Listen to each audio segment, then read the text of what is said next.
Hey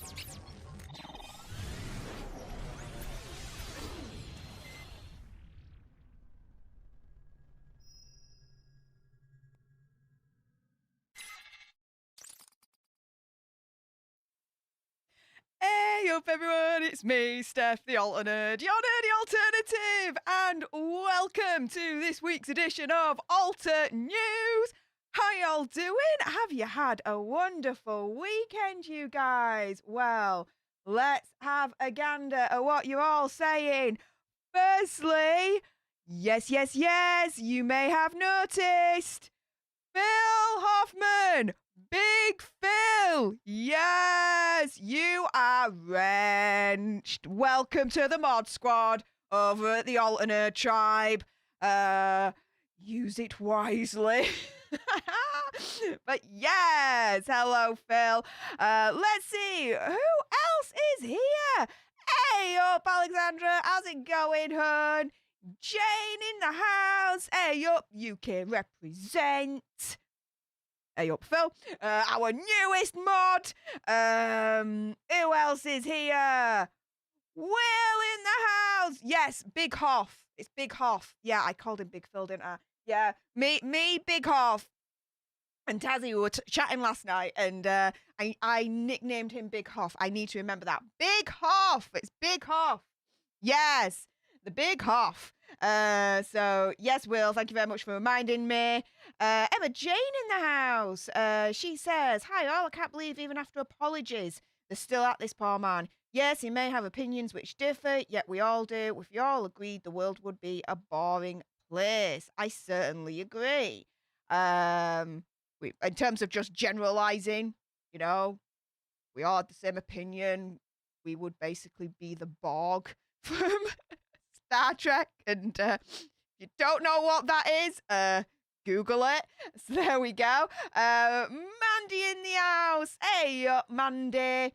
Emma Jane also says, I'm yet to see thing one and thing two to apologise to the British public and the royal family for their treacherous behaviour. Oh, how they must be smarting with the news we will have. Well, if you're if I'm thinking along the same lines as you, Emma Jane, where thing one and thing two are basically Meghan and Harry, we're gonna get on to them because they've inserted themselves into this whole mess as well, believe it or not. However, I do have my opinion, my theory, my opinion, my conspiracy, my whatever on that one. So just hold off on that one. Danny Scales in the house. Scales in the house. Hey up, hey up, hey up. And yes, monkey gas. Monkey gas. Yes. Create with Brilly. Hey up, hey up. While my guinea pig gently weeks. Hi, everyone. Hey up. Welcome to the tribe. Stacy in the house. Hey up, Stacy. Jaybird in the house. Hey up, hey up, hey up, hey up. Danielle Walker. Hello, everybody. Well, hey up, Danielle. How are you doing? How are you doing? Jean Rick. Jean. One of the OGs. Hey up, lass. How's it going? Let's have a look. DJ Tazzy B in the house. Hey up, lass. How's it going? Who else have we got? Rebecca! Hey up, Rebecca, how's it going? Love me some Steph. Well, I love me some of you as well, lass. So, welcome. Thank you very much for joining this live. Satan's PR guy. Hey up, dude, how's it going? Yo. Zach, hi all. Hey up, Zach. Maria Janice. Hey up, lass. Who else is in? Oh, Beth _Annie. Hey up, Beth. How's it going, lass? Who else have we got? Daryl Litton. Hello, you lovely face. Well, hey up to you too. Trippy Dead. Let's go, Steph. Can I get a little dance? Well, if, someone becomes, part of the leadership, a member, or is in a position to be able to consider donating, then maybe Trippy Dead, maybe. We shall see. Jill. Hey up, Jill. Hi, Steph from Arizona. Well, hey up, Jill from Yorkshire. Victoria Quigley, hey up, Steph. Hey up, Victoria. How's it going? Mandy says that she's also from Great Britain. UK represent, Mandy. Loving it, loving it, loving it. Trippy Dad says, Steph, you're genuinely one of my favourite YouTubers. Like, dude, that's like nuts for anyone to ever say that about me. Like, I'm one of their favourite YouTubers, or they love like watching my videos and stuff. I'm like, I'm making this shiz up as a a lot of the time. But for you to say that, Trippy Dead, is a, you know, I don't take that lightly. That's a high compliment. So thank you so much for that. Jill says, how can I join? So excited for you. Okay, well, this is how you can do it.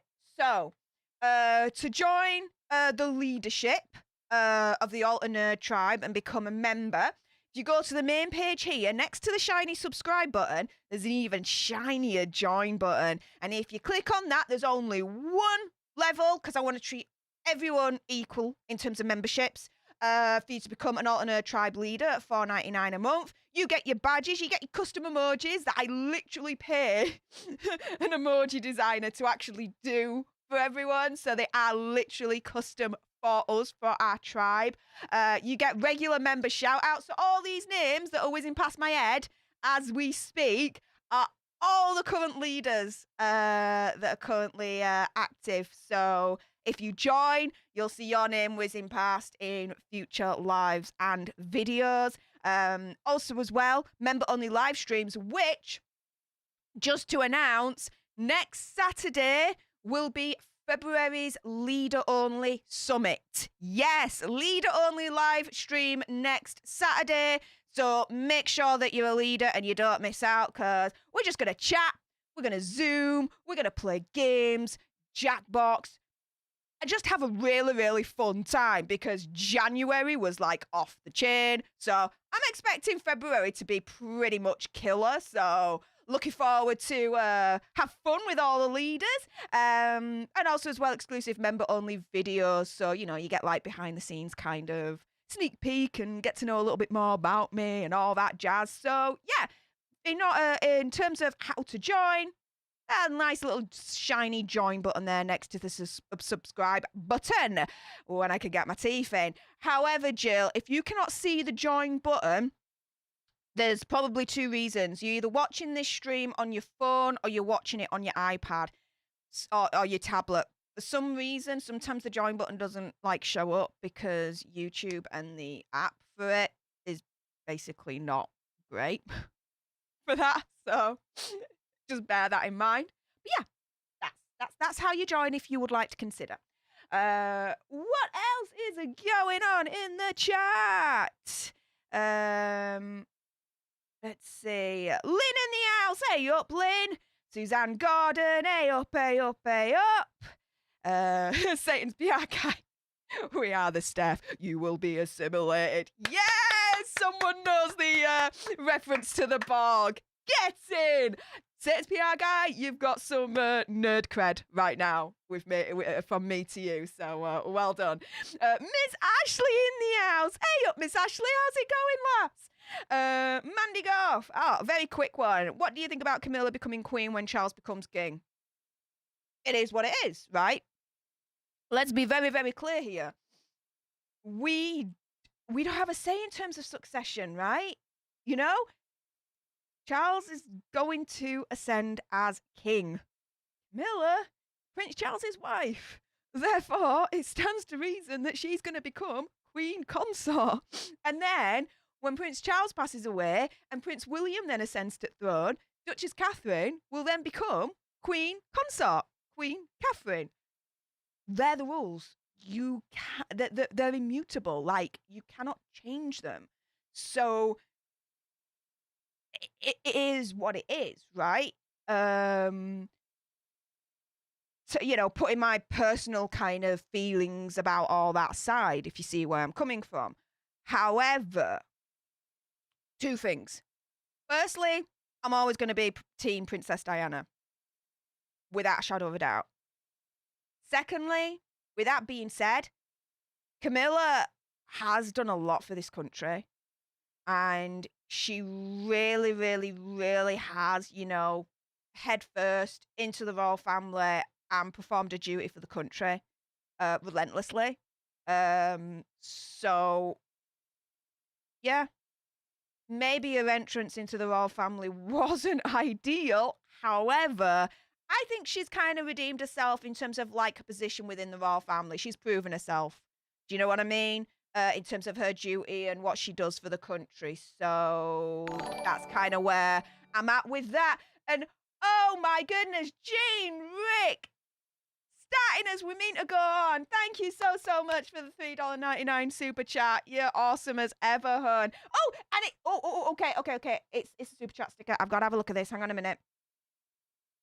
Ooh, a new one. I've not seen this one before. Okay, so it's our favorite ginger dog, not a fox. It's a ginger dog. Let's get that straight because we're team dog here. And oh, it's like it's got a bone, right? And it's like wrapped in like a nice little golden bow, and it's like, here you are as a little present. Here you are, it's like a little present. Oh, it's so cute. Oh, I love it. I love it. I love it. I love it. Thank you so much, Jean. Oh my goodness. Yes. We shall do a little dance party in your honor in a moment, Jean. Thank you very much for that. What else is going on? Jane, have you packed your suitcase all ready for Vegas, Steph? Not quite yet, but I am planning. I might be I'm looking at getting a couple of new clothes for the trip. Basically a new wardrobe. So all that's already in hand, guys. But yes, just to also keep it 100. As I've always said, before, any donations go straight back into the channel. So the camera that I'm using, the monitors, this mic, the stream deck, my mixer, everything, right?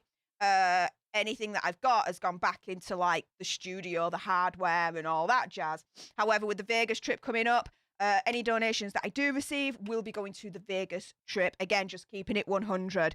If you do want to consider donating and you are in a position to do so, then there's a pinned comment right at the top of the chat where it gives you various options in terms of how you're able to donate if you want to consider. If not, absolutely fair enough. But the option is there for those that do want to consider it. And that's fair. I'll just leave it at that.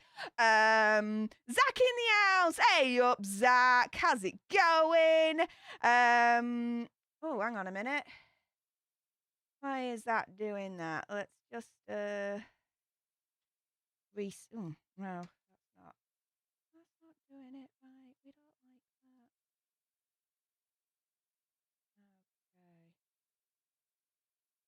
Okay. Sorry, guys. Let's just reconnect that.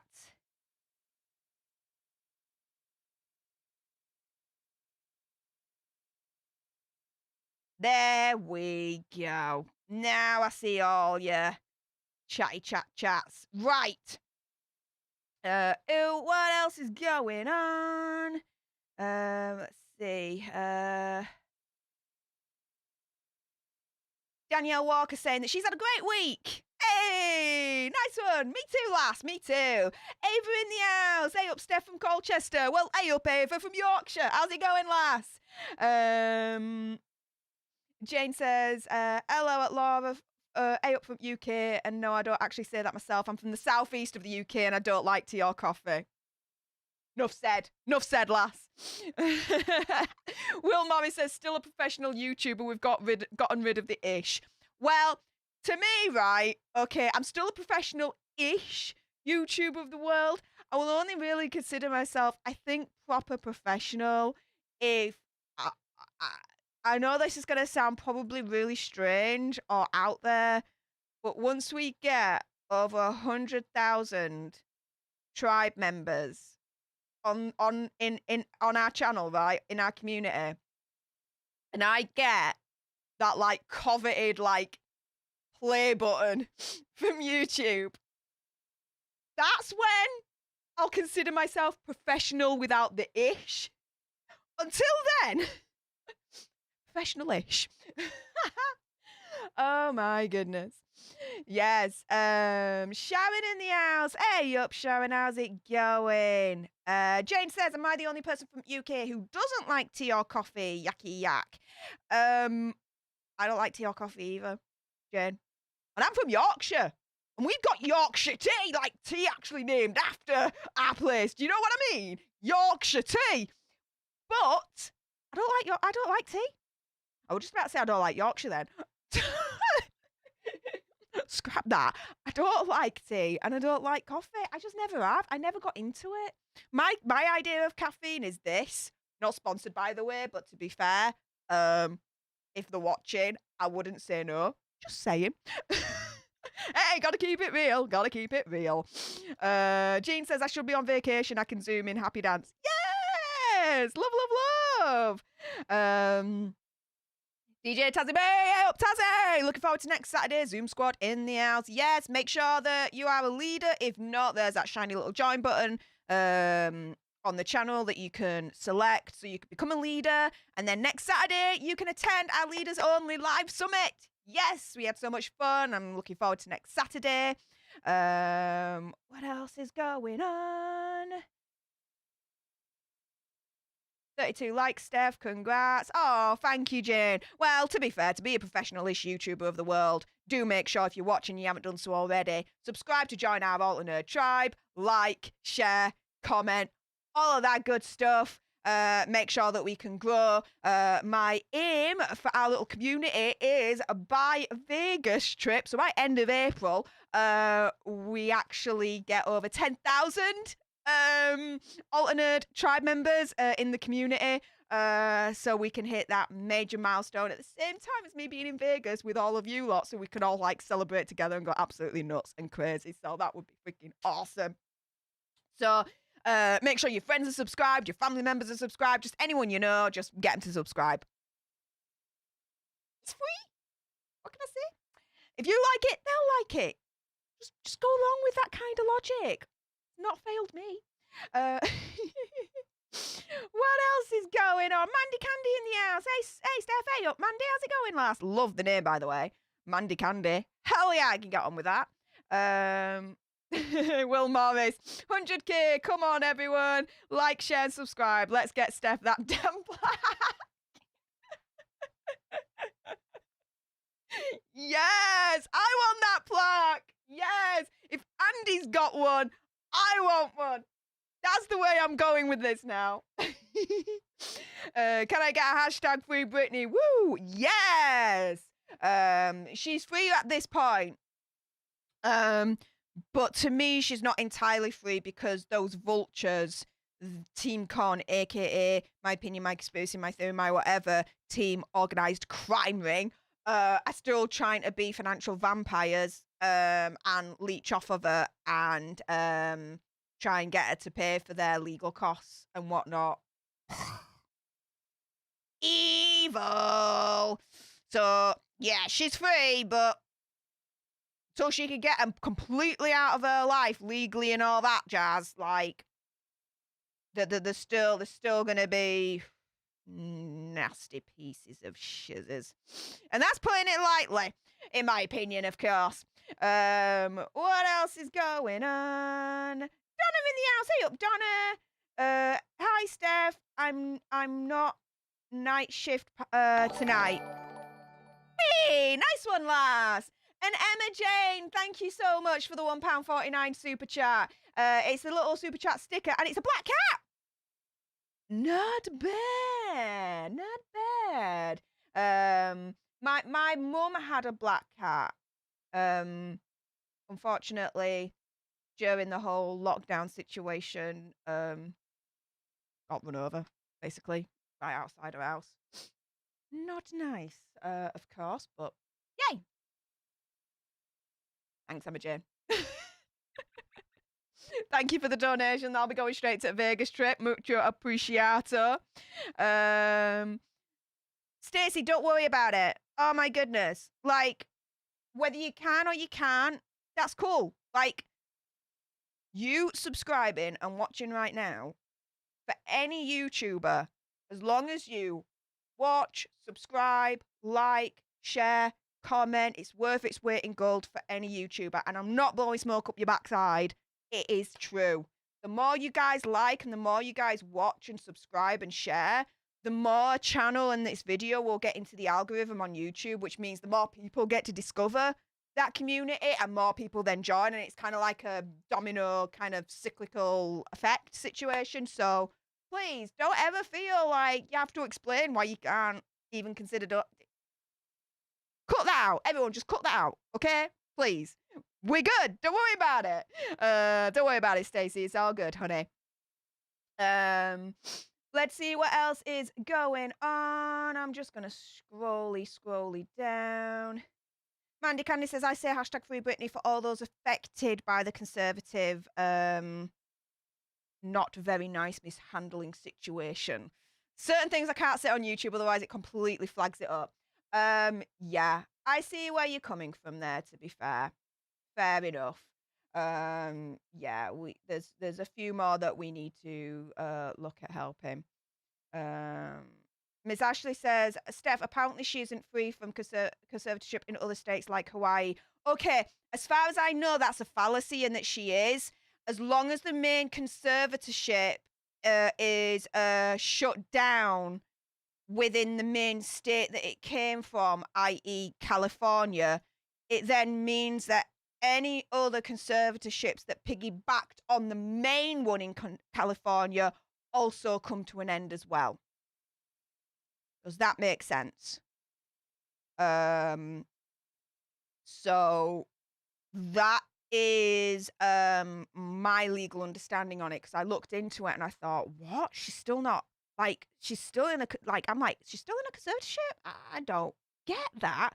But no, when I read up on it, because the main one in California has gone, it means all the other ones have fallen down as well automatically, because the main one's gone, basically. All the other add-ons are just down, disappeared, gone, disappeared with it. That makes sense. I hope that makes sense, Miss Ashley.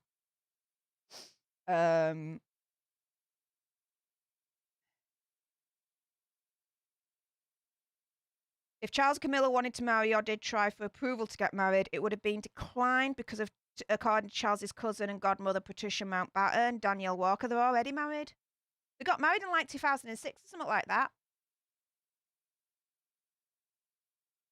But if you're talking about like back in the day, yeah, back in the day it was a mess. Yeah.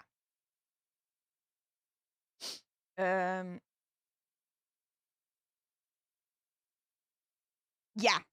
They found that she wasn't suitable. Yeah. They wanted Prince Charles to marry a blue blood. And that's when Princess Diana kind of came into it. What are you guys saying? I'm just scrolling down. Great with Breely. Love your energy, Steph. You're also one of my favorite YouTubers. I know you'll reach your YouTube goals. Oh, thank you. I really appreciate that. And again, someone else saying that I'm one of their favorite YouTubers. Like, oh my goodness, guys, you're gonna make me freaking cry. No, come on, guys. Oh. Ms. Ashley says, Steph, yes, just a lot of people posting it on Twitter. Yeah, that's why I wanted to look into it, because I saw that like getting regurgitated time and time again on Twitter, and I was like, I don't think that's right. Like, no disrespect to people that are saying it, but I don't think that's right. And yeah, with everything that I've read about it, it's gone. She's not in a she's not in a conservatorship. There's no conservatorship anymore in any states. The main one in California, that got torn down, which meant any others that piggybacked onto that from other states automatically got ripped out as well and torn down. So that's done. It's done. Well, I hope so, Laura.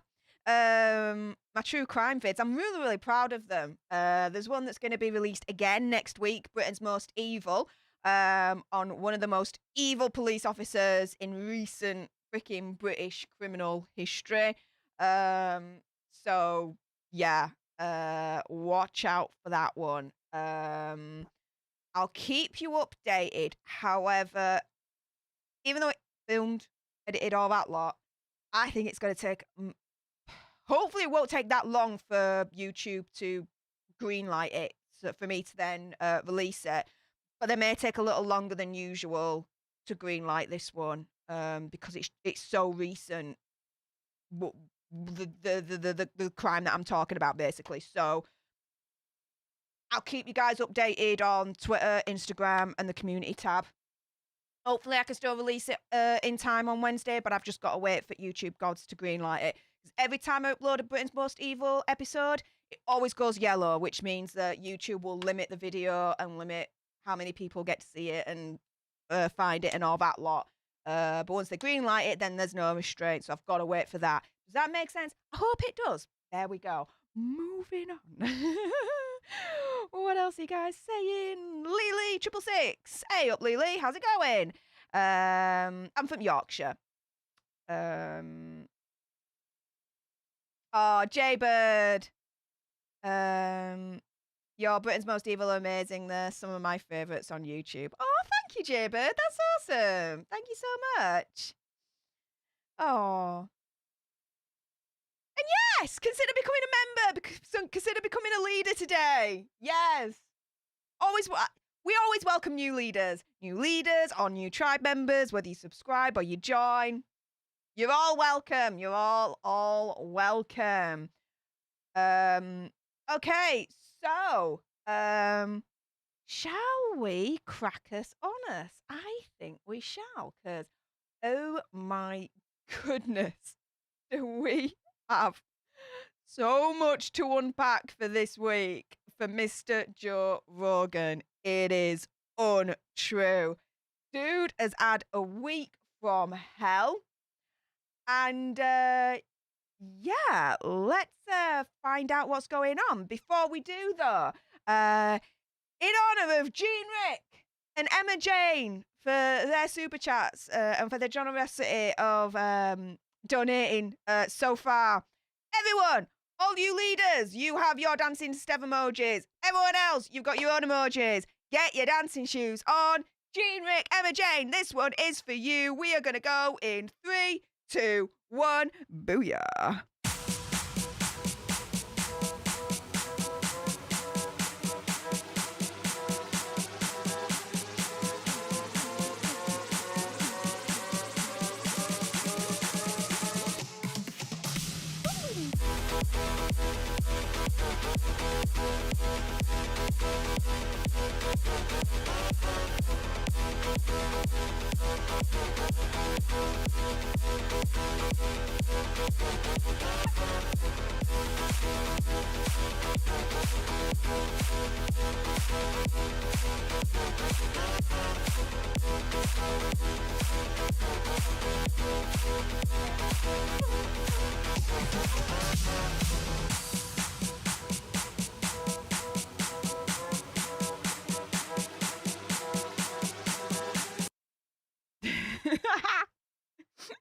As I always like to say, guys, I don't have to go to the gym. I just stream. And that's how I just get rid of it all. Loving the emojis in the chat, getting flooded. Yes, that's how we do it. Woo! As I get my breath back. Shall we crack on? I think we shall. Oh, killy dokily. Joe Rogan's week from hell. Oh, yes. So, it was a culmination of things that led up to this. But we're going to go from like end of January, beginning of this month, right?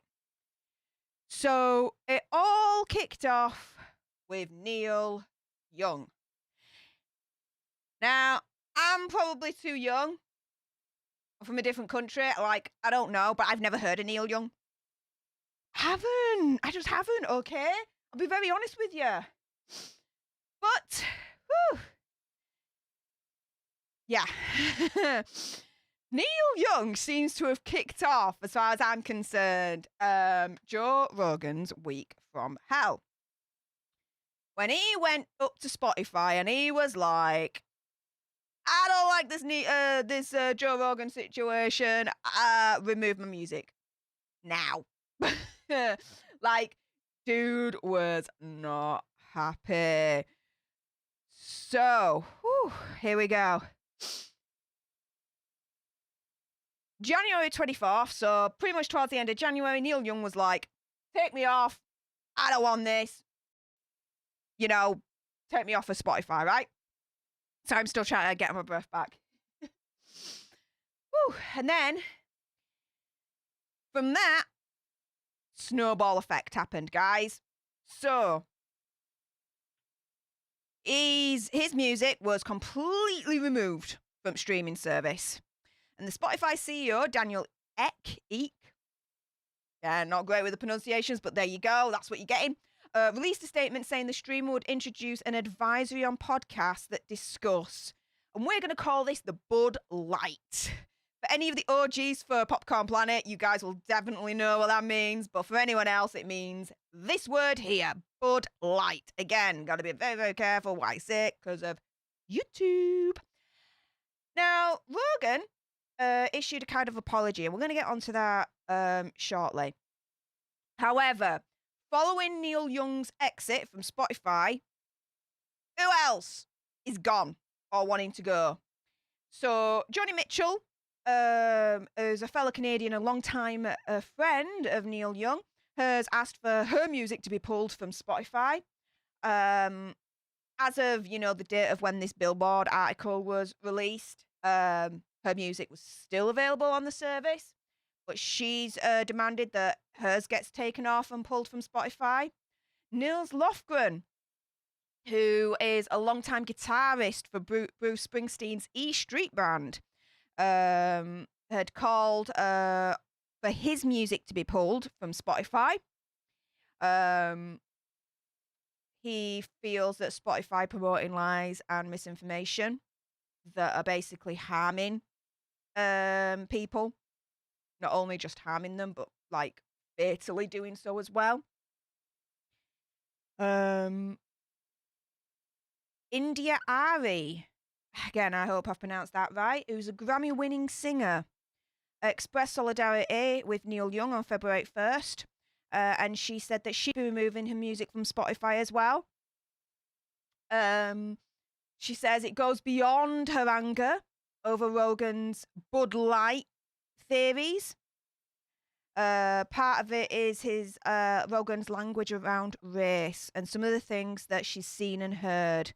But also coupled with that, there's the treatment of artists by Spotify. So as far as she's concerned, the reason why she wants to pull her music off of Spotify ain't only because of the misinformation of Rogan's situation that people like deem as misinformation and all that jazz, right? But she's also got a problem with his language about race and how Spotify as a whole deal with their artists.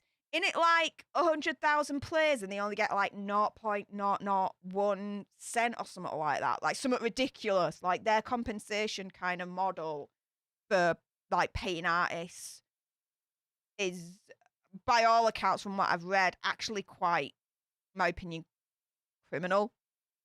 But there you go. She says in regards to that, and so artists are underpaid, and Rogan gets paid all this money, and reportedly it's 100 mil that he got, and it's hard for me to these days just sit back and go, oh well, that's just how it goes. Which I can appreciate where she's coming from there. Graham Nash, Young's former CSNY bandmate, he's also asking for his music to be removed. Failure, LA cult alt rock band, also backed Neil Young's move. And they've just said, look, enough is enough.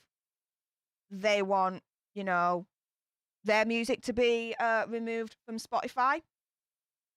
David Crosby and Stephen Stills, they're saying, we completely agree with Neil Young.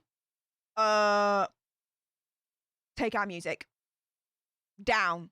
Not take our music. Take our music down from Spotify. Remove it. We don't want anything to do with Spotify. Get rid. Okay. So, from Neil Young's kind of very vocal and at that time unique and individual position of turning around to a big giant on Spotify and saying, take my music down, mofos, I don't want anything to do with you anymore.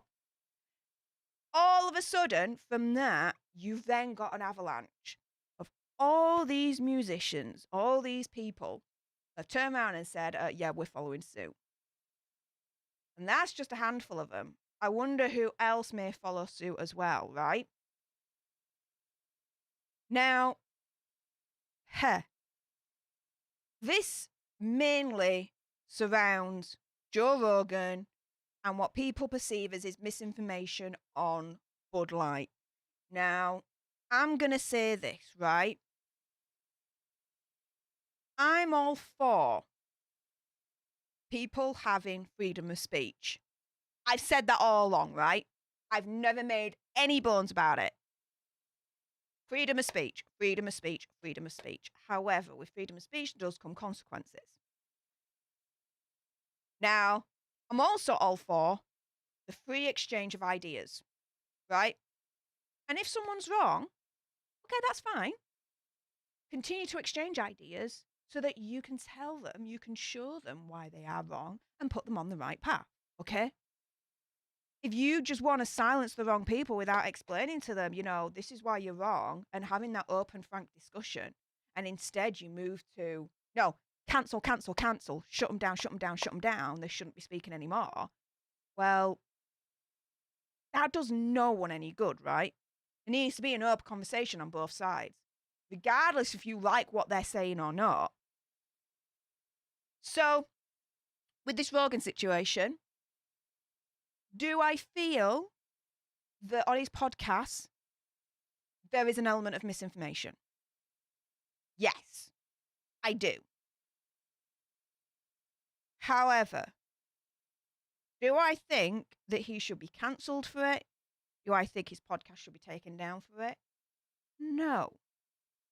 Instead, treat it as an opportunity to have that open conversation, say, right, this is why you're wrong, and exchange ideas. That's it, right?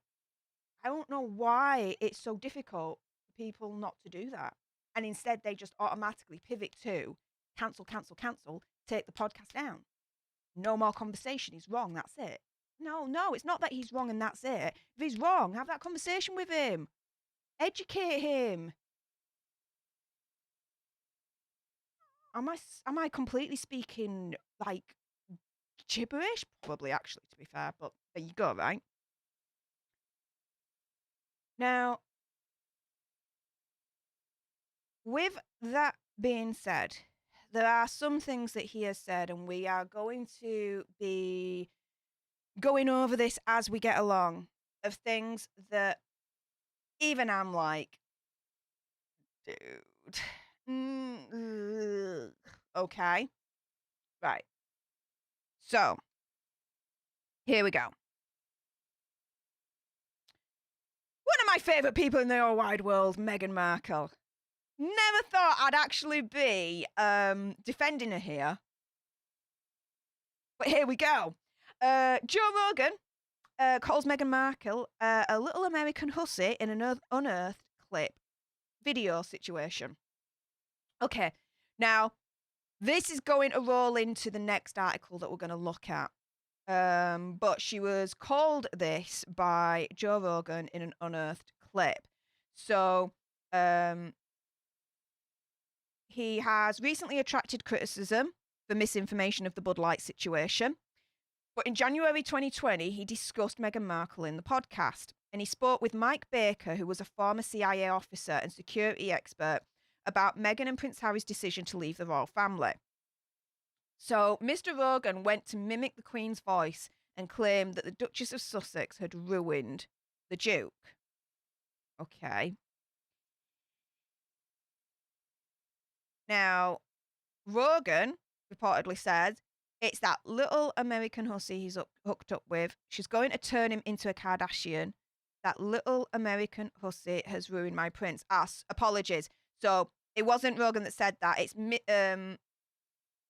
oh no, it was. Apologies. I completely read that wrong. Okay, rewind. Mr. Rogan, Joe Rogan, went to mimic the Queen's voice and claimed the Duchess of Sussex had ruined the Duke. And Joe Rogan said, it's that little American hussy he's hooked up with. She's going to turn him into a Kardashian. That little American hussy has ruined my prince. So, why? When I've criticised Meghan Markle and Prince Harry, I've never, ever gone on an ad hominem attack, which is an ad hominem attack is Latin for how best to explain it. That you're calling someone names, right? You're attacking their character. You're just calling them names, right? I.e., Joe Rogan's Little American Hussy, right? When I've criticised Meghan Markle and Prince Harry, it's because of their actions, their stance, what they've said and what they've done, right? I've criticised that. Free to do so, the public figures, right? That's it. But to me, when Joe Rogan says Little American Hussy, he crosses a line, in my opinion, because there's no excuse for that. Criticize her actions, criticize what she says, fine. But don't resort to calling her names, because that's not going to achieve anything, right? Not going to achieve anything. So, hey, I keep it 100. I keep it fair. In this instance, I'm defending Meghan Markle here. There was no need for him to be calling her any names under the sun. I really don't think that. And for him to take on the Queen's voice, to me, he's also mocking the Queen. And guys, I think you know my stance on that. You mock or take the what's it out of the royal family, and take that nasty view of them. Like you're not just mocking them, you're mocking Britain. You're mocking our identity. So I'm not too enamored with that.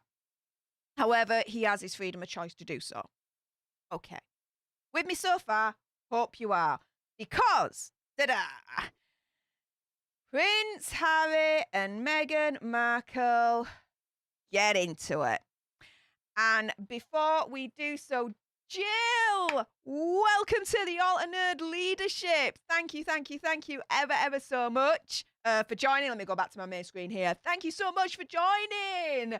You now have access to the wonderful stickers, the wonderful emojis that are just for you guys, exclusive videos, the stream that we're going to have next week, our monthly leader summit. So watch out for that. We're going to have loads of fun and a heck of a lot more besides that. So Jill, thank you so much for becoming a leader. I do appreciate your face. So yes, going back to this then. So Prince Harry and Meghan Markle, they expressed concerns to Spotify following Joe Rogan's controversy. Like I said, I've got an opinion, conspiracy theory, whatever on this, and I'm going to let you know in a moment what that is. Now, what did they say? So, they've called out Spotify for hosting disinformation via Joe Rogan's podcast. The couple, who have a deal with the company worth a reported £18 million, which this all ties in with my opinion, so bear with me, released a statement which they've said they've spoken to the music platform's bosses about their concerns. So in a statement, Harry and Meghan said that they've opposed Spotify's decision to host such information since April 2021. They say since the inception of Archewell, which is their non-profit organisation, we've worked to address the real-time global misinformation crisis. Hundreds of millions of people are affected by the serious harms of mis and disinformation every day. Last April, our co-founders began expressing concerns to our partners at Spotify about the all too real consequences of Bud Light misinformation on its platform. We've continued to express our concerns to Spotify to ensure changes to its platform are made to address this public health crisis. We look to Spotify to meet this moment and are committed to continuing our work together as it does. Their statement follows Young's ultimatum, as we were discussing right at the beginning of this particular segment, where he says, look, I want music off the platform. They can have Rogan or Young, but basically not both. Right. So this is my theory, right, about this whole situation with Prince Harry and Meghan Markle inserting themselves into this mess. They've got that £18 million deal, right, with Spotify. Okay. However, whew,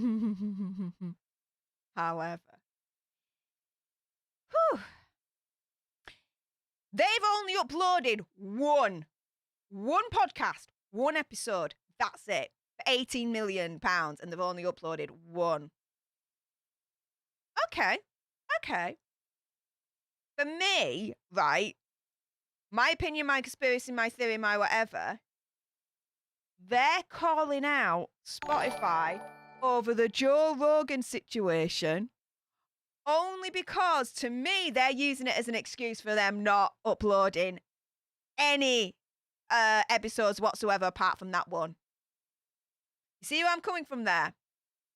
They're like, oh, we've got a problem with Spotify because of Joe Rogan, this, that, and the other.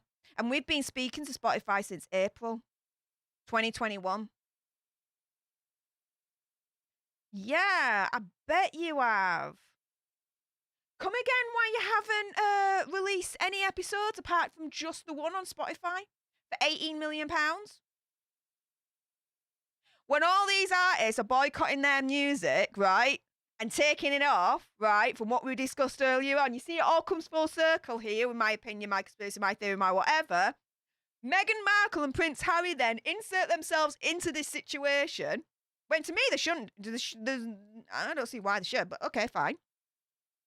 And they say, yeah, we've had a problem with Rogan's situation since April. And they've only released one episode for their podcast on Spotify. And they could just easily argue that we've done that because it's a protest against Spotify still having Rogan on. Just as those musicians are pulling their music as a protest against Spotify still having Rogan on. You see where I'm coming from there, right? Ugh.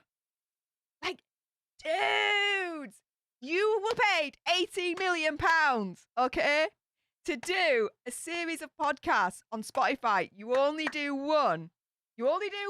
Since you inked that deal. And then you're like, yeah, we've got a problem with Rogan as well.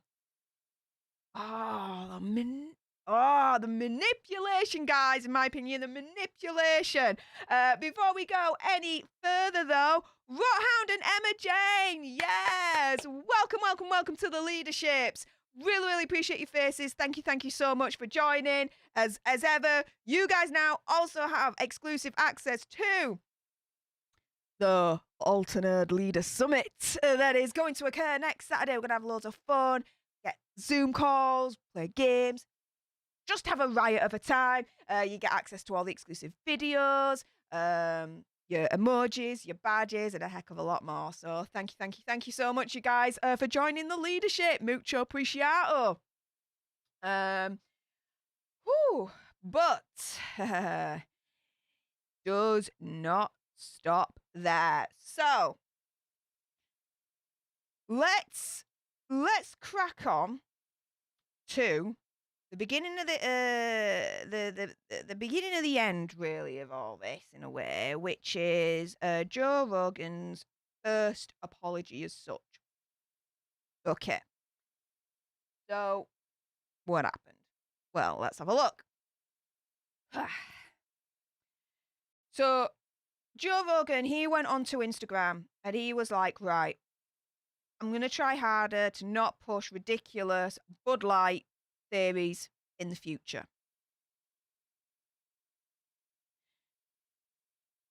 Look, he can discuss what he wants, right? It's his podcast. You can choose whether to tune in and listen or not, right? But at the same time, like I said earlier on, if he's saying something that's wrong, or you think he's wrong, instead of just automatically saying, right, you're wrong, shut up. You're wrong, you must be cancelled. Instead, say, you're wrong, and I think this is why. Have that conversation, right? But no, we don't live in that day and age, do we, at the moment? I think it's coming. I've got hope. But in the meantime, Joe Rogan promised to do more to make sure his podcast doesn't feature the kind of ridiculous Bud Light theories that caused rock legends Neil Young and Joni Mitchell to pull their songs from Spotify last week. In the Instagram video, hours after Spotify announced plans to fight the spread of Bud Light misinformation, Rogan apologized to the streaming service and said he'll do more research before allowing Bud Light people onto his podcast show in the future. The host said he'll try hard to get people with differing opinions on and do his best to make sure that he's researched these topics. He then admitted, oftentimes I've no idea what I'm going to talk about until I sit down and talk to people. I'm going to do my best in the future to balance things out. Rogan apologised to Spotify but not to listeners and urged his fans to lay off Neil Young, who removed his music from Spotify in protest against the misinformation on Rogan's podcast last week. I most certainly don't want that, said Rogan. I'm a Neil Young fan. I've always been a Neil Young fan. So he apologises to his boss. He apologises to his boss, Spotify. Don't apologise to anyone else. Okay. So Spotify's all obviously had a word with him and said, look, damage control here. You need to sort yourself out. So this is what he's done. I mean, dude got paid 100 million quid from like Spotify. So he's going to do what he's told on this one, right? Okay. This is an apology, but it's not an apology. It's there to placate Spotify, but not much else, right? He says he'll be more balanced, okay. So he's turning around and saying, look, yeah, may have made mistakes, fine. But you know what? I'm going to learn from them. I'm going to be more balanced in the future. Okay, that's fine. Right, okay. You can have some people with an extreme version on one side, or have someone with the extreme version on the other side, and then people in the middle. Have more balanced people. Have different people from different arenas of the idea thread coming in. People can have their ideas. People can voice those ideas. Fine. But have different people from different walks of life and different positions of a certain thing, let's say, come in and discuss. So you're not always having just the one extreme side discussing things on the podcast. Go through the spectrum. Learn every aspect of the spectrum, what people think along this spectrum of ideas for a particular thing, i.e. Bud Light, right? Share those ideas. Figure out what's right and what's wrong and have that conversation. Again, exchange of ideas. It is not a scary thing, okay? If you're wrong, fine. Ideas will be exchanged so that you think the right thing in the end. No wrong with that, is there?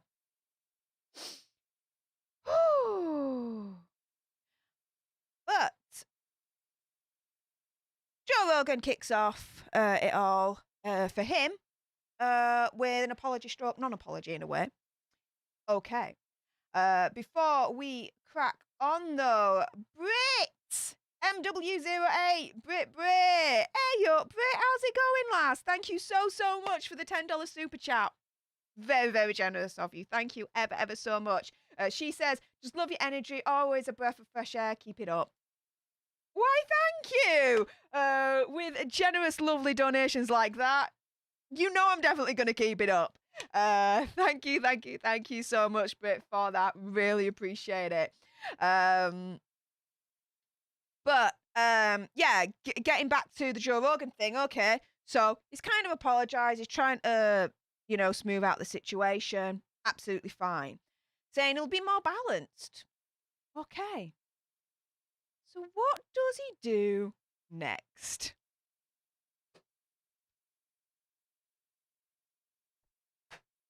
You couldn't make this shiz up if you tried. I tell you that right now. You could not. Oh, his first podcast back from doing that apology situation, right? Joe Rogan spouts new, controversial, Bud Light thoughts in his first podcast back at Spotify after censorship. Wow.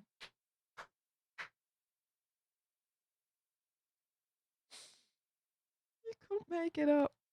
It's like, I'll be more balanced. I won't get those quacks on. much.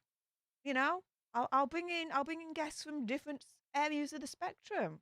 You know, different ideals, different thoughts, this, that, and the other. And his first podcast back from saying that is this. Oh my goodness.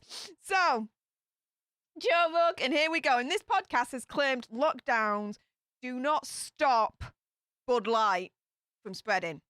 In his first Spotify podcast back, after facing a massive backlash for spreading misinformation. Rogan also incorrectly claimed the Canadian city Montreal was under a 10 p.m. curfew. But that was lifted actually on the 17th of January. He says, what's going on right now in Montreal is that they have a 10 p.m. curfew, which is just wild. He said in a new episode with retired Navy SEAL Andy Stumpf, what happens after 10? They're shutting down restaurants and bars in parts of Canada where they are already barely staying open. They were already barely alive. It's been pretty clear up until this point that all these lockdowns don't work. They don't stop it. But a peer-reviewed study of lockdowns published in Nature in 2020 estimated that they actually likely saved up to 3 million lives in Europe during the first wave. But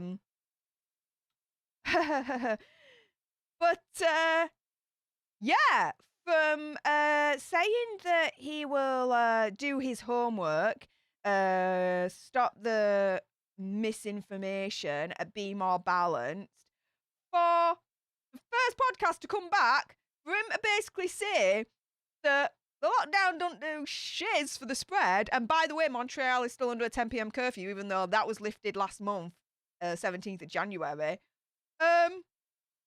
Yes! Joe Rogan for the win! Gonna make this shiz up! Oh my goodness! He apologised saying that he'll do better, and then he just goes back to his old ways anyway, as if nothing's happened. What the hell? And painting services by Steve. Thank you so much for the super chat. That's so wonderful and generous of you to consider even doing it. $4.99. Thank you so much. He says, hey, Princess. Hey up, Steve. Thank you. Keep up the great work. I shall do. With generous donations like that. Of course I will. Thank you so much, Steve. Oh my goodness. Ooh. But yeah, do you see the irony in that? He apologised saying that he'll do better and that he'll get better guests on and that he'll actually do his homework before he does the podcast and be more balanced in his views. And then first podcast come back and he's like, yeah, lockdowns do shiz, the spread still happens, and yeah, Montreal's on a 10 p.m. curfew when they're not. Oh my goodness. Again, I preface this by saying, right, we've all got freedom of speech to say what we want, right? We do. If he says something wrong, he shouldn't be cancelled. He should be spoken to and having a conversation for us to say why you are wrong, Joe Rogan, and to give him our opinions and our evidence as to why we think he's wrong, so we can have the exchange of ideas, so we can then put across his position and his side of things. Conversations. They have a good thing. But yeah. So, there's that. Goodness. Ooh, and then,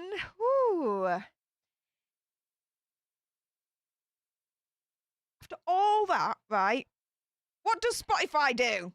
What does Spotify do? Oh, they do a lot this week. Firstly, they defend Joe Rogan. There was a company town hall that apparently it was tense, according to The Verge. And Spotify initially defend Joe Rogan. Now, to be fair, they put $100 million bills into Joe Rogan. He's a massive investment. Like, dude, they're gonna try and protect him because they're protecting an investment. Let's get it straight here. That's $100 million that could be flushed down the drain if they take him off completely on Spotify, right? They don't want to be doing that. So, in my opinion, my conspiracy, my theory, my whatever. So, there's a company town hall, and the Spotify CEO defends Joe Rogan. Um, so there's a 15-minute speech. We're not going to go through all of that. But he believes, in regards to defending the company's choice to work with Rogan, explaining its reasoning and defining why he believes Spotify is a combination of a platform and a publisher. Okay. So what happened? He says, everyone's a little upset, especially the people whose initiatives directly contradict what's happening, says one current employee who asked to remain anonymous as to not compromise the job. This current employee says people are feeling increasingly frustrated that no matter what the company says messaging-wise, or no matter what people's initiatives are, it all kind of ladders up to what's the best for Joe Rogan and Joe Rogan's audience. And again, let's keep it 100 here. Spotify have plowed $100 million into Joe Rogan. They are not going to let that go easily. They're really, really not. They let go of that. They're basically throwing $100 million down the freaking toilet.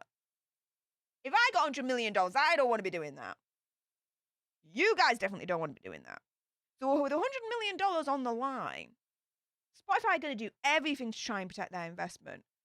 Let's keep it 100 here. And is there anything wrong with that? As a business, wanting to protect their investment? I'm just asking that as an open question. Yeah?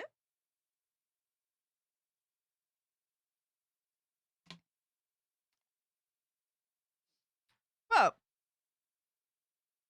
here we go.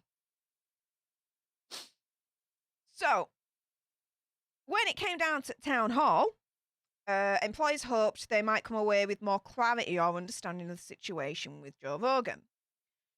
So the CEO, Eek, instead offered an impassioned pitch for why Rogan is critical to Spotify's well-being.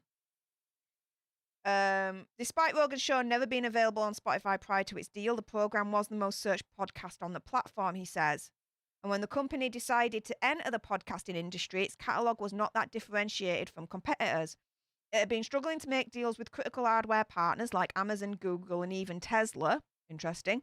Given that they were building similar streaming services with essentially the same content.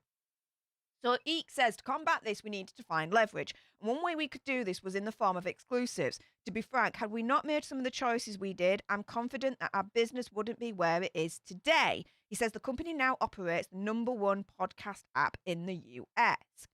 Eek reframed the conversation both in his speech and external press release around the idea that Spotify is a platform, pure distribution technology for various audio creators to use without input from Spotify on what they share. So he explained why he doesn't consider Spotify a publisher of Joe Rogan, meaning it would assume editorial responsibility for what Rogan and his guests says. So he says, I understand the premise that because we have an exclusive deal with him, it's really easy to conclude we endorse every word he says and believe the opinions expressed by his guests. That's absolutely not the case, he said. Spotify doesn't fit neatly into just one category, Eek says. We're defining an entirely new space of tech and media. We're a very different kind of company, and the rules of the road are being written as we innovate. A publisher has editorial control of a creator's content. They can take action on the content before it's even published. So, like editing episodes, removing guests, preventing publishing, all that malarkey, right?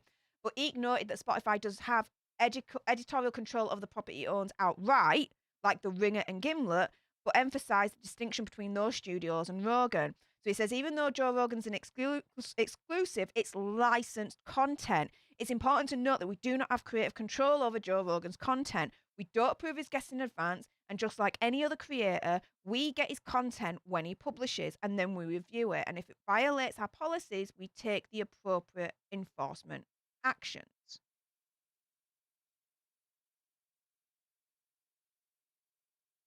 So he's turning around and he's saying in some instances, Spotify's a publisher, and in other instances, it's not.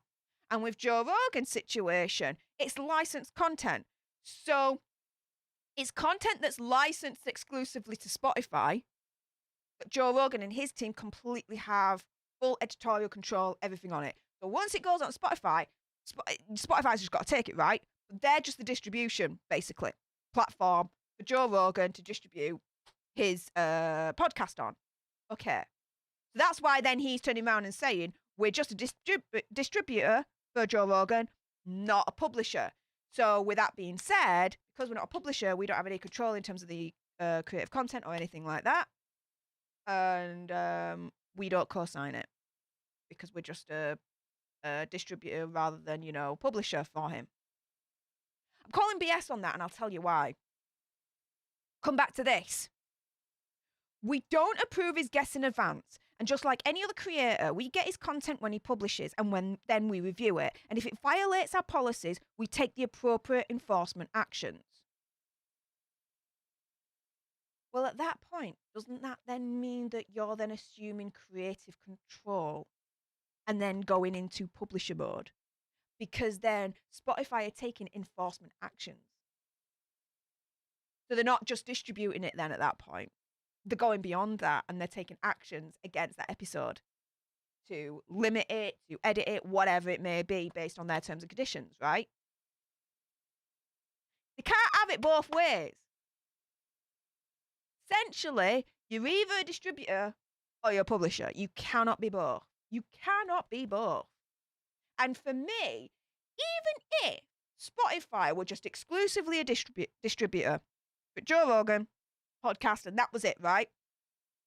To me, right, having Joe Rogan's podcast on your platform for you to distribute means that to a certain extent, by you allowing it on your platform, you are co-signing it. Whatever's in that episode, Spotify's co-signing because they're distributing it. That's my opinion. So you could probably understand that for a lot of people, what Eek said in this town hall went down like a freaking lead bloody balloon. And yeah, what then happened next to Spotify? Oh, gets worse, guys. Gets worse. 19% of Spotify users, so nearly 1 in 5 users, say they've cancelled or plan to cancel their Spotify subscription over Joe Rogan controversy, poll finds. Nearly a fifth of their subscriber base, they are screwed. They're screwed. Now, this is interesting, this Variety article, because it says, how big of a liability versus an asset will Joe Rogan prove to be for Spotify? Now, Joe Rogan, again, the investment in him was $100 million. But if they lose, or they are at risk of losing a fifth of their subscriber base, I don't know about you, but I would safely assume that's going to be more than 100 mil. So this is according to a February 1st consumer poll conducted by Forrester Research. The study also found that 54% of those who use Spotify have no intention of cancelling their subscription, while 18.5% said they'd consider cancelling only if more artists who they like pull their music from the platform. So, yeah, if this exodus of the musicians continue with Spotify, that's not going to be good. About 8.5% said they thought about cancelling their subscription, but that Spotify's features were too important to them. If anywhere, around 90% of Spotify users were to abandon the streamer, that would obviously have a huge impact. Again, that's nearly 1 in 5 people there. However, it's important to keep in mind that surveys are a gauge of self-reported behaviour, and the way this Forrester poll was worded let respondents say they intend to cancel even if ultimately they don't. Even if the intention is there, the thought is there to cancel. That ain't a good thing. When you're a subscription service, the last thing you want any of your subscriber base to think is for them to consider cancelling. That's not good. So, it goes without saying that people don't always do what they say they're going to do. Indeed, Forrester conducted a survey in September 2021 that found only 32% of US adults say they would actually follow through with boycotting a brand. Key reasons consumers cited were it's hard to find a replacement, 33%, were because the brand is embedded in their lives, 32%. But there's another caveat with Forrester's Spotify stroke Rogan study. It had a relatively small size, polling 657 online consumers in the US, UK, and Canada, of which about 1/3 were Spotify users. That implies a sizable margin of error given Spotify's massive user base of 406 million worldwide overall, including 180 million paid subscribers at the end of 2021. Okay, so I mean, keeping it real, 100 and 100 and completely balanced here, you know, there are problems with the study, okay. But the headline from that anyway is, even with those problems with that study, nearly 1 in 5 are considering cancelling based on that study. Damn. And I'll tell you something else as well. I used Spotify back in 2007, 2008, when I was at university, when it first pretty much started. Again, I feel so freaking old. Apologies. And never used it since. Never used it since. Do you know why? Because I use iTunes. I have my iPhone, I have my iPad, I've got Miss Mac, I've got iTunes on, you know, Big Crystal right now. You know, if I ever want any music, I'll just buy it from my iTunes account. This whole thing of streaming music, for me, I'm like, what's the point? If I like it, I'll just buy it. I won't stream it. I'll just buy it.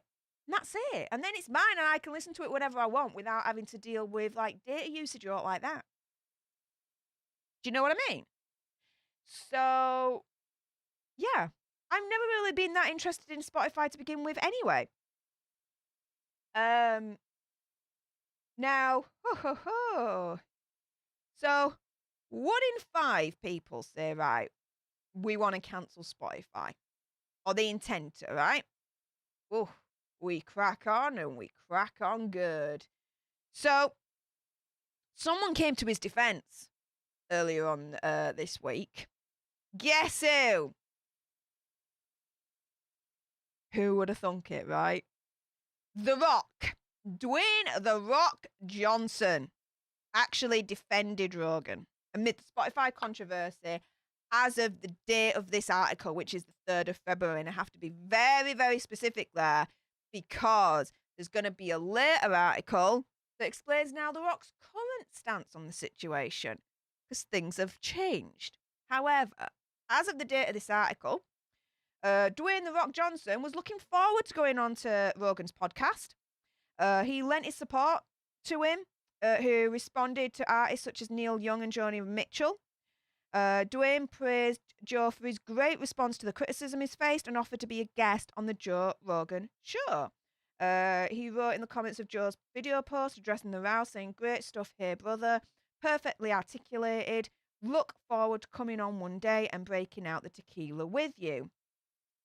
Okay. So that's it. Great stuff here, brother. Perfectly articulated. Look forward to coming on one day and breaking out the tequila with you. So at this point in time of this week, so many artists are wanting to go. They're demanding that they want to go. Spotify, 1 in 5 people are intending to potentially cancel their subscription because of the whole controversy around the matter. Joe Rogan does an apology stroke, non-apology kind of situation at the beginning of this all. It's a mess, right? First podcast that comes that he does since that apology stroke, non-apology, and guess what? It's freaking controversial. Misinformation. He's not got his facts right, yeah? So, this is a mess. But amongst it all, Rock's like, you know what, dude? Fair play to your response. I'd love to be on your show. Okay. Guess what?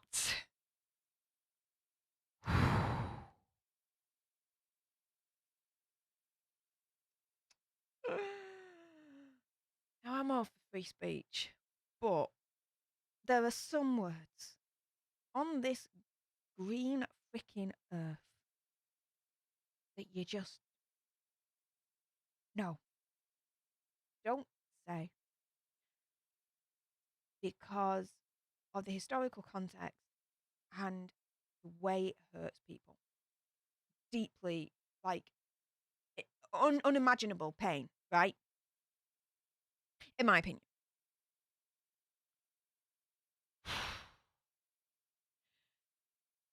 So, Joe Rogan releases a second apology after clips of saying the word. I'm not even saying that. No. And it goes viral. Now, regardless of the context, right, guys, I'm going to say this. Regardless of the context, whoever he was speaking to, whoever he was referencing, whoever he was quoting, whoever song or rap song that he was quoting the lyrics to, let's say, whatever it was where he was saying this particular word, I'm sorry, but for me, you don't do it. You don't do it. You don't do it. You just say it's the word. That's it, right? That's it. You don't say the full thing. You don't.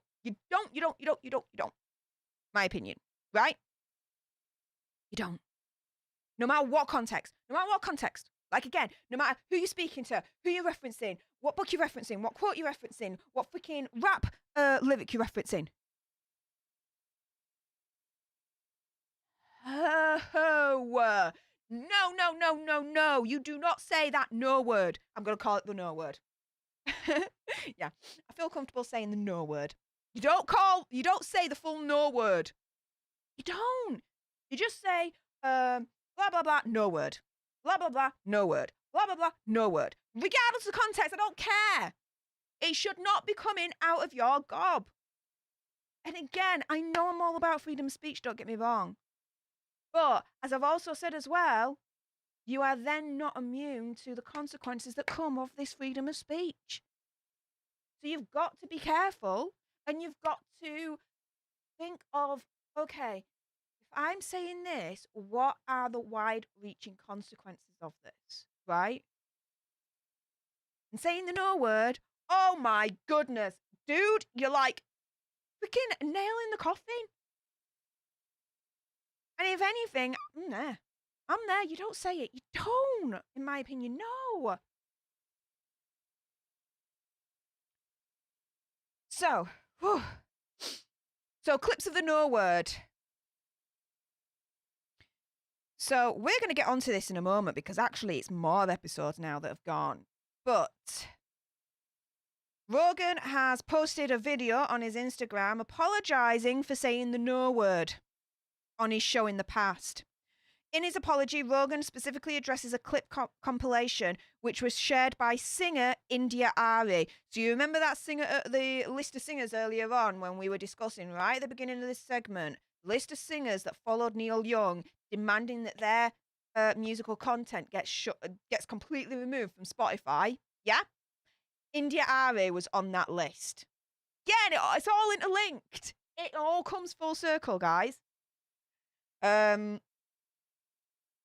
So, this compilation, which was shared by India Ari, shows Rogan saying the no word repeatedly during podcast episodes over several years. And again, you got freedom of speech, but you're not immune to the consequences of that freedom of speech, right? Simple as that.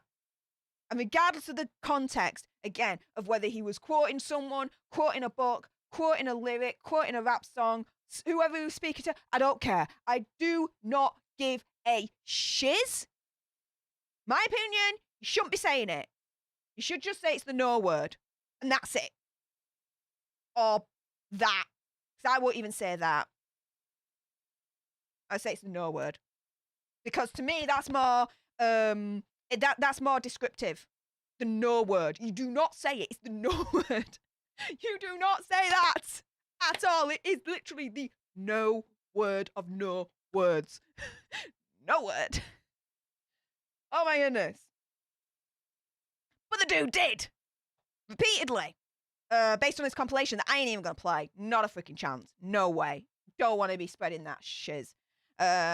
He says, I know that to most people there's no context where a white person is ever allowed to say that word. There is none. There is none. There's no context for a white person, Caucasian, to be saying the no word. None whatsoever. No excuse. No nothing. Never mind publicly on a podcast, and I agree with that now. So instead of saying the no word, I would just say the word. I thought as long as it was in context, people would understand what I was doing.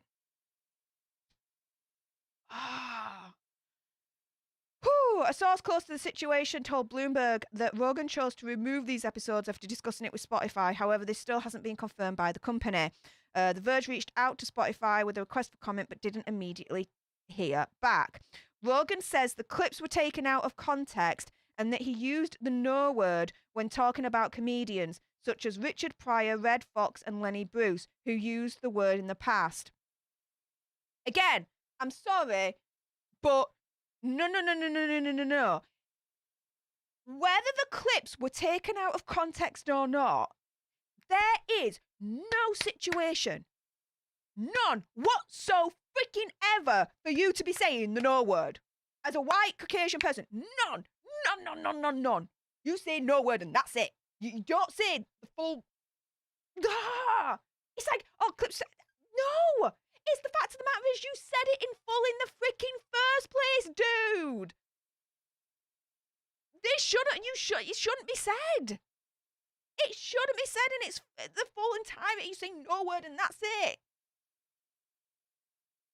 So freaking taken out of context. No, it's the fact he said it. Regardless if it's in context or not, it doesn't matter. You're a white Caucasian dude. You shouldn't be saying that at all.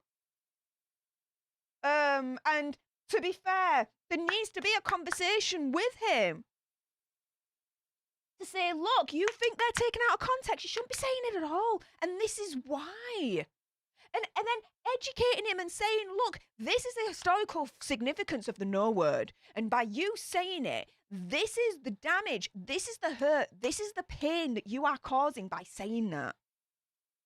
And any person whatsoever, right, that wants to care for their fellow human being, wants to do good in the world, doesn't want to be evil, this, that, and the other, there's something they can do to avoid inflicting hurt and pain and on people. You do it, right? Well, avoid saying the no word in its entirety, and that's one of the ways you can do it, right? He also apologises for another clip in which he compares being in an area with a large population of black people, African American, to the film, oh bloody hell, Planet of the Apes, and says that immediately afterward he told the story, he called it an arist thing to say. Again, I've got to be careful of YouTube, guys. According to Rogan, he chose to delete that episode because it was clunky. No. What clunky? It's because you were wrong in saying that. Like comparing a large population of black African American people to the film Planet of the Apes. Wow. Like, reality check? Dude, much? Like, it wouldn't even. You see,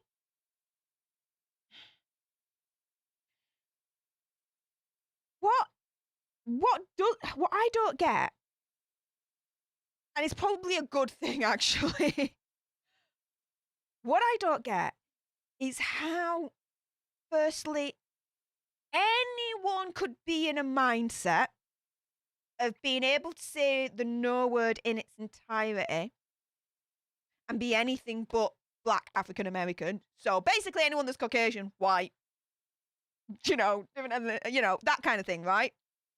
How anyone could say that in its entirety and not be part of the black African American kind of population, that doesn't compute with me. Like, how do people think that saying that, and if you're not part of that, ethnic group, but you say it anyway. Like, my mind's blown. My mind's freaking blown. It's like, I'm sorry. How could anyone in their right mind who is not black or African American think that they can have the entitlement to be able to say that word? There you go. That's what I'm trying to say. I cannot, that does not compute to me. That does not compute to me. Because I tell you something, it would never cross my mind, to be saying that word in its entirety. I won't even say that. I call it the no word. I don't even say that. I call it the no word. Because I cannot bring myself to even consider saying it.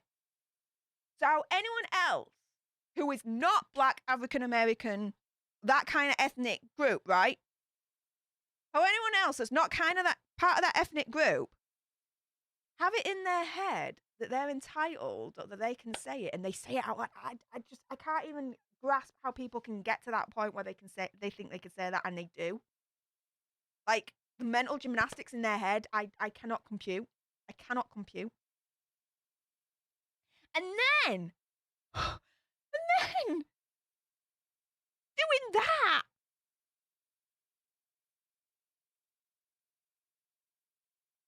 just like, how can anyone then, beyond that, in their head, compare black African American people, again, that kind of ethnic race, that ethnic group, to that?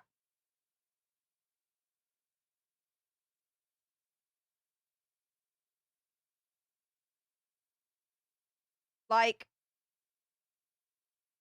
again, my mind doesn't compute in the sense of how could anyone even think of that in their heads to begin with, and think of that comparison and think that up?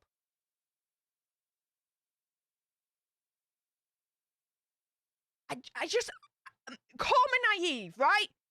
Call me stupid. Call me thick. Fine. If anything, I'm glad, right?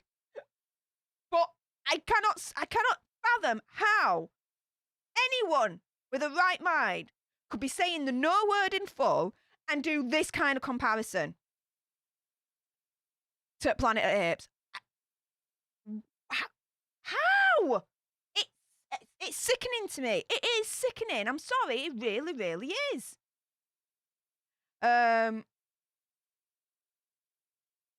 So, Aria says that she's also troubled by Rogan's language around race. I'm not surprised.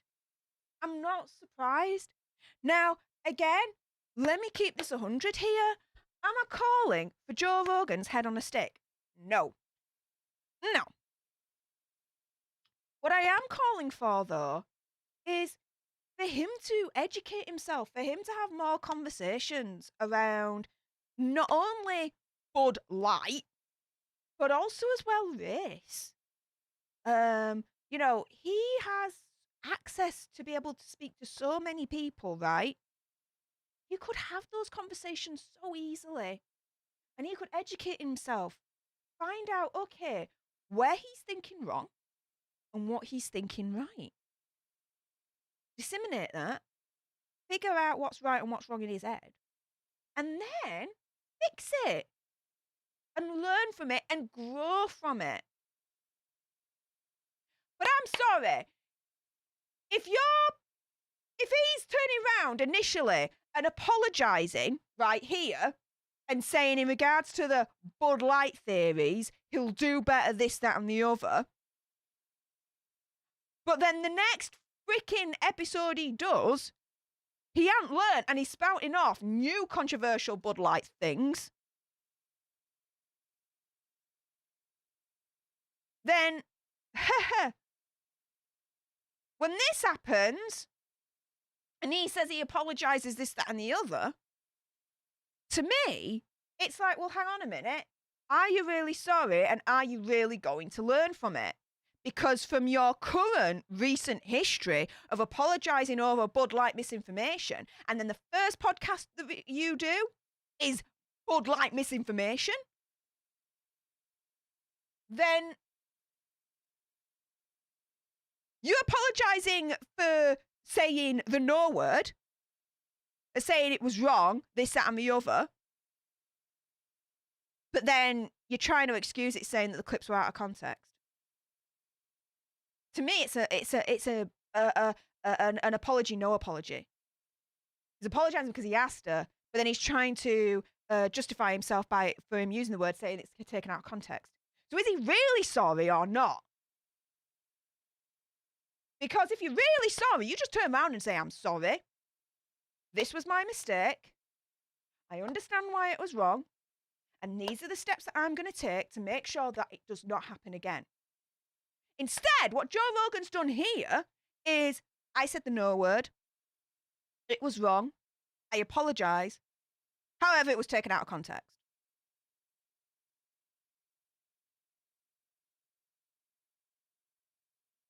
Screw my life. What the hell is he chatting?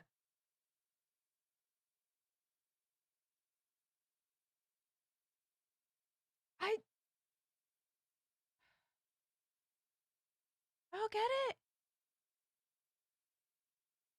So, you remember how earlier on, Dwayne "The Rock" Johnson was like, with his first apology in regards to the Bud Light misinformation, that he was like, you know what, appreciate your apology, well done, mate, I'd love to come on to your next episode or future episode, right? Well, when this whole compilation of the no word situation then transpires with Joe Rogan, yes, what? Big, massive U-turn from Dwayne Johnson himself, The Rock.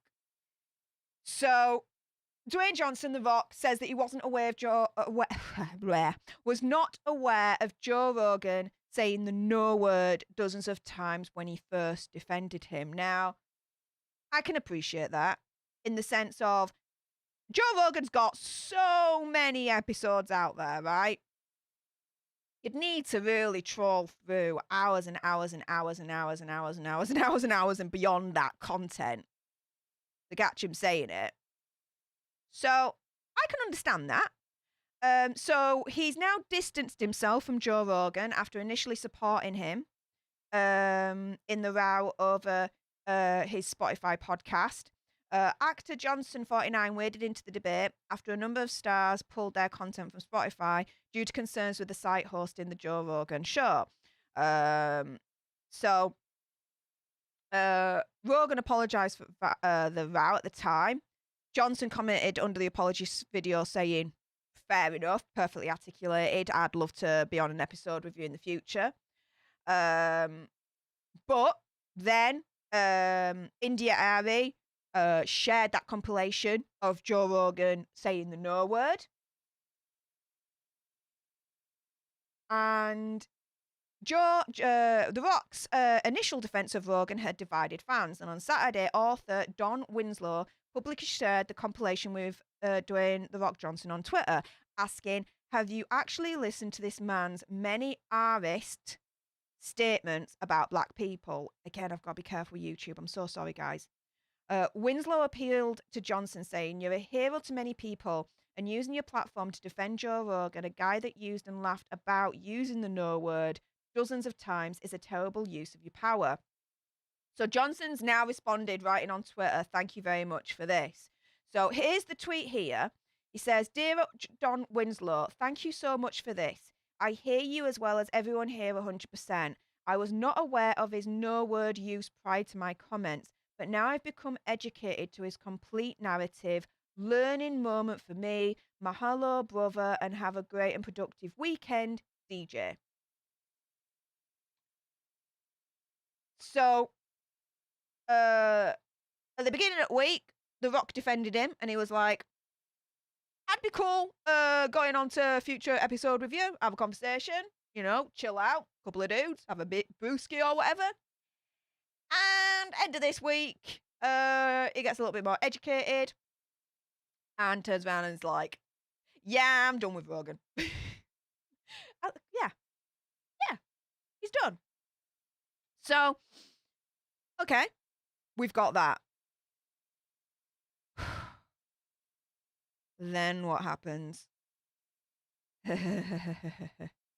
Now, initial reports said that Spotify had removed 70 podcast episodes of Joe Rogan.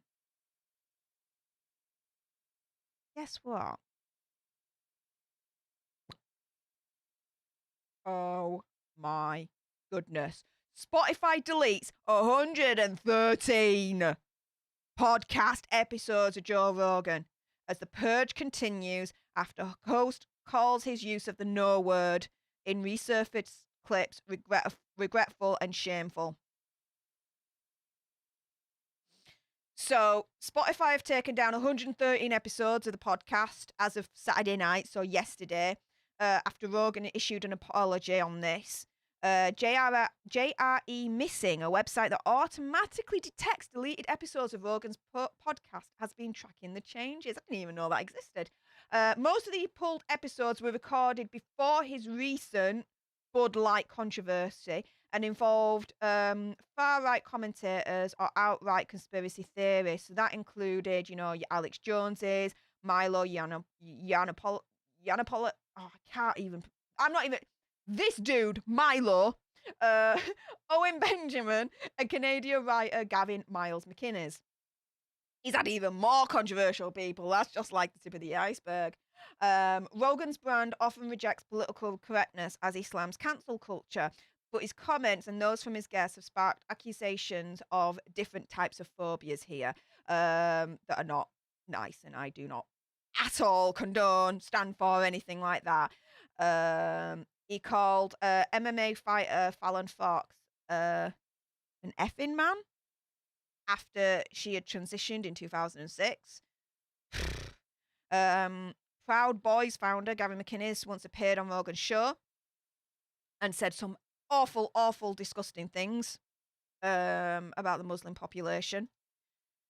He's also Rogan's also defending McInnes and the Proud Boys in a number of episodes, which have now been removed from Spotify.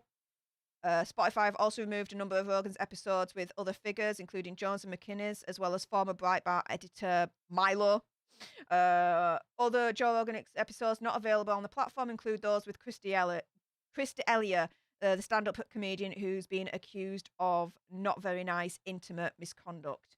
In one episode with D'Elia, which took place early into the lockdown, Rogan boasted about his ability to obtain then coveted Bud Light tests, as angry fans called him out. At the time, it was very difficult to get those tests.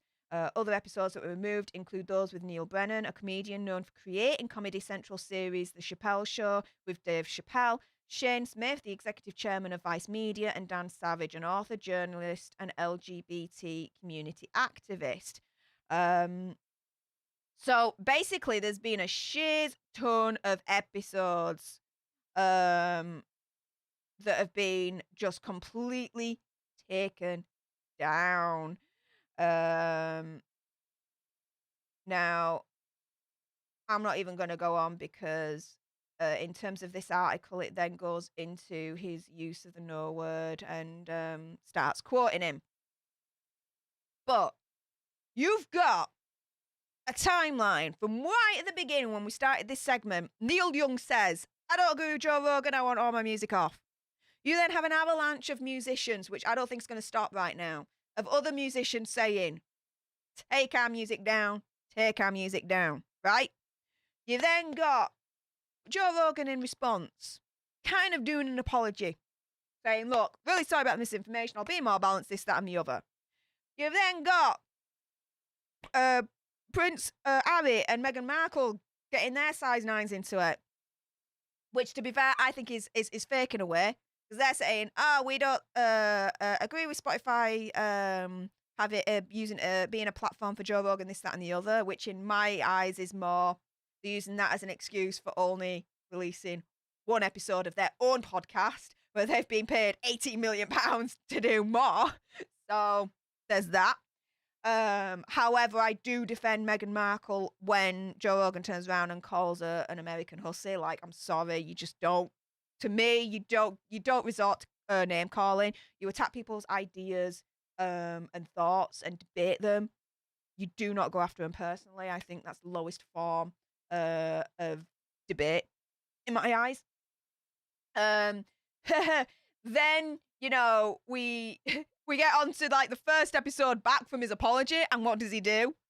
Misinformation of the Bud Light situation. You've got Spotify trying to defend Joe Rogan, saying that they're a distributor for him, not a publisher. But to me, I think that's BS. I think they are a publisher by rights, because if Joe Rogan is not adhering by their terms and conditions of the service, then they've got the right to enforce those terms and conditions of the service, which could include, in my opinion, editing, taking it down, this, that, and the other. And then at that point, they are publishers because they are editing it at that point. So that's BS. You've then got 1 in 5 people in this poll that was released saying they're intending or thinking about cancelling their Spotify subscription because of the Joe Rogan situation. Dwayne "The Rock" Johnson initially defended him, but then soon after completely distancing from him after it's found that Joe Rogan has used the no word countless times. Not good. And then in the end, Spotify taking down over 100 of his podcast episodes. If that ain't a week from hell for Joe Rogan, I don't know what is for him. Dude is screwed. Dude is screwed. Now, I'll tell you this, right? As I just take a swig because my throat's going. Oh, yeah. So, I reiterate the following. People have a right to free speech. Freedom to say what they want to say, right? But there are consequences to that. As an existentialist, as long as you're not taking my freedom away, I'm cool. As long as I'm not taking your freedom away, you're cool. You can listen to his podcast or not. That is entirely up to you. If you don't like what he says in terms of his ideas and the guests that he puts on, you don't have to listen to it. That's absolutely fine. But with Joe Rogan, don't apologise or do a kind of semi-apology, right? And in terms of the misinformation situation, and say, do you know what, I'll do better, I'll be more balanced, I'll do my research, this, that, and the other. And then the first freaking podcast from there, you do misinformation. Okay, so you don't learn, all right? And then when you found out to be using the no word countless times, don't then issue an apology, but then try and somehow justify you using that word in the first place. There's no justification. There's none. There's none. Now, with my strong opinions of Joe Rogan at this point, I'm not the biggest fan of him at this point. I'm really not. Okay. I don't listen to his podcast anymore. I'm done with it, right? If you're the same, fine. If not, and you still listen to his podcast, fair enough. I have no ill will either way, right? It's your own freedom of choice if you still want to listen to him or not. Do I want him cancelled? No. Do I want anyone cancelled? No. Instead, what I would like to see is, as I've said all along throughout this segment, an open conversation, the exchange of ideas. So turning round and saying, Joe Rogan, your first podcast back from your first apology about misinformation was wrong. And this is why. There is no curfew anymore that you quoted. And actually, based on the studies, lockdown actually did stop the spread. And this is why. Look at these studies. Now, in response, Joe Rogan, what do you have to say? What is your evidence to back up what you're saying? Let's share ideas. Let's work it out. And then with the no word, you know, someone within a position to be able to do so, of course, have a conversation with him. They say, look, okay, why did you feel you had the what's it to be able to say the no word? Okay. Well, This is why there's so much outrage of you saying the no word. Do you not understand the historical reference, the historical hurt, the pain that you are causing the thousands, millions of people for one race by you saying that word? Have that conversation. Because by having conversations like that, when you're trying to speak to someone that you're not a big fan of, that you don't particularly like their ideology or ideas, gives them the opportunity to be a better person. And don't we want that for everyone? If you've got something wrong, wouldn't you want to be re-educated so that you know then you've got it right in the end?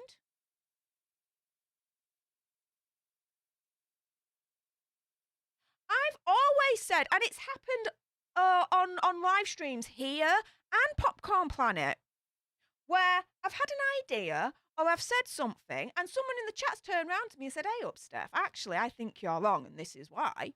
And you know what? There and then I've read that and I'm like, damn, they're right. Done. I was wrong. I'm changed. Because there's another point of view that's come across that's better than mine. So if it's better than mine, I let go of what I thought and I adopt that. Because then that makes me a better person. Ta-da! That's how it's supposed to work. I'm not calling for his show to be cancelled. I'm not calling for him to be cancelled as a person. I am calling for a conversation with Joe. For someone in a position to have a conversation and get him to learn and be a better person. And maybe then have a better show for it. Still let him have the whack jobs on. Still let him have the extreme people on. Fine, it's his show. He's a freedom of choice. He can do what he wants. He can have what he wants on. But by educating him, he may then think, okay, I'll be even more balanced. He'll have that emphasis to be even more balanced. And be like, okay, I'm going to bring these people on that'll counteract the wackos. Pardon me. Non-bodily function there. That'll counteract the wackos so I can have another perspective, another set of opinions to then distribute to the world in the free market of the exchange of ideas. Because if we don't do that and we just call for his head on a stick and call for his show to be cancelled, then no one learns anything. No one becomes a better person for it. Everyone loses out by not having and not being brave enough to have that conversation. You guys see where I'm coming from there? I hope you do. What are you guys saying? Oh my goodness. It's been a bit of an alter news segment, this one. My goodness. So let's see what's going on. So Miles K, hey up Miles K. Maybe we should come to our senses here. Yeah. Yes. You know, instead of whether it's Joe Rogan or anyone, right? If they say something you don't agree with it, whether your disagreement is valid or not, instead of automatically turning towards cancelling that person, or and all that lot, wanting to boycott their not you can boycott if you want, but cancelling them and wanting their show to be cancelled, right? Conversation. Because by having a conversation, you both learn. You both learn. And to me, learning is like the best thing ever. Like the more you get to know more knowledge. Ain't that a good thing? Ain't that a good thing? Miles K also says, one day everybody will be able to use the no word after enough time has gone by. It's only a matter of time before the term is normalized, and that will mean Rism is dying. I think that when Rism is dead in society, I think the no word will still, I can imagine, maybe not, I might be wrong, but I would still think the no word would still have a harmful effect because of its historical significance and where it came from. You can't escape that. You can't escape that. Even if Arism does die, history does not. That's the point there I'm trying to make. So even if Arism is dead, that no word, I would imagine, I would kind of speculate, would still have harmful significance because of its historical significance that could never die, because history is history. You can't rewrite it. Lady Pamela says, from what I'm hearing, it wasn't a one-time thing. No, it wasn't. And he just needs to stop using it. Pretty simple, really. Yeah. You shouldn't. What's pretty simple is not using it at all. Like, you just don't freaking say it. Again, how anyone in their right mind who's white, Caucasian, not of the black African-American ethnicity community kind of situation, could even have the gall to think that they can say that, let alone it utter out of their gob, is beyond me anyway. But yeah, you just don't say it. You just don't say it at all, right? Kitsune says you can say what you want, but you can't avoid consequences. Yeah, again, have freedom of speech to say whatever you want, but there are going to be consequences. There's consequences to freedom, absolutely. Simon says too many experts without knowing anything. Emma Jane says the cancel culture needs to end, just as the phrase "tell me your truth." Just tell the truth. Liking that one. Kimberly Brown says, I'm still going to listen to him. It's quite entertaining, in my opinion. Fair enough, lass. Fair enough. I don't listen to him. Don't listen to him. That's your freedom of choice. Fair enough. I ain't going to denigrate you for doing that. You do you. Fair play. Gary Keller says, right on, Steph. Thank you. Miles K says, yeah, I'm still going to listen because he's obviously not artist. He just made a mistake. Are you even serious? This is the thing. Did I ever say that he was artist? No. I never once said that Joe Rogan is artist.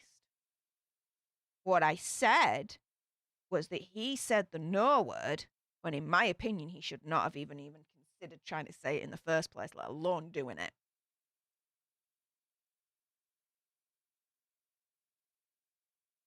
But if you still want to listen to him, fair enough.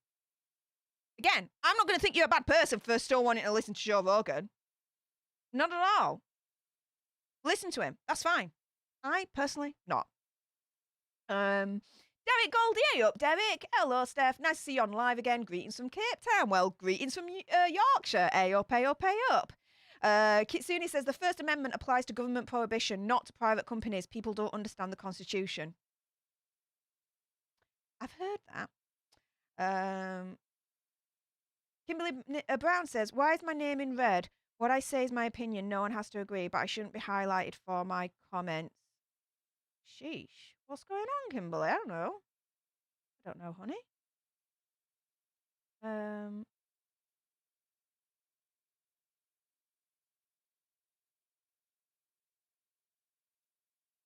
Zach says Joe's right about the lockdowns. Okay, Zach. I appreciate your belief in thinking that Joe Rogan's right. I respectfully disagree and think that Joe Rogan's actually wrong. There are many, many studies out there that actually show that the lockdowns have proven to be effective in regards to the spread. I would recommend you just reading a couple and seeing what you think in terms of the other side of it. So there you go, Zach. Megan says she's so down to earth and not fake and so humble, and it's so refreshing. Are you talking about me? Oh, yeah, you are. Megan says Steph inspires me. She's so down to earth and not fake and so humble, and it's so refreshing. Oh, thank you, Megan. Yeah, I seriously, I can't freaking BS to save my life, guys. Like, I'm just me. I'm just going to say what I'm going to say, and that's it. I can't be bothered sugarcoating shiz. It's just not going to happen ever. As I've always said, between my brain and my gob, there's no quality control. That up and left like eons ago, so that's what you get for that. What else are you guys saying?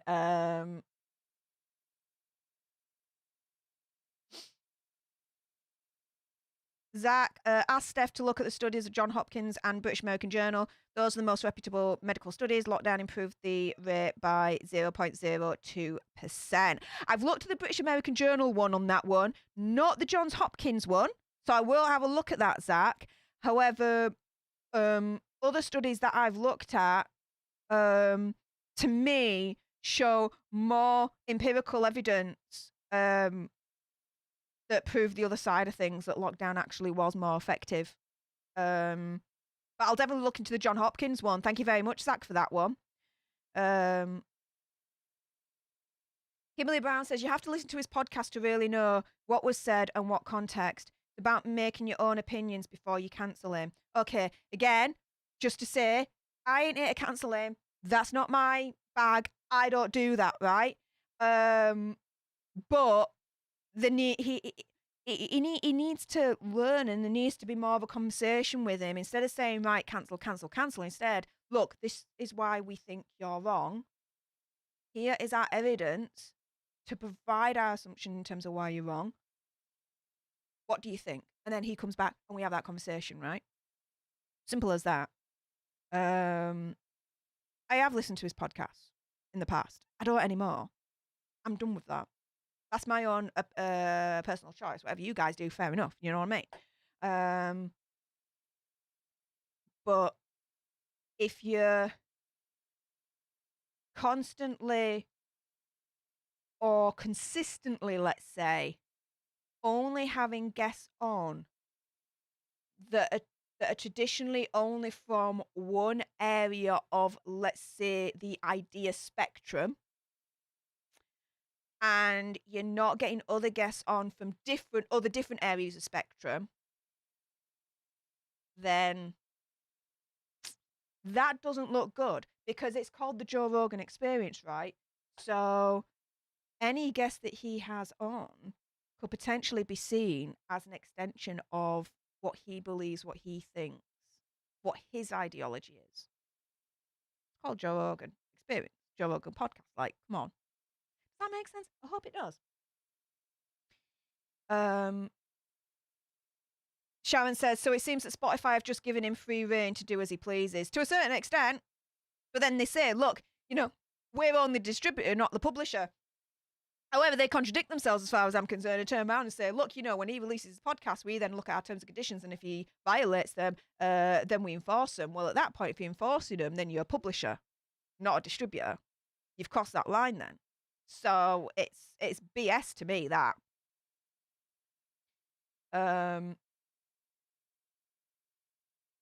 Jane says, I think he has a lot of issues saying all those horrible terms. I believe he does as well.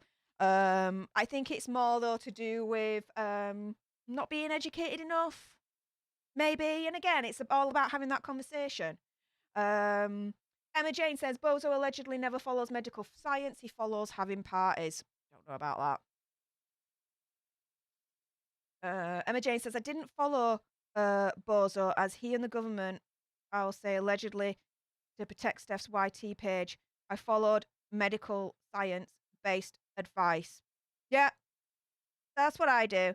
I follow medical science, empirical facts. That's it. If oh, Miss Ashley. Oh, I'll get on to you in a moment, lass. Thank you so much. Oh my goodness. Just to kind of finish my thought process with Emma Jane. Look, at the end of the day, right, if they've got a medicine and they can show the evidence, the empirical evidence to show and prove that it works, I'm going to take that medicine if I need it. Right?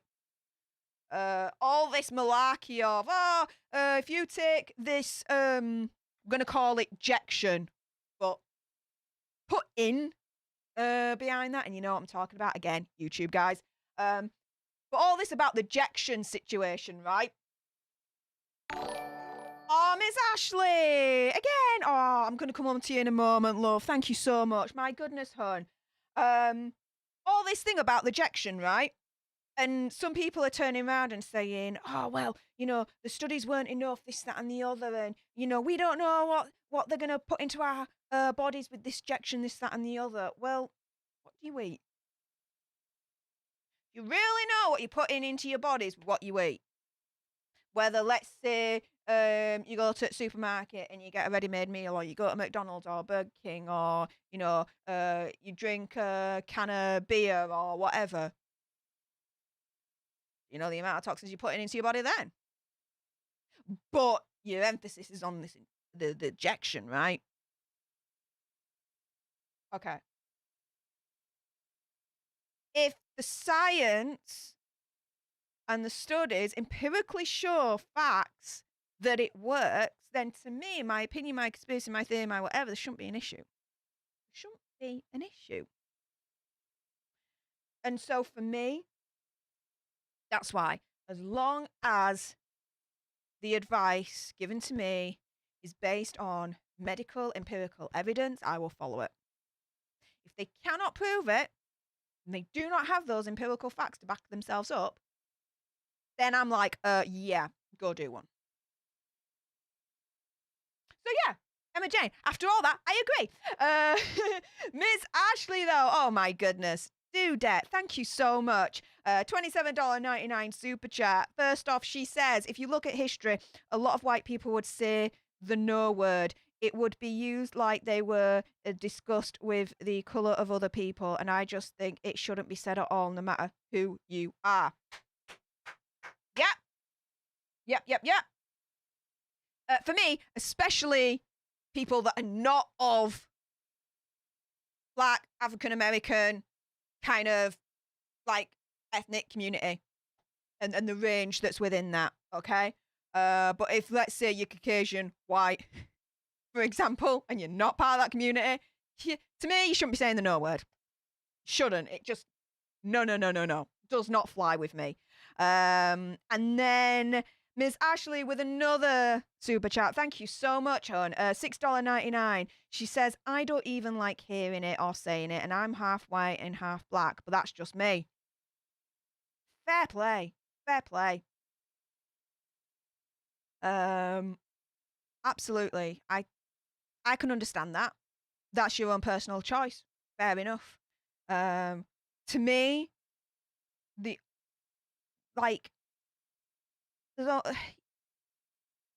unless you're part of that ethnic group, shouldn't be saying it. It's my opinion.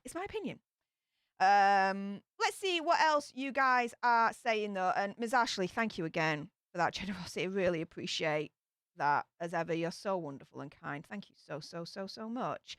I'm just going to scroll up a little bit here. Let's see.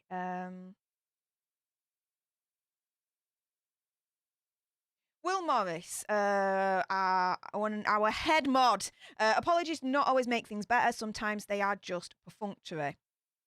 Yep. And I think to a certain extent, that's where Joe Rogan's apologies come from. It's perfunctory.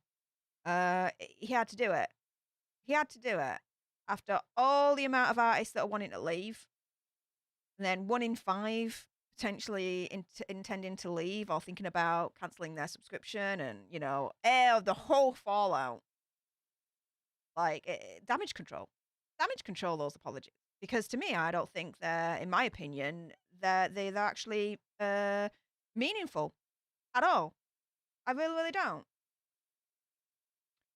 And he's just going to continue as he is. Mandy says he should have learned from his first mistake. Yeah. Should have. But he hadn't. Yeah, you have to look at the behaviour long term to see if the apology is sincere or not. I mean, let's just think about the first apology, stroke non-apology, of the misinformation. The first podcast that comes back, he comes back with, and it's all misinformation about Bud Light. Like, you couldn't make that shiz up even if you wanted to try. You'd think he'd be extra careful, especially with the first podcast back. But no.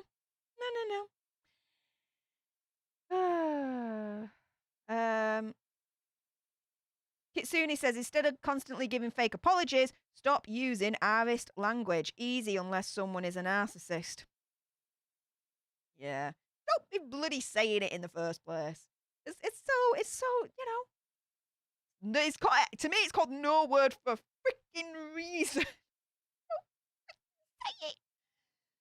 Oh, like banging my head against the wall sometimes. Like, society, come on, dudes, do better than this. Phil says I agree with Steph. The big off agrees. Love it. Wancho says, as a dude who grew up in NYC and had that word as part of my own vernacular, I realised that using it was wrong. Joe Rogan doesn't get that, period. Wancho, I applaud you. Firstly, for admitting that you used to say the no word. But then secondly, saying, do you know what? I educated myself. I learned that it was wrong to use and why it was wrong to use. And I learned from my mistake and I don't say it again. Mucho respect to you, dude. Mucho respect. Hell freaking yes. And that's the stance that to me now Joe Rogan should be taking. Not, oh, I apologise for saying the no word. However, it was taken out of context in terms of that compilation. No. The first half you got right. You apologise for saying the no word. The second part, it was taken out of context. There's no taken out of context. There's none. You just don't use that freaking word in the first place. It should just be exactly what Wancho's just done here. I said the no word. It was wrong. I learned it was wrong and why it was wrong, and I don't use it again. Done. Done. Wancho, you're better than Joe Rogan. There you go. Said that. Jeannie B says, I think Joe has had some tremendous insights as a result. Isn't that the goal? I question whether he's actually truly had those insights or not. Because again, he initially apologizes kind of for the misinformation. Yeah, his first podcast back and what is it? Misinformation that can easily be completely proven by facts. So to me, it's like, is he really going to learn from this? Time will tell. Time will indeed tell. And again, I'm not calling for him to be cancelled or his podcast to be cancelled. I ain't calling for that at all. I would never do that. Never. For me, it's more, taking true accountability and actually taking the steps to be a better person and to have the conversations to find out where he went wrong and what he can do to be better. But we'll see. Time will tell.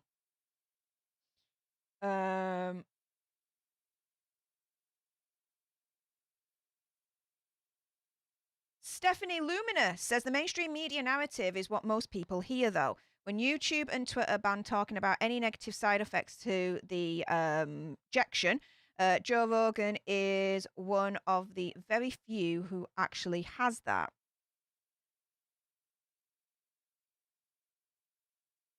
There are negative side effects to any medication you take.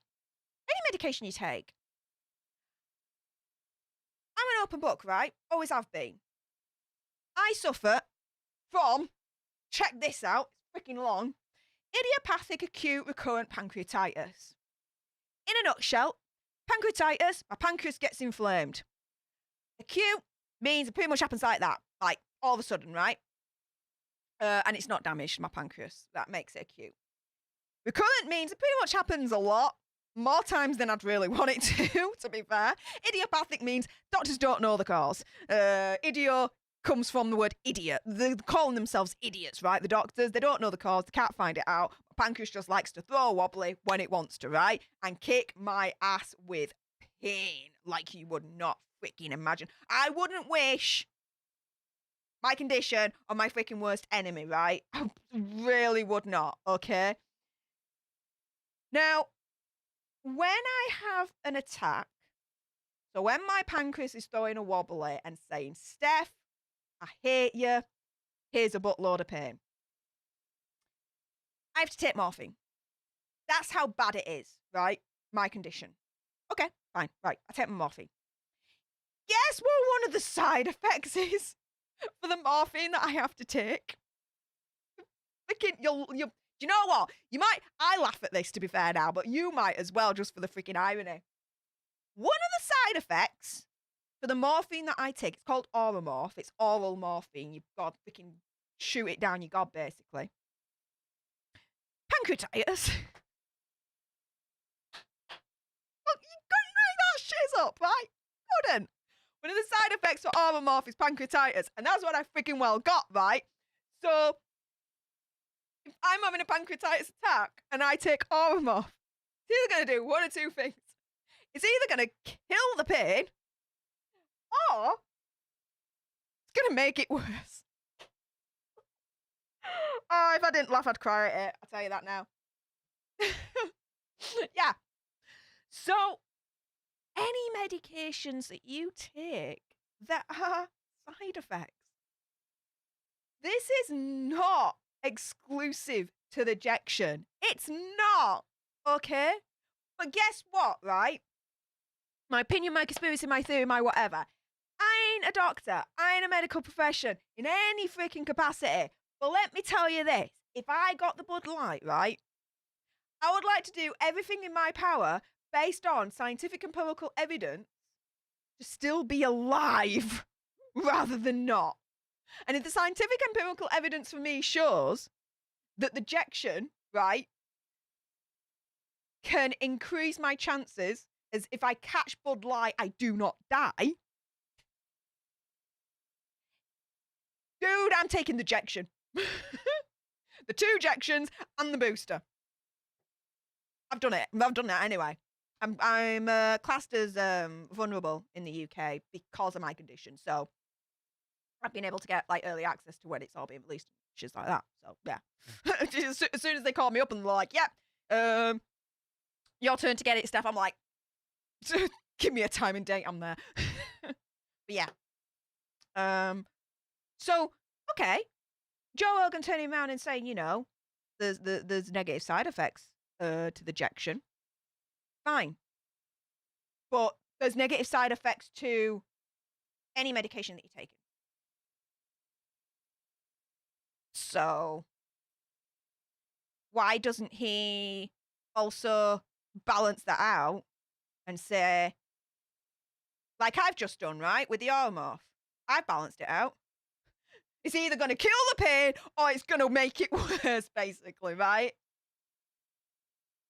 He could balance that out and say, do you know what?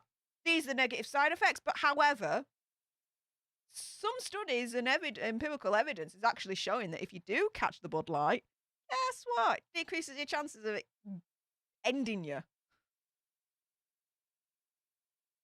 That he doesn't do.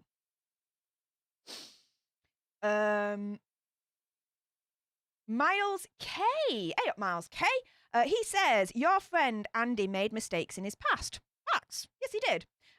You don't agree with the cheating, but you still listen to him and support him. You accept his apology and believe he changed. Same thing here. No. And I'll tell you why. I respectfully disagree with that, Miles K. And let me tell you why. Did he make mistakes in his past? Yes. Was he the monster that everyone made him out to be on Screen Junkies and whatnot? Hell no. If any of you want to know more on this, Andy literally drops the receipts on his Me Too Misfire video on Popcorn Planet. I implore you, if you've not watched it and you want to know more information about the facts, the truth, right? The truth, watch that video. Do I agree with cheating? No. But let me explain to you, okay, what happened with me and Andy. Right at the beginning, okay? And I'll give you the cliff notes. When the shiz hit the fan with Andy, right? Screen Junkies, I remember, did this round table. And they were discussing Andy and what happened. And they, in hindsight, threw him under the bus. Thing is, though, I am a victim of assault in the past, intimate assault. I was intimately assaulted in the worst way possible numerous times. okay? When I was a child. I've not made any secret of that. I've been quite open on that.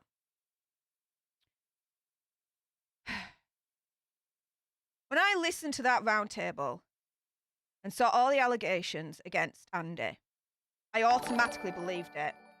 Oh, Miss Ashley, thank you so much for the super chat. I'll get on to you in a moment, Hona. This is important for me to say.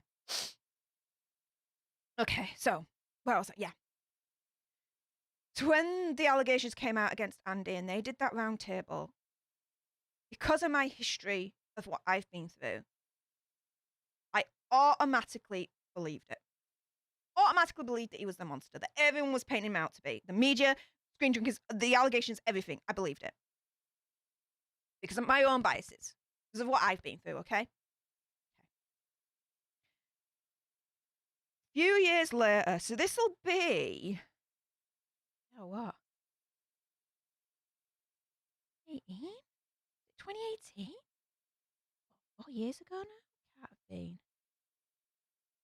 No, because I started... Hang on a minute. Let me just... Hang on. I need to get my time frames right here. Because time at the moment has just been, like, non-existent. How long ago was it? 2019. Yeah, wow. Okay. So Andy released his Me Too Misfire video in 2019. Wow. Okay. So, time's gone by so fast, guys. Okay, so everything died down at that point. Andy then resurfaces. He releases the Me Too Misfire video in July 2019. He drops all the receipts to prove the truth, to prove that, yes, he did cheat. That was it. There was none of this monster situation that actually happened, right? Okay. Did he take advantage of his power and his position? Yes. Yeah, he'll freely admit that. Yes. He did cheat on his wife. Yes. But consensual. Yes. Okay. I, at the time, didn't know that he had released this video. I watched, and I still watch to this day, Philip DeFranco. I like Philip DeFranco. I love his show. I really, really do. And he used to do, which he stopped now, which is a bit of a shame, today in awesome segment. And what he would do, it'd be like a quick 1 minute bit in his show where he would list everything on the internet that he found interesting or worthy of note to maybe look into or watch, right? And in this segment, and he turned around and basically said, oh, and Andy Signor has just released a video dropping the receipts on what happened to him.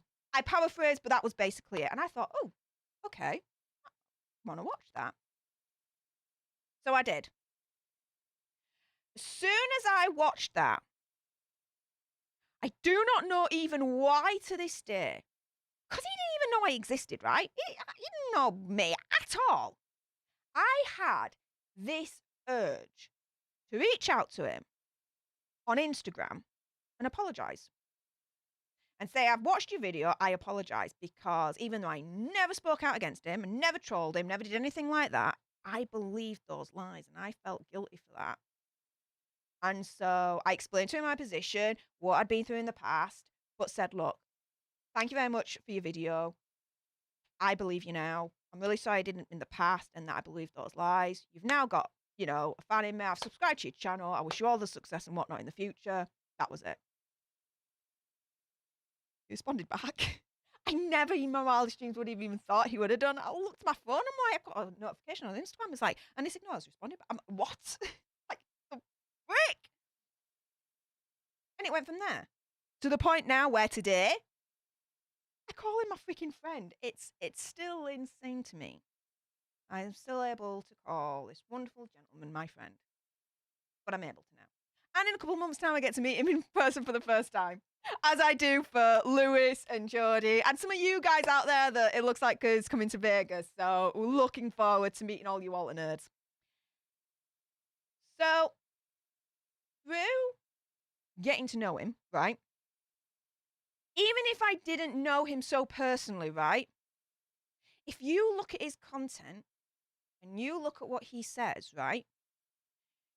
You can see that he's made mistakes, but he's learned from them and he's grown as a person.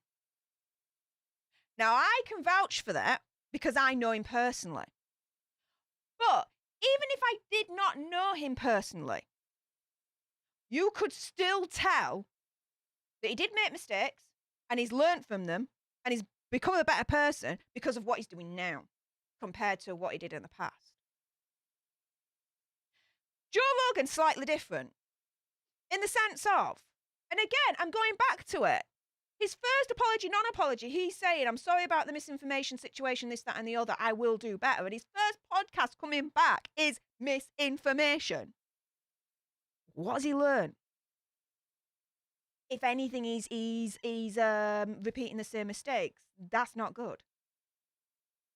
And then his apology on using the no word is an insult in itself because he apologizes using it, but then he tries to explain that it's taken out of context.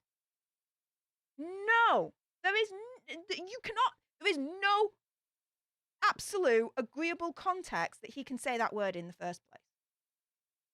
So for him to apologize for saying the no word, but then try and justify him saying that in the first place, saying that it's taken out of context, has he really learned?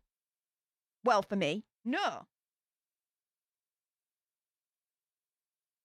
So if you look at Joe Rogan's apology, but then his actions and words straight after, it shows in of itself that he's not learned, in my opinion. And the apologies, in my opinion, are meaningless. Whereas you look at Andy and you see, just in his video content alone, that he has apologized and he's learned from it and he's changed as a person and he's been a better person for it. So, Miles K, I respectfully disagree with your comment there. However, I thank you for your comment anyway. And thank you for watching. Really, really appreciate that. If I just scroll down. Firstly, Peggy Cole, thank you so much for the $4.99 super chat. Really, really, really, really, really, really appreciate that. Thank you so much for even considering donating, Peggy Cole. So freaking kind of you, hun. Also as well, Miss Ashley again. Oh my goodness, hun, that's so freaking generous of you. Another super chat from your lovely self, $13.99. Thank you so much. She says, if you want to watch things to do with black people and all the stuff that has to deal with us, then watch on YouTube's Gossip Fox Soul. They talk about mostly black celebrities and that also BNC news. Ooh, let's have a look at that. Let's go onto the YouTubes and let's go. Oh, Peggy Cole, thank you, honey. I'll get to you in a moment. My goodness. YouTube's Gossip Fox Soul. What it is? Fox Soul. This looks like it is. I presume it is. Ooh, let's have a look at you.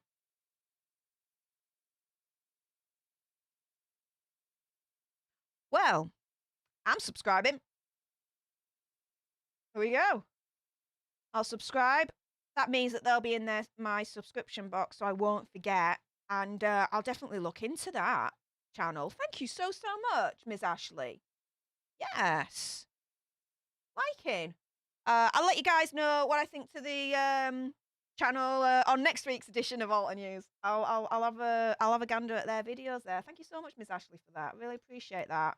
Signposting to that YouTube channel. And Peggy Cole, oh my goodness, thank you so much for the $9.99 super chat. She says, by saying that no word, it equates to telling a little one they don't count and it's hurtful.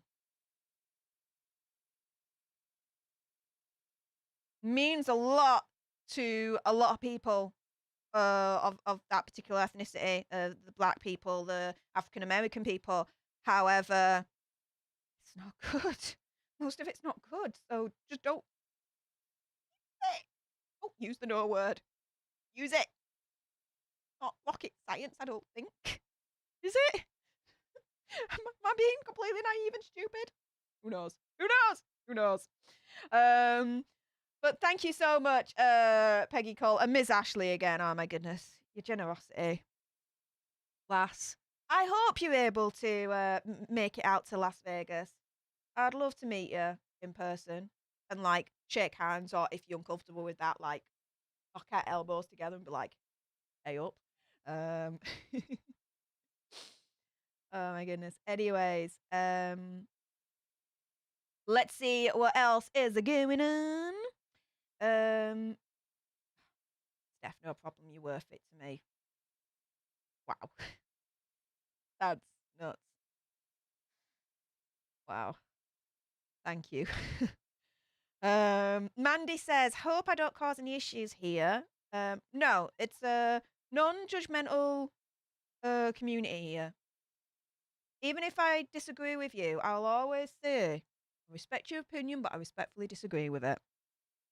But she says, I don't like the no word. I have mixed race in me. No matter what colour we are, that word should be banned. Fair enough. Fair enough. To me, the only people that can, make that decision in terms of whether it should be banned or not, the people that word directly affects, which is, the black ethnicity people, African American, mixed race kind of situation. For me, as a white Caucasian, I wouldn't even even think to assume that I could be in that position to say it should be banned outright, because I recognize the fact that, the black ethnicity, African American, mixed race do have the right to say that word if they choose to, but no one else does, in my opinion. Does that make sense? I hope it does. There we go.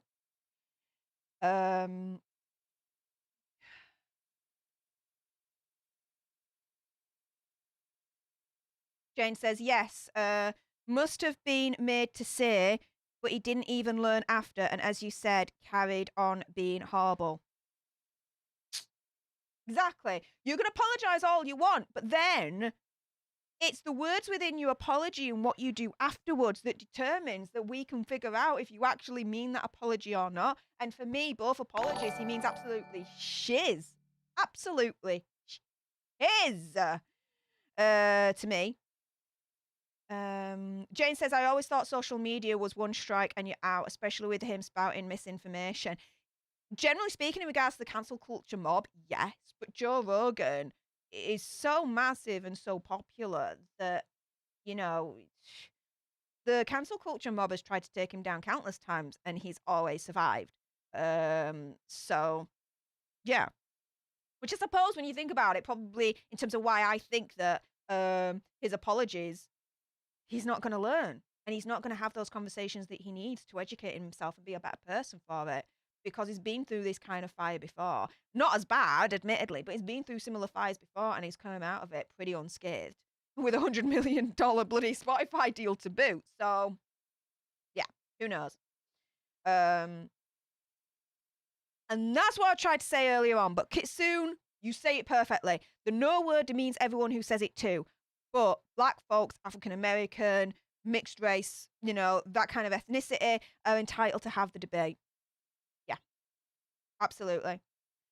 Because they're the section of society that it affects. So, yeah, absolutely. Jane says, will you ever be having any guests on your future streams? Possibly. Possibly. At the moment, I just pretty much do this on my own. Because I just feel more comfortable doing it that way. I've had, Lewis on in the past and Andy on a little bit. But I don't know. I need to get more used to being able to have guests on, if that makes sense. But yeah, hope that makes sense. What else are you guys saying?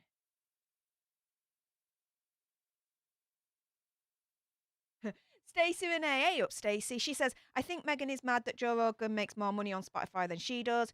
Free speech, people. He gave misinformation and should retract or apologise, but not because Megan has an issue with it. The whole thing with Meghan Markle and Prince Harry speaking out against Joe Rogan, saying, we've been speaking with Spotify since April because we don't agree with them being a platform for Joe Rogan because of misinformation, blah, blah, blah. To me, that is an excuse for them to hide behind, to them not honouring, in my opinion, their £18 million contract of releasing regular podcast episodes. They've only released one. Only released one. And now I can imagine them using this excuse of, well, we disagree with Joe Rogan and you being a platform for them, which is why, we haven't released that many podcast episodes. Yeah. My opinion, my conspiracy, my theory, my whatever on that one. But yeah, there you go.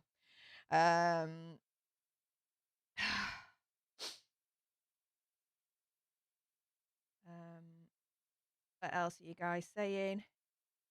Nini Love. Hey up, Nini Love. She says, you're saving this for later, right? I got in late and would love to watch this on my overnight later. Yeah, absolutely. All my alter news streams, they're all on in their full entirety. So if you miss it and you want to watch it on replay or you want to rewatch it or whatever you want, yes, it will be in its entirety. So don't worry about that. What else are you guys saying? Stephanie Luminous says, the thing is, we're allowed to talk about negative side effects to literally anything else, but this new experimental injection.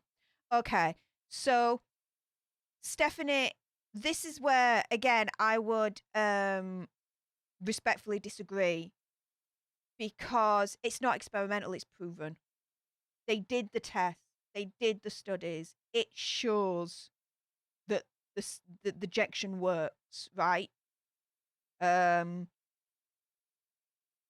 So for me, it's not experimental. The empirical, medical, scientific evidence backs it up that the injection works. Now, again, with any medicine, there's always going to be side effects, good and bad. And it's your own personal decision as to whether you want to get the injection or not. If you do, fine. If you don't, fine. I don't judge. It's your own personal freedom of choice, and I respect that above anything else, right? But what I respectfully disagree with is you calling it an experimental injection when it's not. There's studies, there's evidence, empirical, scientific based fact to show that the injection works.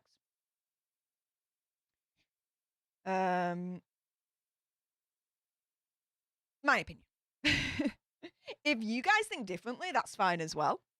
I respect that. I respect your freedom of thought and freedom for you to disagree with me. That's absolutely cool.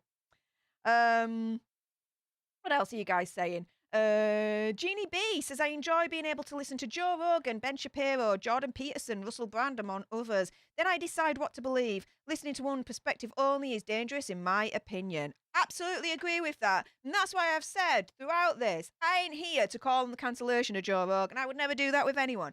I ain't here to call on cancellation of his show. Not a chance, okay? Everyone is entitled to their own platform to say what they want to say, and that's it. Okay. Consequences to your freedom of speech, as always, as I've said that as well. But yeah, listen to who you want to listen to. Fine.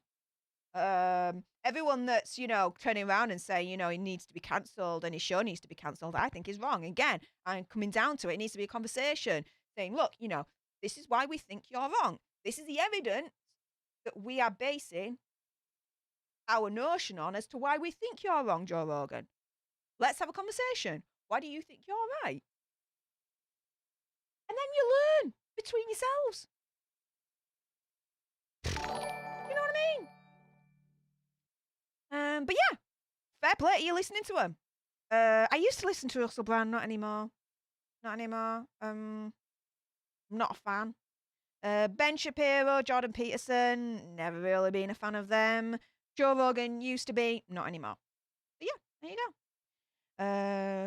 What else is going on? Beth! There's negative side effects listening to Joe Rogan for medical advice. For me, you should only be taking medical advice from people that are trained medical professionals that have had the education. If you're taking medical advice from a podcast dude, I'm sorry, but to me, there's something wrong with that picture. Just saying.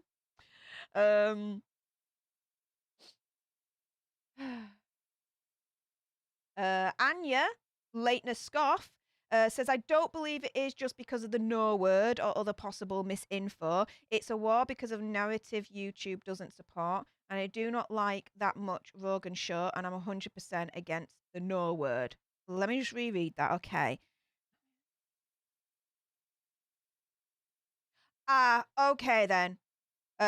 So YouTube basically likes to quieten down people that do not support the narrative that it believes in. Yeah. Yeah. I get that. Yeah.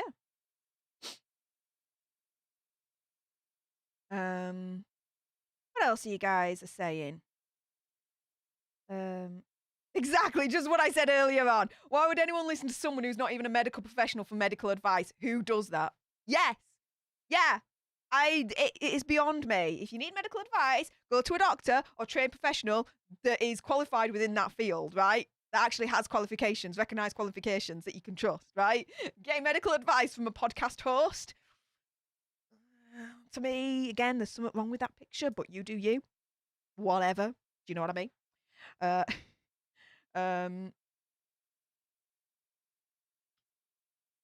Let's see what else is going on.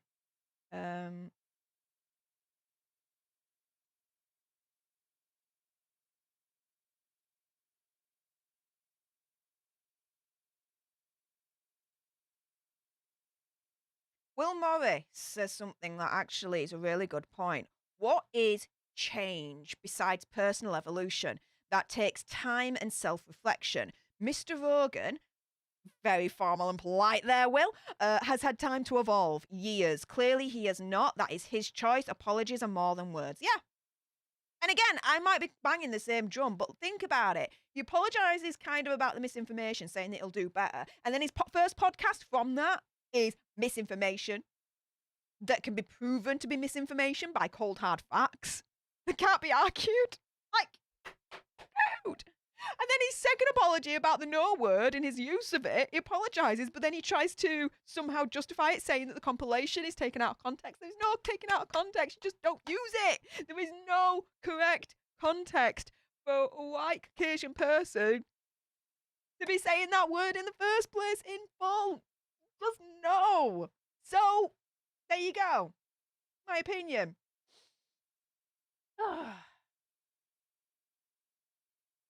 Let's see. What else are you going to say? This is when I was talking about then Andy. So Jacqueline says, I feel bad for Andy. Yezi Jam 1 says, what happened to Andy?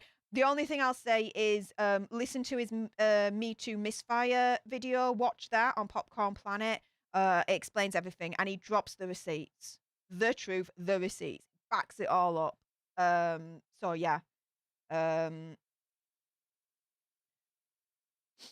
What else are you guys saying? Jacqueline says, I was watching another channel, seen people dodging him, left that channel. Yeah. Because, believe it or not, even though Andy has dropped the receipts to prove that he wasn't that monster that they made him out to be, did he make mistakes? Yes. Did he cheat on his wife? Yes. We were consensual. Wasn't a monster. Okay. He dropped the receipts. He proved it. Right? In that video, the Me Too misfire, there are still some people to this day that either still believe that he's a monster out of pure ignorance, or, how do I put this? They watch the video, they see all the receipts dropped, but it doesn't fit their narrative of him actually being a monster, so they disregard all that evidence and still consider him a monster. How they do that, I don't know, because the evidence there is indisputable. Like, drops the receipts. Dude, he's not a monster. But they still are on that bandwagon for some reason. So, yeah. Oh, Canadice! God save the Queen! God save the Queen! Happy Diamond Jubilee! Hi, Steph. I caught you live. I don't know what time you came on YouTube. I came on YouTube 7, 8, 9, nearly 3 hours ago.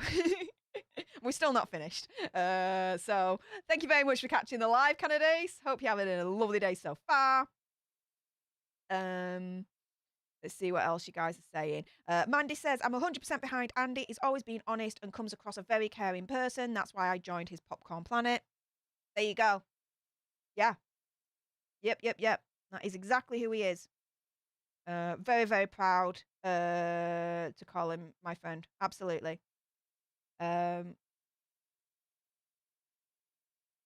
Stephanie says, he never should have apologized in the first place. Maybe for the no word thing, but not for the guests he has on his podcast.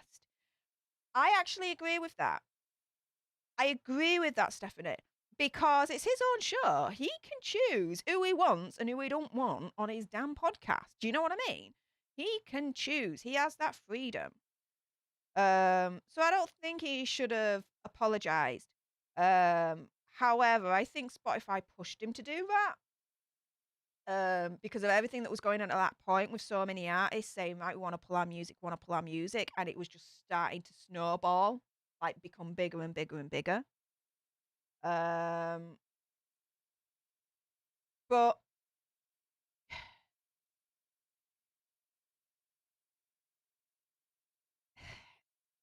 it did. And then what happened? First episode since the apology. Misinformation, no different point of view. Yes. Go, Rogan. Can't make this shit up. Oh my goodness. Stacy says, Joe Rogan isn't going anywhere. If Spotify for some crazy reason drops him, his audience and their dollars will follow him anywhere. Yep. And then that goes back to what I said earlier on. They've invested $100 million in this dude. You think they're going to let go of that easily? Spotify? Not a chance. Not a chance. They're going to try and protect him as much as possible and protect, essentially, their investment. That's what he is an investment for them.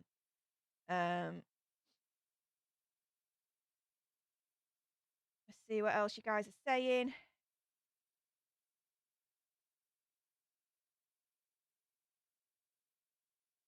So, going up to most recent super chats.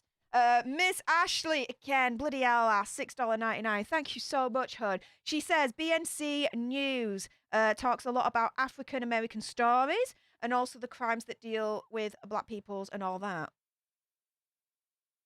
I'm up for more education on that. Hell yeah. Thank you so much, Miss Ashley. What else are you guys saying? Let's see. Canadace, God save the Queen, $2. Thank you so much for the super chat, hun. She says, hey up, Steph from Canada. Well, hey up, Canadace from Yorkshire. How do? Simon says, the no word clearly affects all sides of society, so it should be a whole society debate. I kind of get where you're coming from there, Simon. However, I'm not entirely convinced. The reason being is because, for me, the part of society that's not part of the black African American mixed race ethnicity as part of that group, the no word affects them. Quite rightly. When you look at the historical context, everything quite rightly, yeah, affects them. To me, it's not a word that should be used outside of that particular ethnic group of society. To me, it's not a word that outside of that particular group and ethnicity, other people are entitled to use. So to me, if anyone outside of that group, in my opinion, is not entitled to use that word, and it shouldn't be part of their vocabulary or even part of their thought process to even consider even saying, right? Then, to me, that takes the no word out of the hands outside that ethnic group completely. So it's got no to do with us because we shouldn't be freaking using it in the first place. It shouldn't be done, right? But it has everything to do with a group of ethnic people, black people, African Americans, mixed race, that kind of thing, that it does affect. So the people that it does affect in a negative, harmful, absolutely disgusting way, right? To me, they're the ones that are entitled to have that conversation and have that debate in terms of, you know, should it be banned, how it should be used, that kind of thing. Not anyone outside of that group. Does that make sense? Because it shouldn't affect anyone outside of that group in the first place because, to be quite frank, in my opinion, we shouldn't be using it in the first place. It should be outside of the equation for us. I hope that makes sense. There you go. I kind of see where you're coming from, but I do respectfully disagree on that, Simon.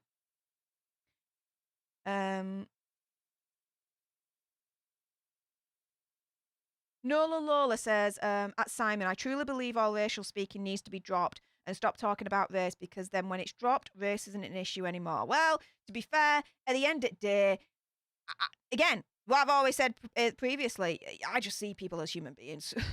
We're all equal, we're all human beings, regardless if you're black, white, yellow, purple, blue, pink, green, I don't give a shiz. We're all human beings. So we're all equal. Because of our shared humanity, because we are human beings. But, yeah. There you go. Unfortunately, though, for the time being, for the foreseeable future, race is still going to be in the equation until it's not. I don't think, unfortunately, we're going to see it in our lifetime, which is sad. But hopefully, as a society, you know, we're going in the right direction for the main part.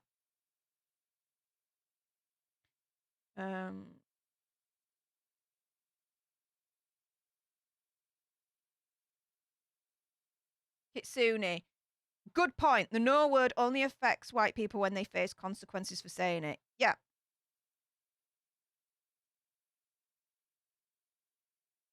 Yeah. But to me, it shouldn't affect, and let's just generalize it here, just to white people, let's say, but it shouldn't affect white people to begin with because it should be out of the equation. Shouldn't be using it in the first place. Therefore, it should be out of the equation and therefore not affect us in the first place because we're not freaking using it. The no word. Come on. This cannot be rocket science, right? Again, am I naive? Might be. I won't be surprised. Stephanie says that she respectfully disagrees with me. Fair enough. But I respect you for having that conversation with me in the first place and hearing me out, as I heard you out. So, thank you for that, Stephanie. Respect you for it, mate.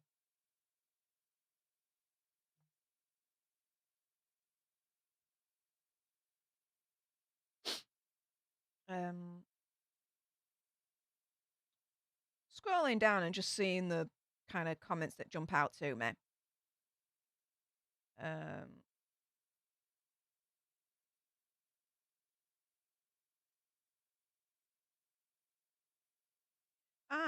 Bloody hell, Mandy. I'm so sorry, hon. She says that she's lost 3 members due to the Bud Light situation. Oh, bloody hell, lass. I'm so sorry to hear that. Oh, that's awful. She then says she's high risk. She's had dejection. But she says, believe me, if you lose family members or friends, it hits you hard. I find it hard every day losing my mum and dad. Oh, bloody hell, Mandy. I'm so sorry.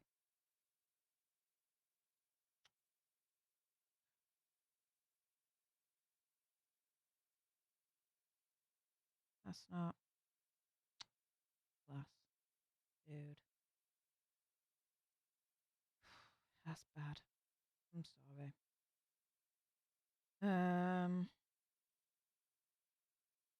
Wow. Kind of feel any response there is just going to be freaking redundant, love. Just make sure you're taking care of yourself. Lady Pamela. She says also they had knowledge behind them. Wasn't the first ejection invented, and the chicken pox ejection has killed 2, and you can get it when vaxxed. It's not news. I'm with Stef The Alter Nerd. Yeah. And to be fair, the ejection for the Bud Light isn't actually on new technology, like gene scientific technology. It was actually something that the Oxford University here was actually working on for years, and the woman responsible for the Oxford AstraZeneca, let's say, injection, she saw what they were working on for something completely unrelated and different. Then the Bud Light situation comes, and she sees that this years and years and years of this work on this other situation could actually be potentially applied to the Bud Light. So they investigated further and saw, yes, it could. So actually, the Oxford AstraZeneca ejection actually does have years and years and years and years of background to it. It does. Read up on it. It's true.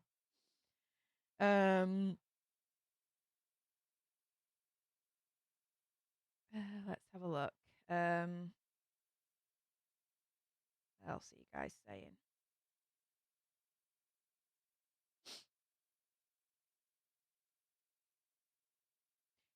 Derek says, in my country, we have other awful words we may not say, but the divide is completely different from all other content composites. Yeah, I mean, how do I put this? Like,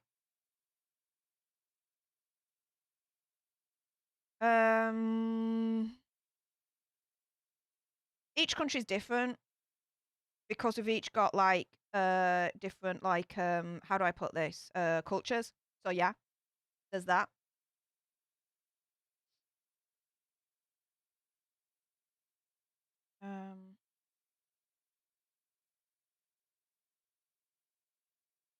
See what else you guys are saying.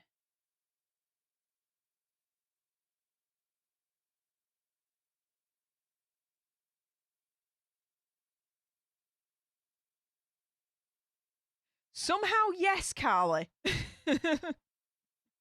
this is Alter News. We talk about the alternative. It's just going to happen. But yeah. Yeah, we don't shy away with these topics and these discussions. Having these discussions, I practice what I freaking preach, guys. I don't just talk out on my backside, right? We have these conversations so we can learn from each other and, you know, educate ourselves. And if I'm wrong, I get re-educated. Boom. Done, right? Hey, you see, this is how it's supposed to be, guys. Stephanie says, can I just say, I love how civil everyone has been in the chat. It's difficult subjects and everyone's been so respectful, sharing different opinions. Boom. Exactly. Yes, I'm so proud of this community, guys. Alter Nerd strong. Yes, love it. She says, love this community. Yeah. Yeah. No judgment. Share your opinions. If you're right, you're right. If you're wrong, that's okay as well. We'll discuss it. And we'll either agree or we'll agree to disagree. And that's okay too. That's all right too, guys. It's all right. It's not going to be the end of the world.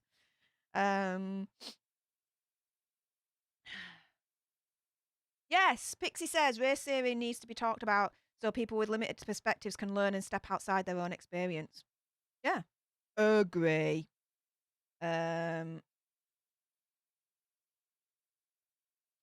Ms. Ashley says, but black people will still deal with Arism, so it needs to be talked about because they deal with, so won't matter if we don't talk about or no, and it had to be talked. Yeah. Yeah. I'm just saying in regards to the no word, right?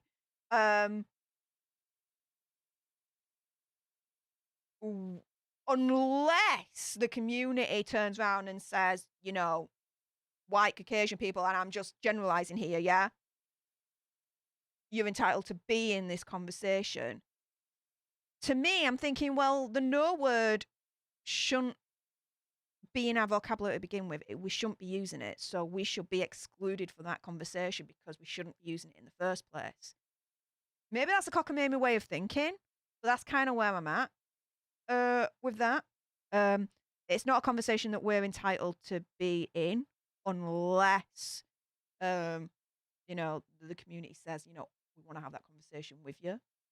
But that's only on the no word, right? When it comes to, other forms, other iterations of Arism and all that lot, hell yeah, there needs to be conversation with all society. The societal conversation, it needs to be said, it needs to be had, it needs to be done. I hope I'm getting that across. Right. Any other form, any other thing of Arism, yes, or it is a societal conversation. Every single race, it needs to be discussed. Yes. The no word, though, it shouldn't even be part of the white Caucasian community vocabulary, so it shouldn't be said in the first place. So it shouldn't be part of that conversation. Oh, I hope I'm making sense. But if the black African American mixed race community turns around and says, we're having this conversation about the no word and we want to bring, let's say, the white community into it, then fair enough. But we shouldn't be in that conversation uninvited. There we go. Yeah. Aw. Adore you too, Stephanie.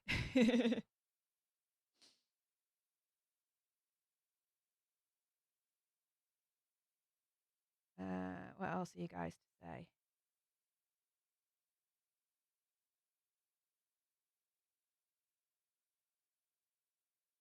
Ms. Ashley says, Steph, I disagree with that statement about if we don't talk about this, then there won't be issues because it has been talked about before. Black people still deal with it. Okay, so maybe I wasn't clear enough. So, how do I put this?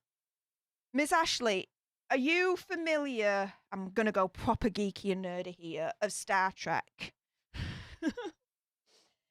Star Trek is, let's say the original iteration of it is based in a utopian world where, like, there's no inequality whatsoever. Race isn't a thing. Everyone's equal. Everyone lives in harmony. All treated as human beings. And that's it. So, because of that, there's no racial issues anymore because no one differentiates between race. It's just we're all human beings and that's it, right? We're all part of one tribe, which is humanity. There's no splinters, there's no sections, it's just humanity. Because of that, everyone's equal. So, if as a society we're able to advance and evolve and get to that utopian point, then that's it. There's no issues anymore. There's no need to talk about this because the whole thing about race in different sections of society and being separate doesn't exist anymore, because at that point in that utopian kind of society, we're all part of one humanity, the human race. That's it. But until then, no, definitely we've got to talk about it. Yes, absolutely. I'm sorry if I gave the wrong impression at some point about that, Miss Ashley. This is why I'm doing this stream right now and talking about it. You know what I mean? So yeah, it needs to be talked about. Absolutely needs to be talked about. And so yeah, the more we talk about it, the more that the problems get aired out, and then the more that these problems can be resolved by society. If it's not talked about, then it festers in the darkness, it festers in the background, it gets worse and worse and worse and worse and worse because no one's dealing with it. So it definitely does need to be talked about. I agree. I agree. Apologies if I gave you the wrong end of stick, but there you go. And I use the Star Trek analogy of the utopian society of just being one race, the human race, and that's it, without any factions within that humanity as a very basic concept. Okay, very, very basic, but yeah, just to kind of try and give you my kind of what's going on in my head with that. That makes sense. There we go. But yeah.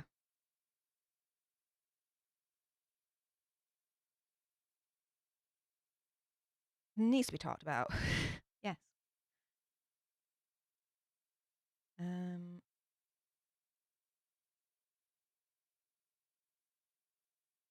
Exactly. And Will Morris is saying it even better than me. In regards to not talking about this, not talking about a problem has never actually solved the problem. Only through dialogue can any sort of answer be discovered. You said it better than me, dude. Oh, you guys always say things better than me, guys. I'm just like, yeah. But yeah. Dude, thank you. What else are you guys saying?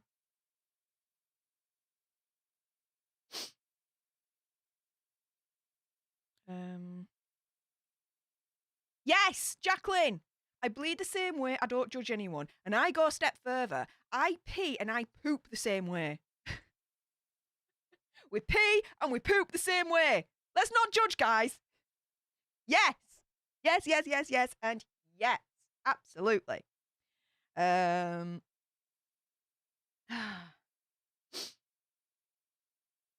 exactly, Susan. Don't be mad. We can disagree. Yeah. And that's okay. As long as we're having these conversations, there will be progress.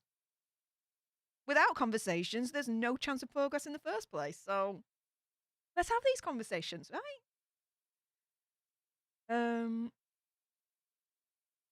What else are you guys saying?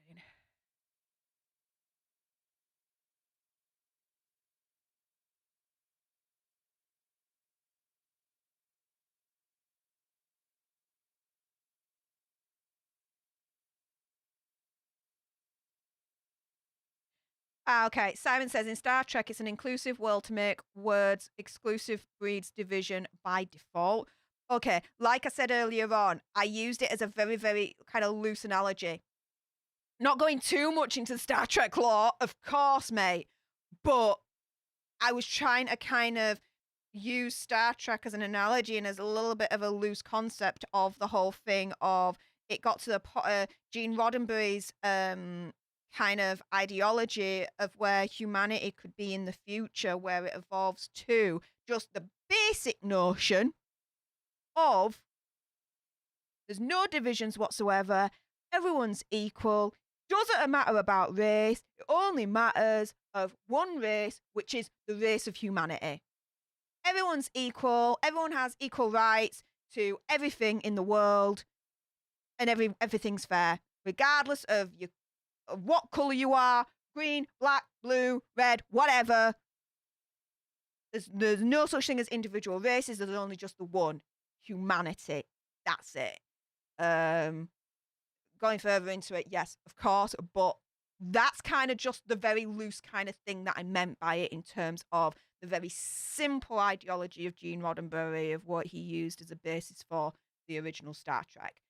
That makes sense. I hope that does. Whew. But I'm liking it. There's some geeky nerds with me in the chat. Thank you very much, Simon. Oh,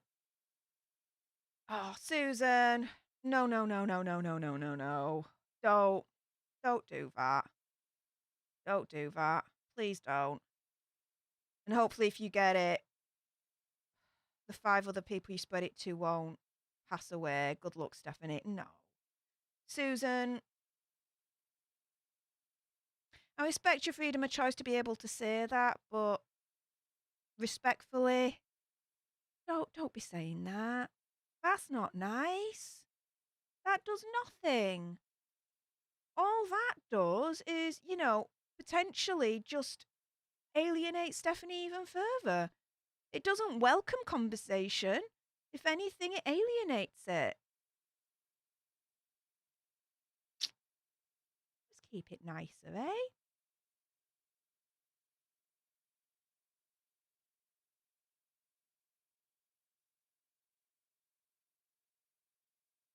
Will Morris. They also got rid of money in the future version of our world in Star Trek. Good luck with that, Roddenberry. Yeah. Everyone had equal rights to everything. There was no money anymore, so there was no concept of being poor. Yeah, what a world to live in, right? Okay, so from earlier on, Miss Ashley said, Steph, what meant that before people never talk about arism or dealing with it? Ah, okay, yeah. For a myriad of reasons. But we are at a place in society where we're able to have those open conversations now about it. And damn right, they should. We should be having those conversations. Because as Will said earlier on quite eloquently, where I failed, you don't talk about a problem gets worse. Let's talk about it to try and resolve it. Because by talking about it, you increase your chances of getting it resolved one way or another. So there we go. But thank you very much for clarifying what you meant earlier on, Miss Ashley. I really, really do appreciate that, hon. Ooh. Just lubricating my throat there. Ansi, hey up, Ansi. She says, hey up, Steph. Hey up, Ansi. And all. Sorry I'm late. Thanks for jumping in anyway. I'll be rewinding the stream to catch up. I just wanted to say, great latest video on Dr. Death. The Britain's Most Evil episode for this week. Oh, thank you. You'll really enjoy the next one I've got in store. One of the most evil, police officers ever. And it happened recently. This ain't something that happened decades ago. This happened recently during lockdown times. This is as recent as it can freaking well get. But I am definitely announcing him as one of Britain's most evil. So make sure you stay tuned for that one, Ansi. And everyone else, please do go and support my new series, Britain's Most Evil. I'm really, really, really proud of it. And they are getting better as I'm going along. So I'm really, really liking the progression that I'm making on it. So yeah. Love my true crime stuff, so hope you guys enjoy. Let's see, what else are you guys saying? Diasuku-san. Oh, I hope I've pronounced that right. Me and pronunciations are never best friends. But he or she says, apologies, says, Steph, don't worry. It's a difficult situation and easy to go the wrong way. But at the end, your authentic character shows how cool you are. Heart. Oh, thank you. They are difficult conversations. And even with the best intentions, sometimes, with these conversations, you might say something the wrong way that wasn't what you intended. Or you might just say something that's wrong because you're not educated enough. I've done that. Really done that, right? Really? Well, you know what I mean, right? I've done that.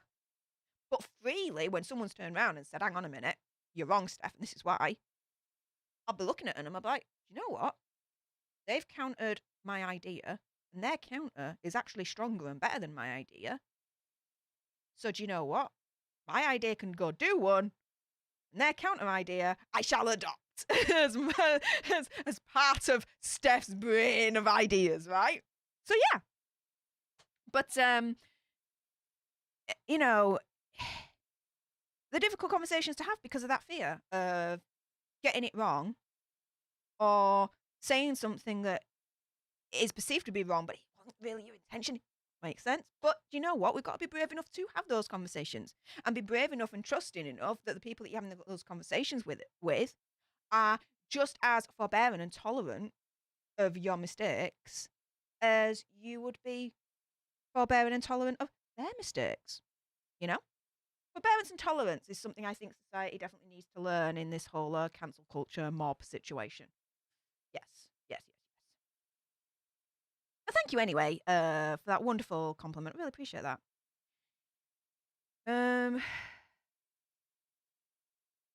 Let's see. What else are you guys saying?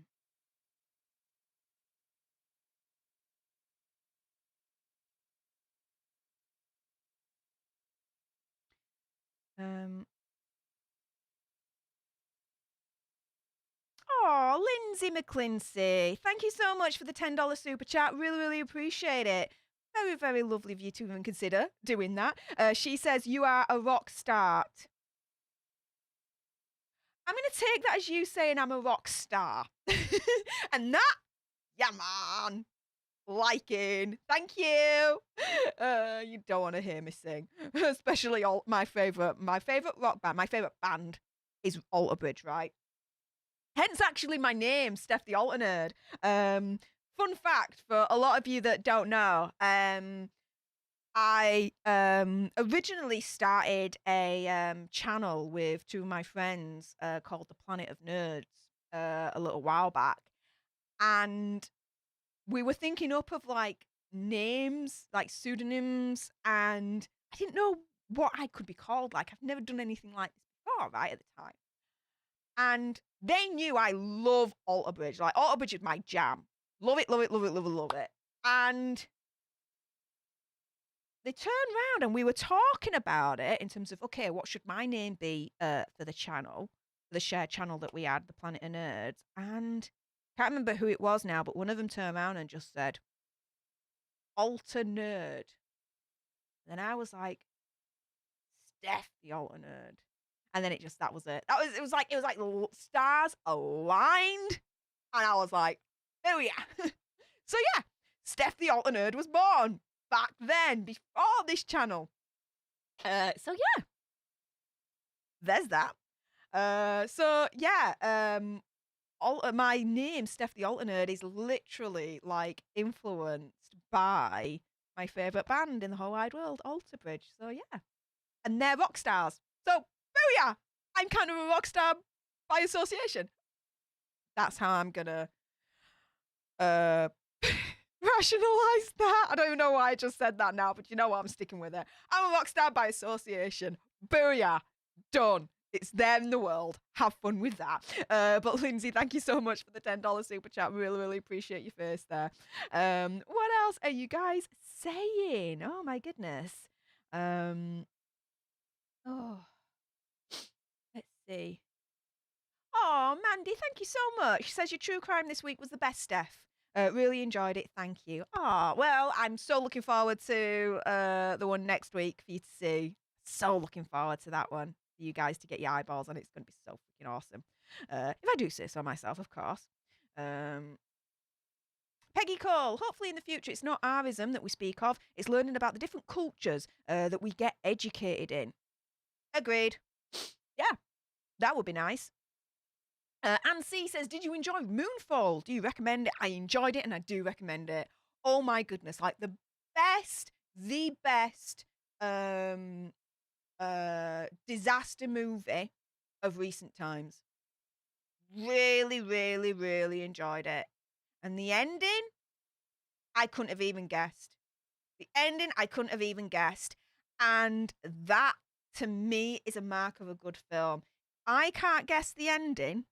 And I did a really good old college try of guessing this ending. As I was watching it in cinema with my mate from work, he's my cinema buddy. We go together. I was like, you know what? At the end, I suspect this, and this will happen. I was completely wrong, and I was glad to be wrong. Oh my goodness, yes. So yeah, enjoyed it. Definitely recommend it. Get your eyeballs all over it if you can, and if you feel comfortable enough going to a cinema, of course. Just to put that out there. Sharon says, Steph, could it lead to diabetes? Could what lead to diabetes? The only thing I can think of in terms of you asking that is maybe my condition, pancreatitis. And yes, it could.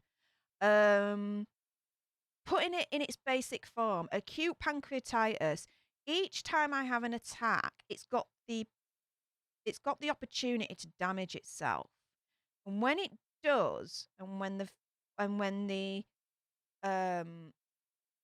physicality of the pancreas is actually damaged, it's scarred, that's when it turns the condition from acute pancreatitis to then chronic pancreatitis. And then at that point, with chronic pancreatitis, once it's scarred itself the once, the chances of it scarring again increases each attack it gets, to the point where, yes, one of the things that it can lead to is diabetes. Yeah. So yeah, if that's what you meant in terms of if pancreatitis could lead to diabetes, yes.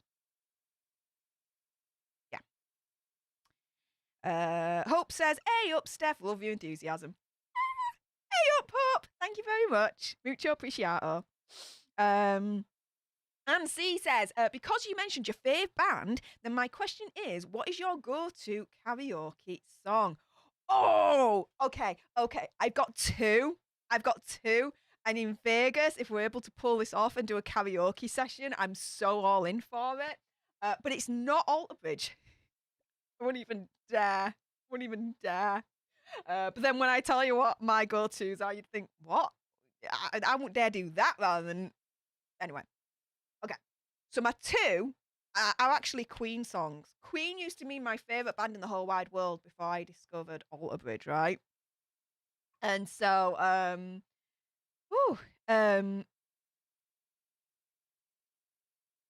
okay. I just completely just had a brain fart and I don't know why. Okay, we're back. So my two go-to songs, Queen songs, it's Somebody to Love and One Vision. There you go. It's been like that since I was like a teenager. Karaoke, that's what I'd sing, guys. One Vision or Somebody to Love. You kind of like, where the mood took me. I just choose one of those, and then that's it.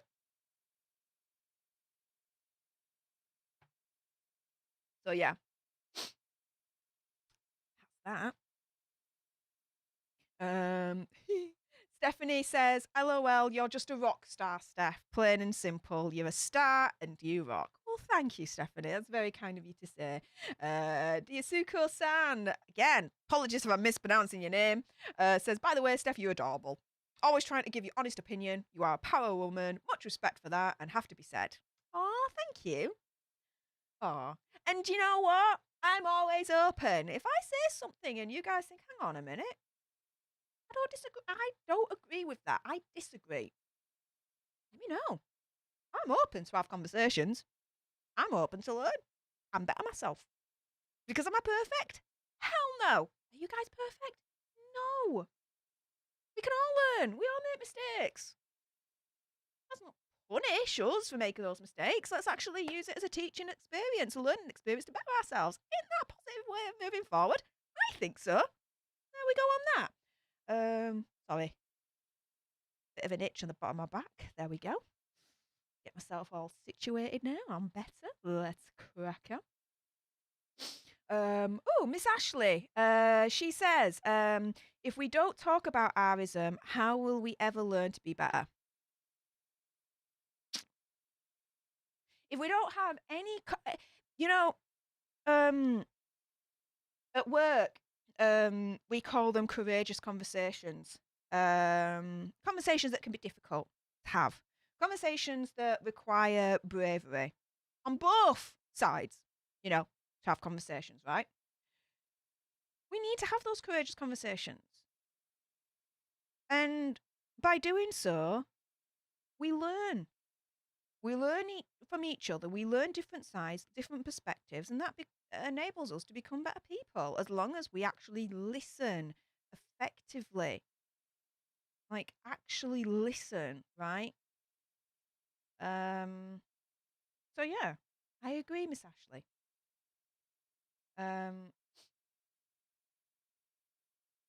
Rita Sanchez says, thank you for discussing things people shy away from. It needs to be aired out so we all can learn and grow from. There you go. There you go. Yes. Adriana G. Hey up, Adriana says, I like Karaoke Queen too. Bohemian Rhapsody. Bloody hell. How the hell do you do that? I tried that once and I was like, do you know what? Never again. I was all over the place. Like, dude, I'm like, no, I'm not. Nah. Bohemian Rhapsody, we're done. I love that song, don't get me wrong. And it was my favourite song for the longest time, believe it or not. But yeah, not anymore. Not anymore. What else are you saying? Stephanie says that her go-to is Preacher Man by Dusty Springfield. Nice. Very nice classic there. So guys, I'm gonna wind this stream down. It's 25 past 10. I want to acquaint myself with sleep and remind myself of what that is. Before we do so, though, Kate, Emily, love, welcome to the leadership. Thank you so much for even considering joining. Really do appreciate that. For anyone else that might be considering, well, what is the leadership? What does that entail? Well, for Kate, Emily, love, what she did was she went onto this screen here, and next to the shiny little subscribe button is an even more shinier join button, right?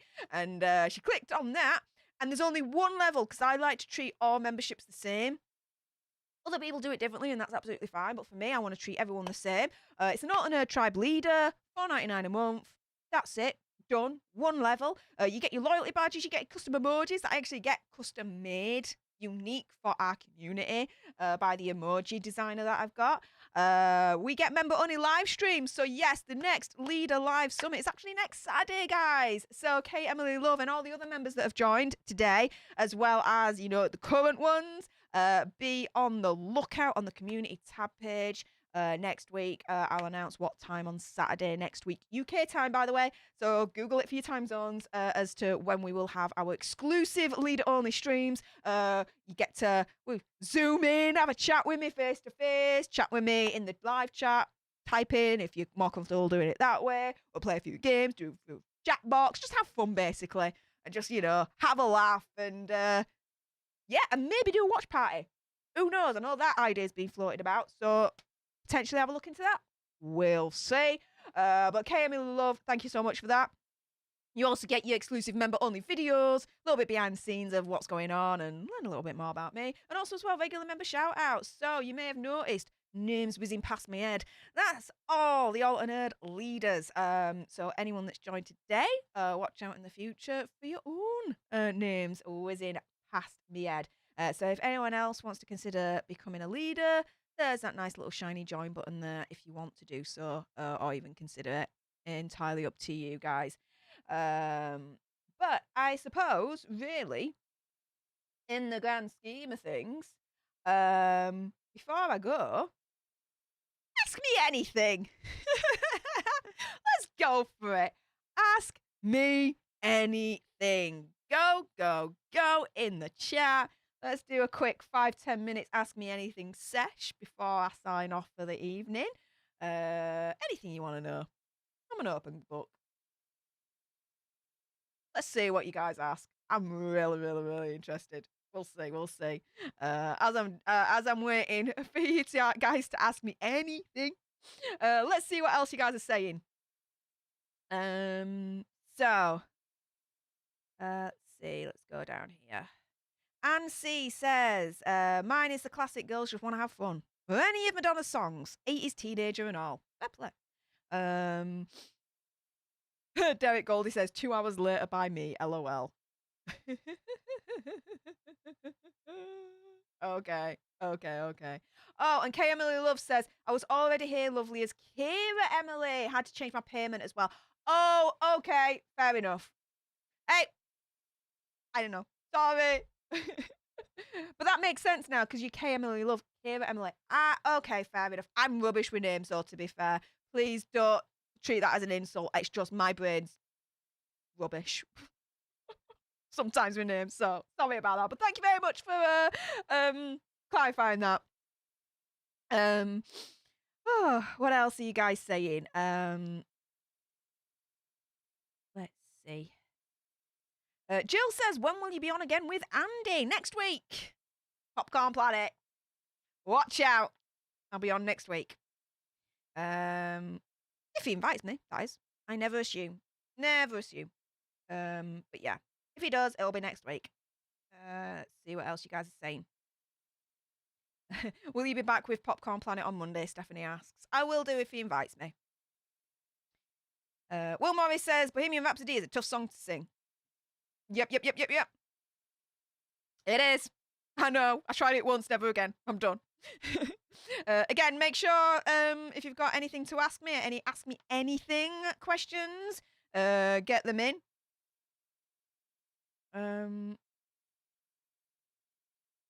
Oh, Adriana says, love listening to you, Steph and Popcorn Planet. Thank you. That's very nice of you to say. You guys should watch Bohemian Rhapsody. I agree. I like that film. Here we go. Questions are coming in. So Adriana G says, what was your favorite group band as a kid? Oh, okay. So, my first favorite band group as a kid was Spice Girls. So I was born in 86, so that gives you a little bit of an indication. I'm 36 this year. And this year's my Chinese year. I'm the year of tiger. Rah, yeah, man. Anyways, sorry. So yeah, my first favorite group band as a kid was Spice Girls, but then it quickly changed to Steps. Like I mean, if you don't know them, Google them. They're a marvel.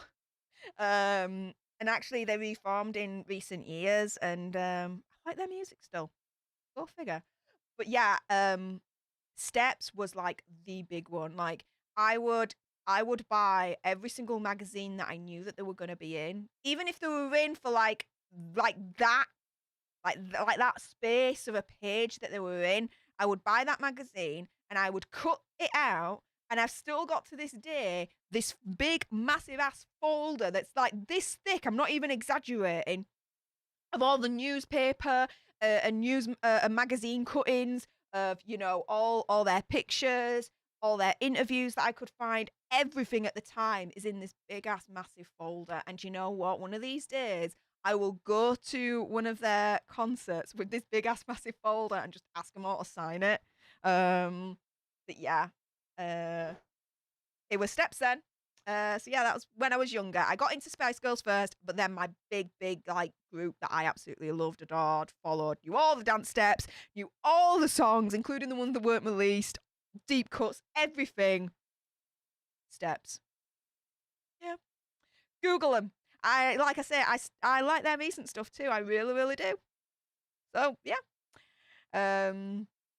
Danny says, is Richard going to Vegas with me? Nope, he don't even have a passport, so that's a non-starter. But to be fair, I don't know. I like, how do I put this? I like traveling on my own. And the reason being is because it's very selfish of me, to be fair. I don't have to worry about anyone. I don't. You know, I can, you know, as I'm traveling, I don't have to worry about anyone. I can just, in my own time, do what I want, and that's it. So yeah, just me, but I'm okay with that. Lady Pamela says, when are you leaving for the States? April. Yes. So I will be traveling. It will be April the 24th, and then I'll be leaving. So that's a Sunday. So I'll land in Las Vegas Sunday the 24th of April, and then I'll be leaving Las Vegas Friday the 29th. So yeah. They're the dates. I'm so looking forward to it. I'm going to Vegas. I'm going to meet Andy and Jodie and Lewis and all my friends. And oh my goodness, yes! I'm so looking forward to it, guys. Like, this has been like, oh, they went to Vegas last year for CinemaCon in August, and I was miffed because your president thought that the English were too freaking diseased at the time to let us through into your borders, but now not anymore. So hi America, I'm a coming. You can't freaking stop me now. So yeah, there's that. Jill says, are you engaged? Your ring is beautiful. Oh, thank you. Yes, I am. I am engaged. Fun fact on this isn't actually my original engagement ring. So this one is the 10-year anniversary ring. You can see that there. And then this one, if I could just put that up here.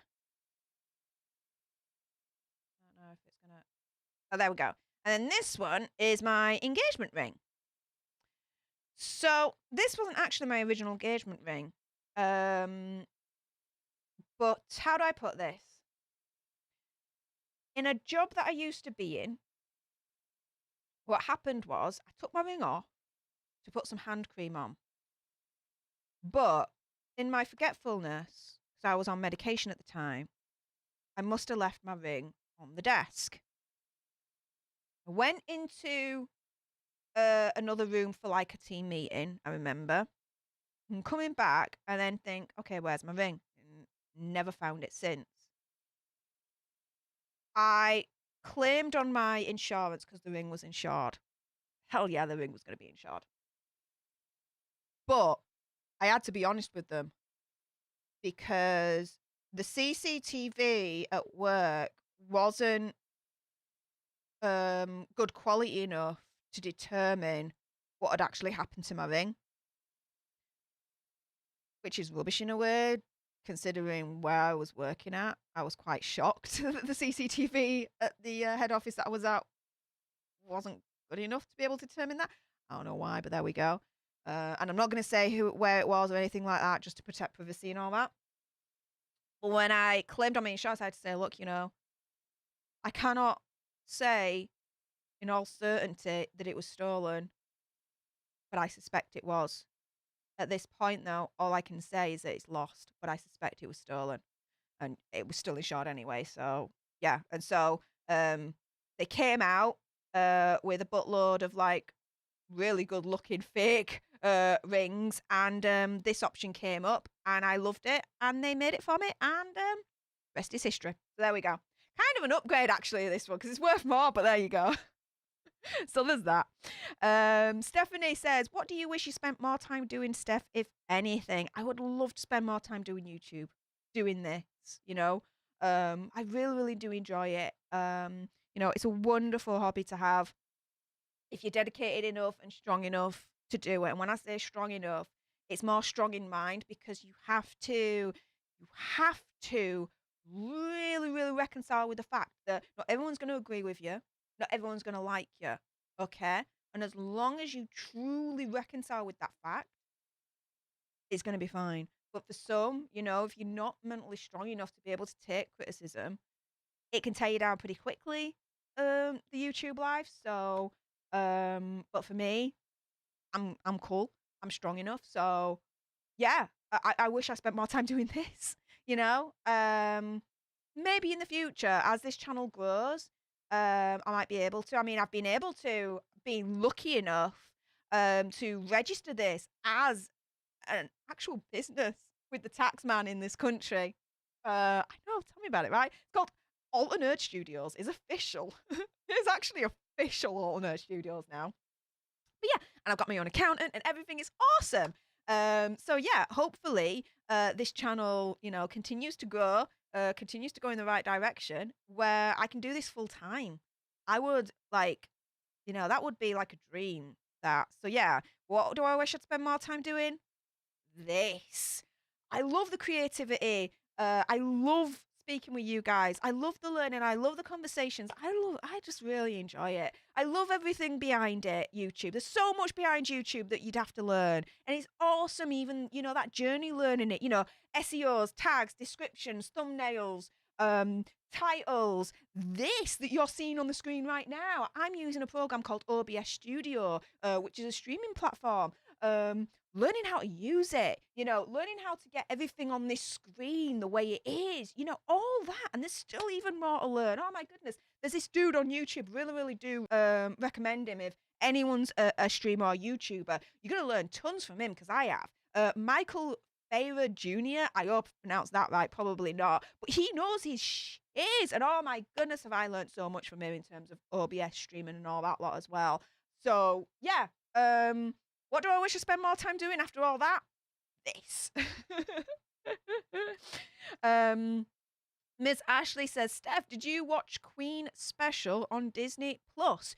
No, because I don't have Disney Plus. I did, but I cancelled Disney Plus because I didn't see any value in it. I originally got it because of Phase 4 of Marvel, with the last year of the start of WandaVision and all that lot. But after watching WandaVision, after watching Falcon and Winter Soldier, and then Loki, I cancelled. I was like, I'm enough of this bullshit. I'm out. Because everything else that's on Disney Plus that I wanted to watch, I've already got DVDs for. Do you know what I mean? So I didn't see any value in keeping Disney Plus any longer, so I cancelled it. So in answer to that question, overall, nope, haven't. And I'm cool with that. Derek Goldie says, email address, it's in the description bar. Stef The Alter Nerd at gmail.com for any business inquiries. Diasuku-san says, Steph, again, hopefully I pronounced that right. Steph, one day it would be cool if you do a little throwback of you. Would love to know more about you. We shall see. But, and I'm not just saying this, but if you do become like a leader and click that join button, then, I do videos behind the scenes and stuff where you get to know a little bit more about me. So there is that option if you wanted to do that and consider it. 36? No way. Yep, 36 this year. Ta-da! Stephanie says, any thoughts on the Canadian Freedom Truck Convoy? Nope, because I don't know enough about it. And if I'm not comfortable being able to discuss something, I won't discuss it. If I don't know enough about it, or if I feel I don't know enough about it, then I'm not going to. The only thing I will say about that is GoFundMe can go F itself right now. Can go F itself. I mean, I wasn't a big fan of that platform in the first place, but now it could go do one. And I'll tell you why in a minute. So, from what I've heard and what I've read, there were like $9 million or something that was raised for the Canadian Freedom Truck Convoy. And then GoFundMe's turned around and be like, yeah, we're not paying them that. It's not going to them. It's like in limbo, or it's been sent back to the donators, whatever, the donors. Nah, don't agree with that.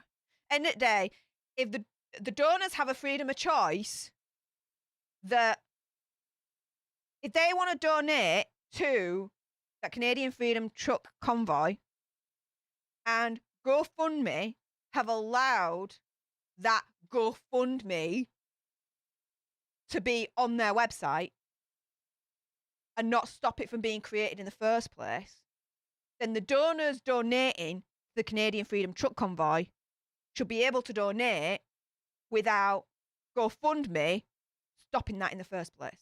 I hope that makes sense. So yeah, for me, Streamlabs Charity is a really, really, really, really, really, really good platform. It's just for charities actually at the moment. But it's really, really good because GoFundMe, what they do is when you donate, GoFundMe take a percentage of that. So not all of that money will go to where you intended it to be in the first place.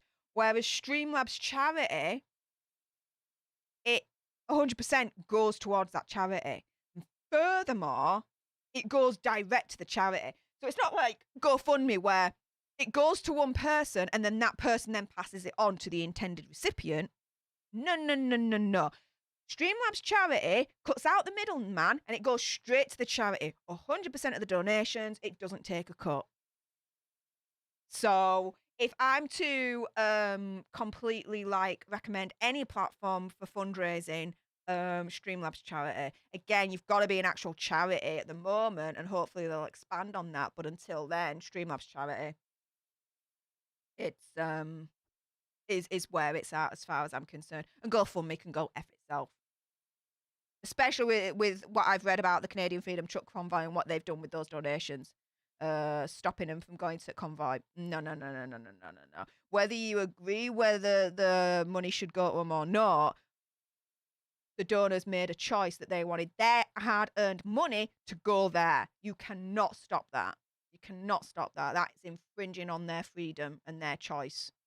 So yeah, it miffs me off that.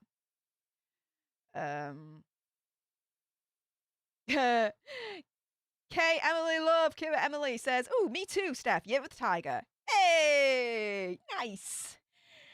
Miss Ashley, Steph, list to Steps and Spice Girls and S Club 7 group. Oh, yes. I liked S Club 7's first 2 albums, and then afterwards I was like, nah, we're good. But yeah, S Club 7. Yeah, wow, that's definitely going into my childhood there. Bloody hell. Stephanie says, "You look so young, Steph. I thought you were like a super mature 26-year-old. Bloody hell, super mature. Dude. I ain't super mature, but I'll take that. A 26-year-old, damn, nearly 10 years than what I actually am. I'll take that all day long. Thank you." Simon says, "Haha, Steps are epic, especially Faye." Do you know what? My favourite was actually Lisa. I like Lisa, especially like back in the Steptacular days, which is their second album, when she had like the blue hair, the black and blue hair, and oh yeah, loved. Hey, Ansi, my birthday was Friday and I turned 49, so next year my big 50 will be a blast on a major trip, maybe to England. Hey, come on over, UK represent. And Ms. Ashley clarifies saying, "Steph, I listen to Steps and Spice Girls and also S Club 7. Yeah, me too. But again, I like all Steps' albums. Spice Girls, I like Spice and Spice World, and that's it. And S Club 7, I like S Club and I think the second album's 7. I can't remember now. Oh, I had never heard that. But the first 2 albums I like, and then afterwards I'm done. But yeah. Jill Petruccelli. Jill. Sorry, I'm butchering your last name, love. Jill says, "Do you like Dua Lipa? She's amazing." No. I'm just not. Nah. I mean, she's stunning. Like, lass has definitely been blessed with the gene pool. But in terms of her music, no, I'm not into it. I don't like it. You like it, fair play to you, but nah, not for me. Ansi says, "I love to travel on my own as well, but next trip will definitely be a girls' trip. So fun will be on menu." Hey! Stephanie Luminous says, "Can you explain CinemaCon a little bit? It's a relatively short drive for me, so I want to come meet you guys." Hey! But I tried looking up tickets online and it doesn't seem like a public event or something. Okay then. So CinemaCon is restricted to people to have quote unquote media access. So what do I mean by that? So people that are YouTubers that like to talk about, movies, cinema, pop culture, that kind of thing.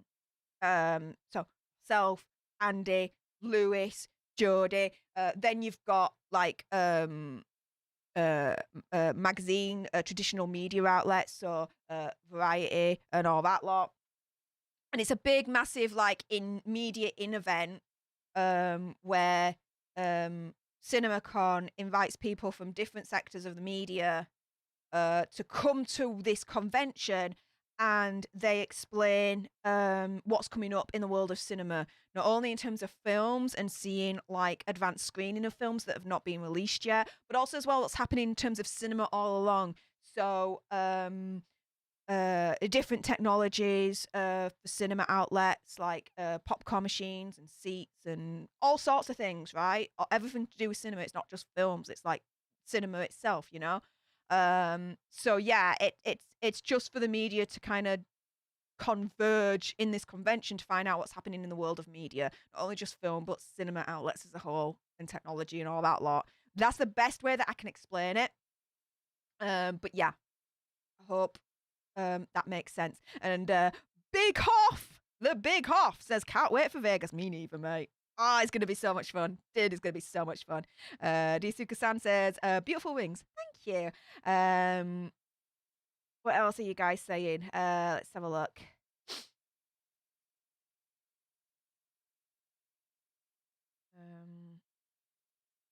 Rebecca says, how long have you been with your husband stroke boyfriend? He's been with my husband now, but we're not married. I've been with him for, oh God, nearly 15 years. 15 years in like April, May time. Yeah. Been a while. It's been a while. But yeah. My second year of university. Yeah, it's been a while. But it's all been good. It's all been good. And oh my goodness, Kiko is a member. Thank you so much for joining the leadership. Welcome, welcome, welcome, welcome, welcome, my friend. Really appreciate you considering becoming part of the leadership. That is freaking awesome. As ever, you now have access to the loyalty badges, the custom emojis, so have fun with them. The member-only live stream, so our next leader-only summit will be next Saturday, so watch out in the community tab. You will get a time as to when that'll start, but it'll be UK time, so do Google it if you're in a different time zone. You'll get regular member shout-outs, so all the names whizzing past me. They're all the leaders, so your name will be whizzing past in future videos and streams, so watch out for that. An exclusive member-only video, so getting to know me a little bit more behind the scenes, that kind of thing. So, yes, Kiko, thank you so much. Welcome to the leadership. Hope you enjoy your stay. Oh, what else are you guys saying? Hey, Emily Love says, I want to get into it, the whole YouTube thing. Do it! Do it. The only way is just doing it, just starting it, you know, and just learning from there. We all start from scratch. It is what it is. But yeah, do it. Do it. What else are you guys saying?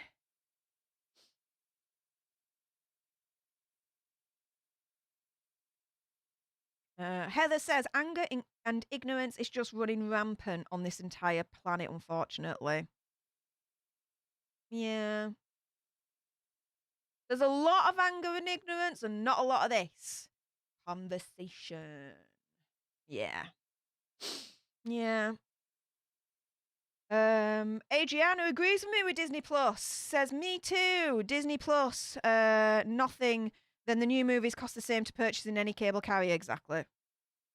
I don't see any value with Disney Plus at the moment, so I cancelled it. May I take it out in the future? Maybe, but at the moment, I'm just not interested. Adriana also agrees with me saying GoFundMe is weird. I think it's more than weird. I think it's screwed up. But there we go. My opinion. Hey, yes, Rebecca! Might be seeing you in Vegas, it looks like. Get in! Yes! Let's see. The guy from GoFundMe is getting sued, Cabeza Block says. Good. Do you mean the guy that owns GoFundMe, the CEO, like the big body, like the like top dog of GoFundMe is getting sued? Because if so, damn freaking right. My opinion, but yeah, hell yeah. GoFundMe should get sued for withholding that money for the convoy. Yeah. Whether you agree with the convoy or not, it's not about that.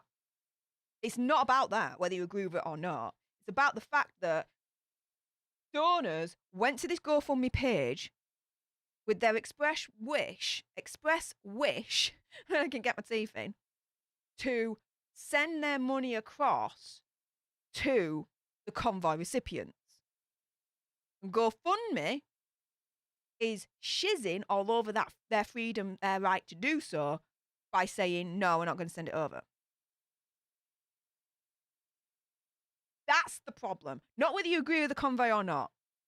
That's the problem I've got. So yeah, if it's the big honcho, the dude that owns GoFundMe, the CEO that's getting sued, snaps. And I hope he loses. Breathe, the time is now, says I'm Canadian and fully jacked up, but understands the truckers' frustration over mandates. Okay. Simon is 100% behind the truckers. Fair enough. Stephanie says, I feel regardless of your personal ejection status, mandates should be illegal in her opinion. All right. Derek sent me a video with an alternative viewpoint. I will certainly look at that afterwards. Thank you. Rebecca's got a question for me from the Ask Me Anything segment. Do you have a real job? Yes, I do. I can't really give you much details about it. Again, privacy. I like to keep my real life. Well, I say my real life. How do I put this? I like to keep my outside YouTube life and my YouTube life separate. But yes, I do have a real job. I have a full-time job, 9 to 5 situation. The dream would be for this community and this channel to go to a point where I don't need it and I can do this full time. Like, I know that's like a million in one chance, you know, if it ever getting to that point. I understand that. But do you know what? That's the goal, and I ain't gonna let anyone stop me. Do you know what I mean? So maybe one of these days I can turn around and say to that question, no, I don't have a real job in such. This is my real job, YouTube. Love that.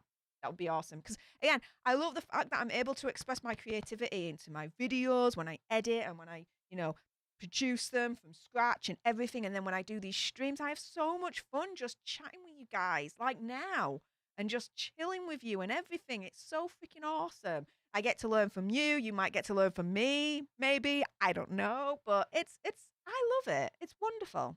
But yes, I do have a real job. I can tell you this about my real job. I deal with complaints and compliance. Yeah. But I do love it. I have to admit, I do enjoy my real job.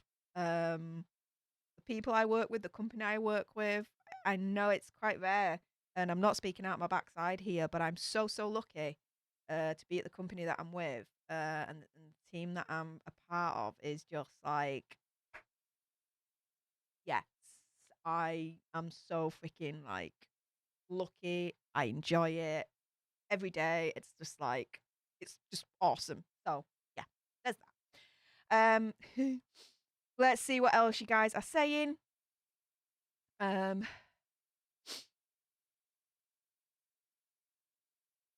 Nancy has wrote to me in private. Okay, I'll look at that afterwards. Thank you.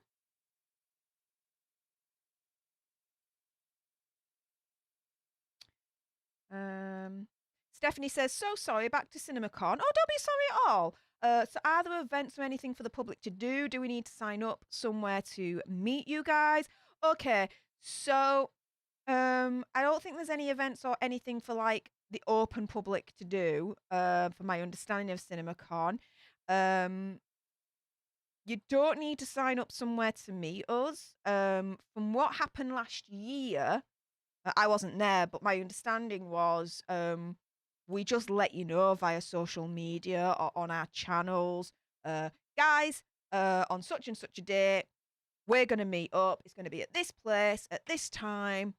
That's our meet up, and that's what we're going to do. Now, bear in mind that these meetups are subject to the rules and regulations that will be in place at that point in Vegas regarding the Bud Light situation. So do bear that in mind, because this whole Bud Light situation is still fluid. One moment we've got restrictions, next we don't have as many, but then it goes back to restrictions again. So just be very mindful of that. But our intentions are, meet up with as many of you as possible for anyone that's there. So yeah, bear that in mind, guys.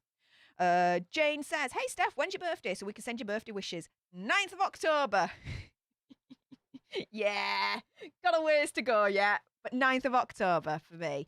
I'll do a birthday stream and all that lot and celebrate with you guys and just have some fun and like play games and stuff. But yeah, 9th of October. Let's see. Heather Scott says, we watch YouTube, Peacock and Roku in my household. Well, in my household, we watch Sky. We love the investigation channels, crime investigation channels. Love that, like to death. We also watch Netflix. We also watch Amazon Prime Video, because I get it, because I've got Amazon Prime, so we watch that. And also as well, Apple. Not Apple TV, but, I buy movies on Apple, so I stream the movies that I own through Apple TV.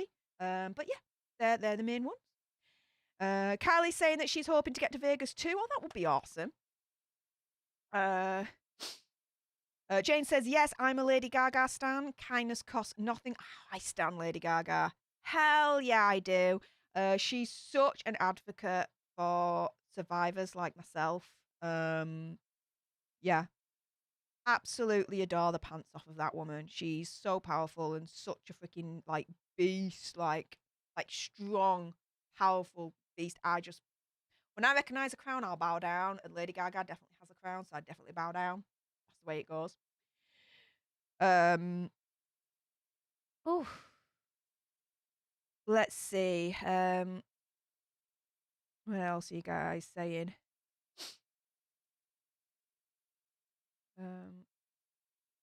Private life, private. There you go.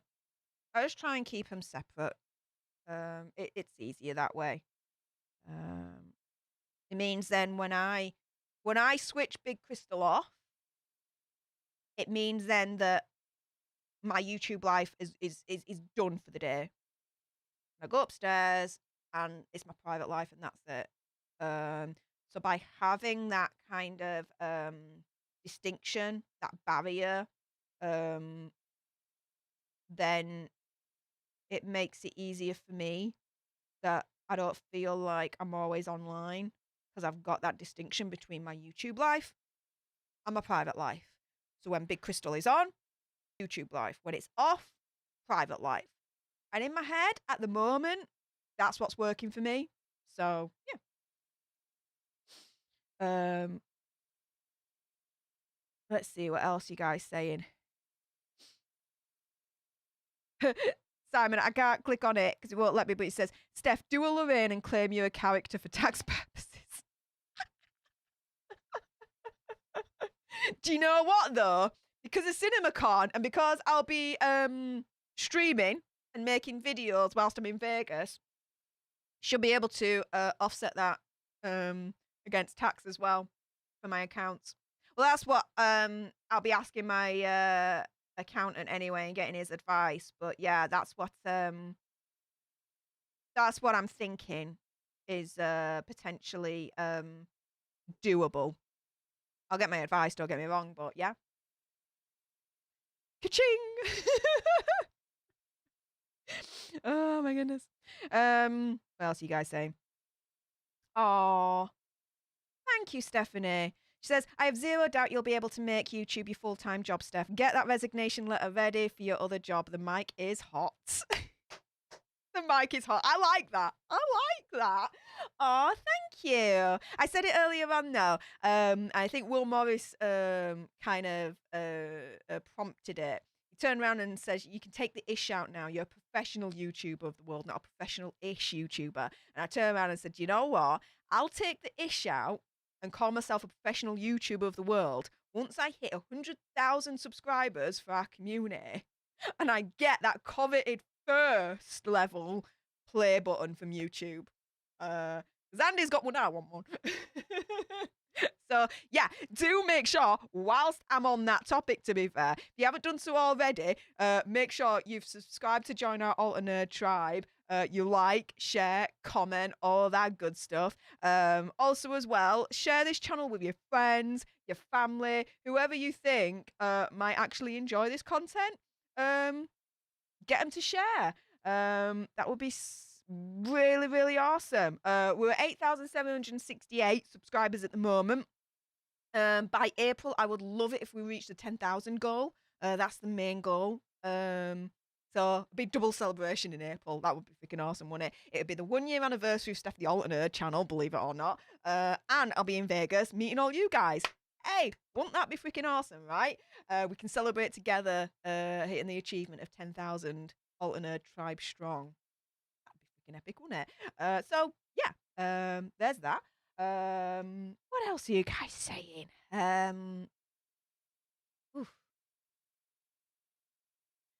Heather says, do all you folks in other countries watch the Super Bowl? Nah. No, I don't. I might watch like the halftime Super Bowl show like on YouTube or whatever after the fact, but the actual like game, nah. Not interested. Hope says, did you watch The Crown on Netflix? And if so, did you like it? Yes, I did. But I see The Crown as like fiction. Not like an autobiography of the royal family or anything like that. I see a lot of it as just fiction. But I still enjoy it all the same. Stephanie says, thanks for the CinemaCon answers, Steph. Much clearer now. Well, hey. What else are you guys saying?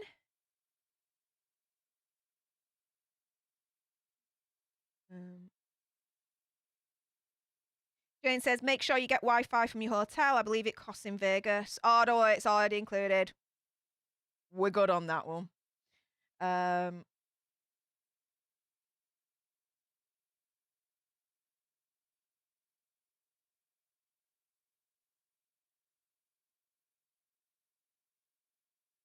See, I'm just scrolling down just to see what else you guys are saying. Stephanie also says the real question is, do you guys watch the Super Bowl commercials? LOL. Yeah, but after the fact.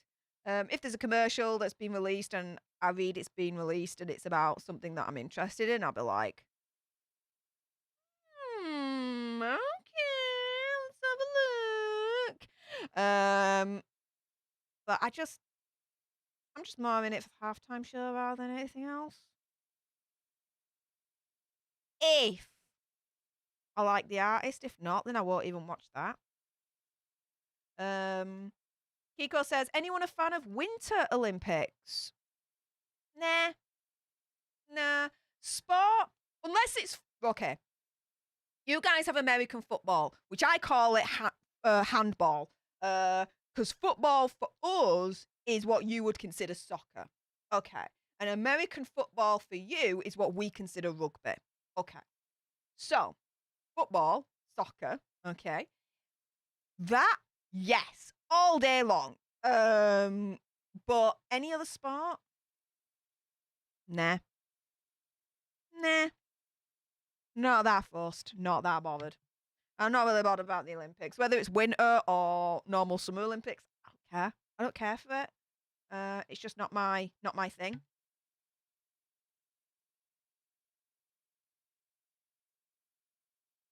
So, yeah. The Big Hoff says, Wi-Fi is included in the room price in Las Vegas. You know I made sure about that. The price, do you know what price I'm having to shell out? Okay, I'll be completely like, as I am always, 100 with you guys. So, just for security and privacy reasons, I won't say the hotel that I'm staying at. But for the flights So I'm traveling with British Airways, okay?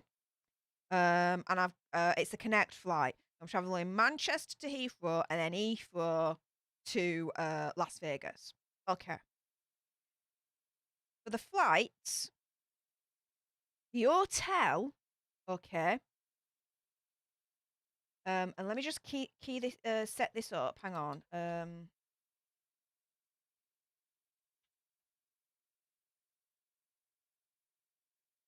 Yeah. So for the flights, okay, the hotel that I'm staying in, and then the daily resort fee. Because yeah, I found out after I'd booked that yeah, there's a daily resort fee at the hotel. What? So that ain't just the price. No, you got to add on top. Okay, fine, I can deal with that. No problem. Not gonna break the bank. However, check this out. Again, flights, hotel, daily resort fee. Just that alone. All right. Forget food. Forget drink. Forget going to shows or anything like that. Is coming to £1,700 around about in dollars. And I've just Googled this, just the quick, like when you go on Google and you just put pounds to dollars and that conversion comes up, you just put in that, right? In dollars, £1,700, that's $2,300. And again, that's just flights, hotel, and the daily resort fee. Oh, tell a lie also includes transfers there and back to the hotel, there and back to the airport to hotel, hotel to airport. Includes that as well. Okay, yeah. But yeah, £1,700 just off the bat, $2,300. Then on top of that, food, drink, going to a show, doing the touristy stuff, all that lot. So by the time I'm done, I'm probably going to spend what, $2,800 to £3,000, which in dollars is about $4,100, $4,060, $4,100. Vegas, baby. So yeah, Wi-Fi definitely be included in the damn room price in Vegas. Absolutely. Oh yeah. Oh yeah. So yeah, that's why, I've said all along, and again, continuing to keep it 100, guys, usually any donations that you're kind enough to send over that you can even consider doing usually goes into, the studio itself. So this camera, this mic, the mixer, the stream deck, the monitors, the lighting, all that's been helped partially because of you guys being able to donate. However, everything that's coming in at the moment, that's going straight to Vegas Fund. As you can imagine. So yeah. So yeah, Wi-Fi definitely be included. If not, Houston, we definitely got a problem. But there we go. What else are you guys saying? Why is that jump? Oh my goodness. Here we go. Just scrolling down. Heather says, seriously, play pop slots. You win real rewards in Vegas.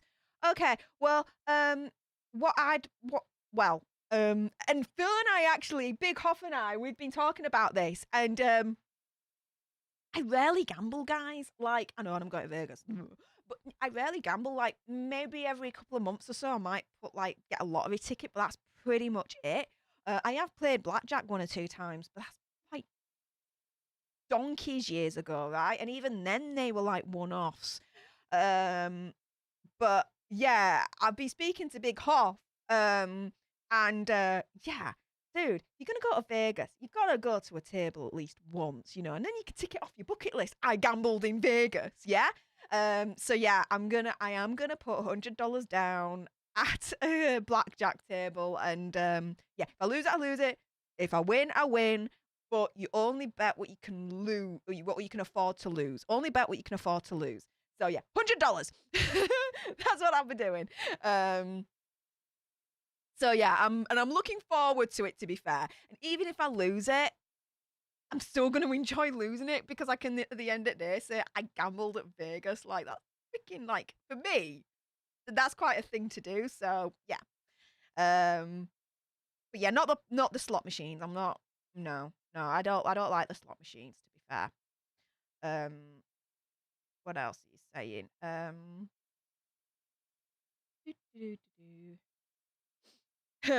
Stephanie says, who knows? Maybe you'll get lucky gambling and make it back. Who knows, right? Although, if I was ever lucky enough to be able to do it, oh, Hope, I'll get onto you in a moment. Oh my goodness, hun. If I'm ever lucky to win it, I would actually like to use the winnings, if I get enough, to actually get some more tech for the studio. A new laptop that's strong enough for me to be able to edit. So instead of me, being restricted to coming down here and editing, with the new laptop, what I can do is I could go upstairs, chill out with my partner and my 2 dogs, and as we're watching TV, I could do a little bit of editing at the same time of videos and whatnot. So I'd love, love, love, love that.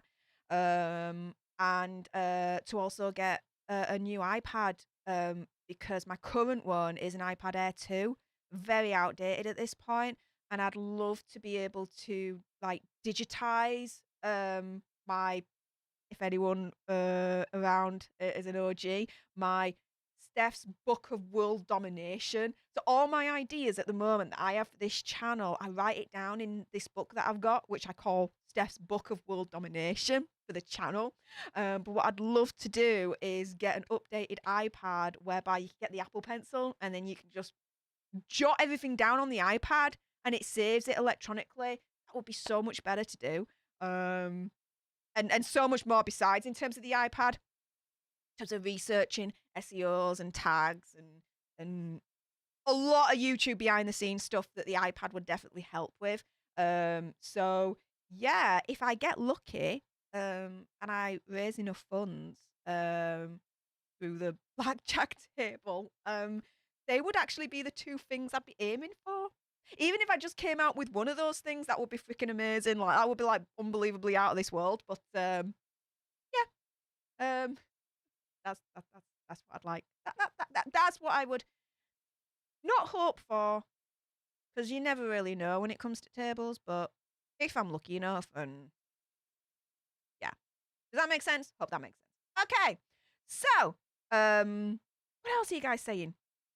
Oh, this is so much fun. Yes, Hope. Yes. Oh my goodness. Thank you so much for the $10 super chat. My goodness. Thank you. And she just says 2 words. Vegas, baby. Vegas, baby. Yes. Oh my goodness. So freaking excited. Yes. Oh my goodness. I get to meet so many of you. Big Half, definitely. Oh, definitely wanting to like shake your hand, mate. And everyone else. Oh yeah. Damn right, I'm so happy to and excited to meet you all. Yes, Vegas, baby. Thank you so much for the $10 donation. Again, that goes straight to the Vegas fund. That'll do. Thank you very much. Oh my goodness. What else are you guys saying? Jane says you get free drinks when you gamble in Vegas. LOL. Well, Big Hoff has actually been, because he's been to Vegas, so he's he's got experience with it, and he said that if you get this card or this app, when you get to table, you slot the card in or you register it on the app, and then every bet that you make, it goes like towards points, and then you can get like free stuff from it. So yeah, I'm definitely like, when I check in at my hotel, that's pretty much the first thing I'm gonna be like. I'm like, okay, is this card or this app? Can you just kind of show me what to do? Because I'm an idiot, and yeah, get all that sorted straight away. Hell yeah! Because if I lose $100, but I'm able to still get free stuff from losing it, that's still a kind of win-win anyway. So yeah, why the heck not? But free drinks, it would have to be non-alcoholic anyway because of my pancreatitis. But I'm cool with that. Mocktails are pretty much my jam. That's what I play with. Miss Ashley says, Steph, yeah, I'm not a gambler either and never thought about Vegas before and only go to see the shows and sightseeing. Oh my goodness. There's a David Copperfield show that I'd love to see. My dream would be able to see Penn and Teller, but we had a look at this yesterday. And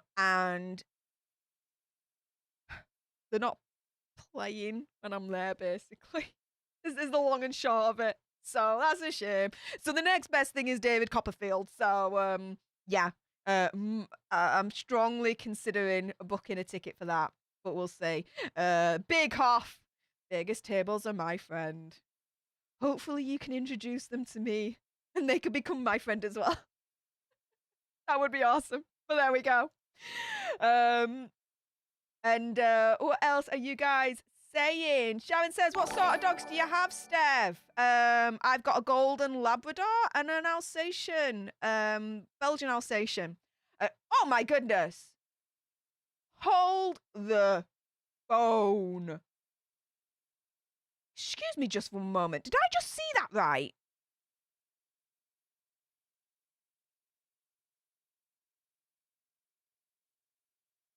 Dude! Oh my goodness. No way has that just happened. Randy! Whoa!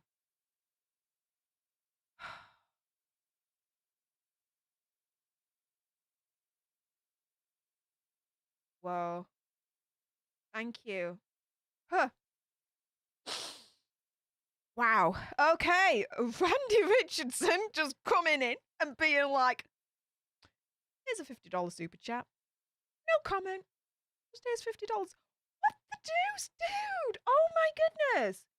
Oh, thank you so much.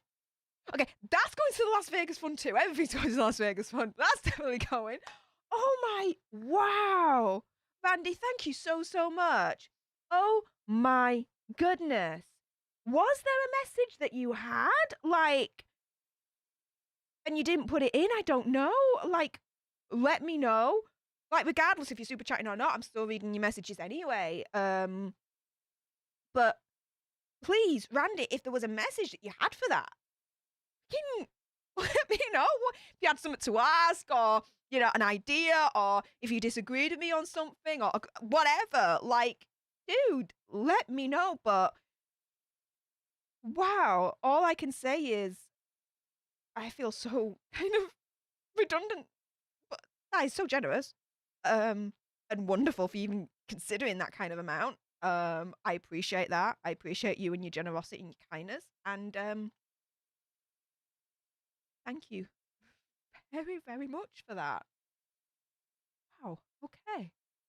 Ooh, that's wow, Randy. Thank you so much. Oh, wow. That is, yeah. Thank you. Vegas, baby. Wow. Wow. Thank you, Randy. That's definitely going to be a biggest baby moment, dude. Very kind of you. Thank you so much for even considering doing it in that amount, let alone doing it. So thank you from the bottom of my heart, mate. Wow. From that, let's see what else you guys are saying. Wow. Jacqueline says Texas Hold'em. I watched that. What? Watched that? No. my mind's like jelly right now after Randy's donation. Like, wow, thank you, Randy. Wow, mind blown. It's not every day that all of a sudden I just become silent and like completely like lost for words. So enjoy. Texas Hold'em. Right, okay, Jacqueline. I have played Texas Hold'em a couple of times. It's not my game. It's not my game. I understand it. I understand how to play it, but the like strategy behind it, it's not me. Reason being is because I do not have a poker face. If you've not noticed by now, I cannot. What you see is what you get, right? I cannot do the poker face. Lady Gaga can. I can't do it to save my freaking life. So Texas Hold'em is not anything to do with this face whatsoever. And now I'm just spouting BS. I can't do Texas Hold'em. Can't do poker. I can't do the poker face. It's just not my game. I'll just give it away in 2 freaking seconds. Not even that in terms of what cards I'm holding in my hand. So with that being said, I just wouldn't be able to. Nah. Texas Hold'em, that would just be daylight robbery. Quite literally, like, I might as well just go to the table, right? Sit down, not even have receive the cards, and just be like to everyone, "Here's my money," and then sod off. That's basically with Texas Hold'em what it's probably going to be like for me. So, yeah, no to Texas Hold'em, yes to blackjack. I do like blackjack. I also, if I did again, and it's very, very rare. But roulette, but I would only play black or red. I wouldn't bet on the numbers. I just do black and red, and that would be it. But yeah, go to a casino. They're like the 2 things, and that's it. Stay away from slot machines. Definitely stay away from Texas Hold'em poker. Blackjack's my main one. But if I wanted a little bit of variation, roulette, playing red and black, which I might do at Vegas a little bit. Do that as well. Probably. When in Rome, right? But again, only bet what you can afford to lose. There you go. What else are you guys saying? Rotthound, hey up, hon. Wondering what kind of dogs do you have again? As I mentioned with Sharon's question, I have a Golden Labrador and I have a Belgian Alsatian, which is otherwise known as like a Belgian Malinois. But yeah. They are my dogs. I love them to bits. They are my babies. Like when you speak to parents and they're like, "Oh, here's my children," and they open up like the phone now because it used to be the wallet, right? But they'll open up the phone and they'll be like, "Here's Percy and here's Molly and here's Jack and basically like the Birdie Bunch, right?" For me, I'll open up my phone and I'll be like, "Here's Chipper and here's Digby and here's Samson and here's Trigger and this one actually, her name's Chipper. She was our Alsatian cross Rottweiler. We sadly had to let her go last year. She was suffering from terminal cancer and she lived longer than we ever expected her to. She was given like 3 months. A year went by and she was still alive and kicking and still a diva. But she went downhill pretty quickly a year after she was diagnosed, and we had to make that decision of letting her go and freeing her. But yeah, it's just Samson and Trigger now. Trigger's my Golden Labrador. Samson's the Belgian Malinois, the Belgian Alsatian. So yeah.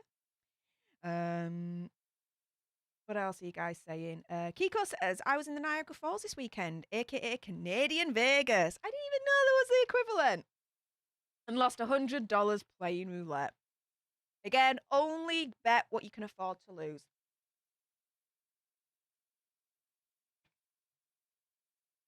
Only bet what you can afford to lose.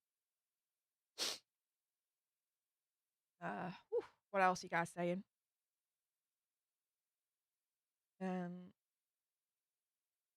Jane says, "My stepsis and her partner got free drinks when they gambled in Vegas." Ooh. Simon says, "Free shows and meals too." Ooh, okay. Nice. Well, I'm sure I'll try and wangle some. I try. Everyone loves a try, right? Sometimes you don't ask, you don't get. I ain't afraid. I'm not afraid at all. Let's see. Laura R says, "David Copperfield puts on a pretty good show." Yeah. Like when I think of Las Vegas, I think of Cirque du Soleil, I think of Penn and Teller, I think of David Copperfield. Now Cirque du Soleil, the O show, I can't see that, unfortunately. Pretty much like sold out. But David Copperfield in and Penn and Teller I wanted to see, but they aren't playing, so David Copperfield it is. And even if I just see the one show in Vegas, at least I've seen the one that I want to see. I don't just want to see a show just for the sake of seeing a show in Vegas. I just want to see the shows I'm really interested in wanting to see. So yeah, might just be the one show, but that's absolutely fine by me. There's so much more to do in Vegas. I'm learning, so I'm sure I'm going to be busy and filming a lot of content for you guys and a lot more exclusive content for my leaders because, just like my trip in London last year for my birthday, you guys are going to get exclusive content, all my leaders. So if you want to make sure you don't miss out on that, consider becoming a leader today and joining. What else are you guys saying? Nancy says big gamblers get free stuff, but they're big dollar tourists, I believe. They're called whales, mostly rich people, repeat customers. Definitely not me then. I definitely am not a rich customer or big whale. Tourist? Yes. Foreign? Yes. I tick those boxes, but the rest? Nah. I ain't won the lottery yet. Ooh. MC says, I saw David Copperfield as a teenager and I met him after the show. Such a nice person for his fans. He did not disappoint. Yeah, well, all right. Jacob. Hello, Stefan chat. Hey up, Jacob. How's it going? Oh, Randy. He says, hi, just a little more spending money. Oh, well, thank you. That's so freaking kind of you, dude. Oh, thank you. Yeah. Las Vegas fun that goes. All of it's going there. So thank you so much. Jacob says, I'm just tuning in. What's up with the Joe Rogan? Well, we're past that now. I'm just chilling out with you guys, chatting before I go to bed. But if you want to know, this will be on the replay anyway, so just rewind back. It's all good. Jacob says, that's why you wear shades for poker. I could still wear the shades, and in 2 seconds flat, not even, people will be able on that table to decipher what cards I've got. So shades will not save me on the poker table. I'll tell you that now. Not a chance. Nancy says, I was a massive fan of DC and I saw David Copperfield as a teenager in Montreal, QC. I got to meet him afterwards for a picture and autograph. He was so nice to his fans. He didn't disappoint. So happy. Aw, that's nice. I don't know what it'd be like now because of the the whole Bud Light situation, but we'll see. What else are you guys saying? Jane says that she always thinks roulette is a fix. I don't think that. Because the ball is equally weighted, it's not either side, so it's as fair as it can be. But always go in whenever you go to a casino. You've always got to think house always wins. The house will always win. It is extremely rare, but when you go to a casino, you go out with more money than what you came in. Because the casino will always win. The odds are always in their favour the majority of the time and never yours. Never yours. Oh my goodness. Simon Stroke House Account. $16.99 super chat. Thank you so much. Going straight to Vegas Fund. I'm always amazed when people, consider, donating, let alone doing it. Like, I will never, ever get used to that. It's such a privilege and such an honor for you guys even to consider it in the first place. So, Simon Stroke House Account, thank you so much. That is going defo to the Vegas Fund. One thing I'd love to do in Vegas is go to like a really proper fancy restaurant. Like Gordon Ramsay, but not Gordon Ramsay, because I can go to his fancy restaurant in freaking London, you know what I mean? But a proper fancy exclusive restaurant that, is in Las Vegas. A proper live it up. So I plan to do that and film it for you guys so you can see what I'm eating and all the weird foods that come out. Oh, that's going to be so much fun. Oh yeah, I plan on doing a little series for Las Vegas as well of Steph eats American food for the first time. I know a bunch of you are going to take me to, if we can arrange it, and again, Bud Light permitting, guys, the In-N-Out. There's an In-N-Out apparently in Las Vegas. And I hear so much about these animal fries. Dude, I gotta try these animal fries. I need to know what the deuce is all that about. So, yeah. I'm so excited. One of my videos actually when I was in London, I did like for just leaders only was I went to Harrods and I got these like really strange like concoctions. So there were caviar crisps, I remember, and like white chocolate raspberry and like this like fruit concoction, like actual pieces of fruit on the actual like chocolate bar. Like it were like nuts. Now that chocolate bar was awesome. Caviar crisps, you'll need to see, but ugh. And I also tried bubble tea for the first time. You got oh dude. Again, just for the leaders only. But yeah, that was a interesting experience. So yeah, definitely going to be doing that again for the American version. Steph tries American food for the first time. I'm gonna so enjoy that. What else are you guys saying? And again, Simon Stroke House account, thank you so much for being so generous. Again, straight to Vegas fun that goes. Stephanie says the craps table is good too. Don't know how to play it. Wouldn't even try. Jean Rick, have a blessed Sunday, everyone. You too, Jean. You take care of yourself, hon. Heather Scott says, man, casinos are too busy for me anymore. Used to work in one, but I find them loud and really can't stand crowds. Oh, I'm looking forward to it. I'm really looking forward to it. Like being in that buzz. Like, and then I'm gonna go, right? After I've been at the casino and I've done my blackjack kind of session, I'm then gonna have my like Ocean's 12 moment, and I'm walk out feeling like I'm like King Tit or something. Just like living it large. And I'm gonna go to the Bellagio fountain and I'm just gonna stand there and just watch the Bellagio fountains with the theme tune playing in the background, similar to the scene of Ocean's 12 where they're all watching at the fountain afterwards and they're like, job done. Yeah, job done. Yeah, I know. I'm weird that way, but that's just how I want it to play out. So my fantasy will become a reality soon enough. Really looking forward to that. Moving swiftly on. Jacob says you drink for free in Vegas as long as you're gambling. Yeah, I've heard a lot in terms of like the more you gamble, the more free stuff you get. I'm not going to be doing that. I'm just going to do one session, 2 at the most, doing a blackjack table and potentially roulette for black and red. But definitely blackjack. But that's it. So I don't think I'll get that much free stuff really when it comes down to it, because I don't think I'll be doing that much gambling. That's not really my true intention. I just want to do it just to tick it off the bucket list. I gambled in Vegas, done. Right? But yeah. I get some free stuff. Who knows? We'll see. I will take you all along with me. Even if you can't make it, stay tuned. I'll be vlogging. And hopefully going live as well. Ryan says, when I was in Vegas, I didn't even go into a casino. I just don't gamble, but I toured all the sites and went hiking at Red Rock. It's very pretty. Yeah, there's still a shiz ton to do, even if you don't gamble. So that's why I say, it might be 1 session, 2 at the most, but the rest of the time, so much to do, I'm learning. Jean says, the Coca-Cola ain't going to help with sleep. I'm used to it.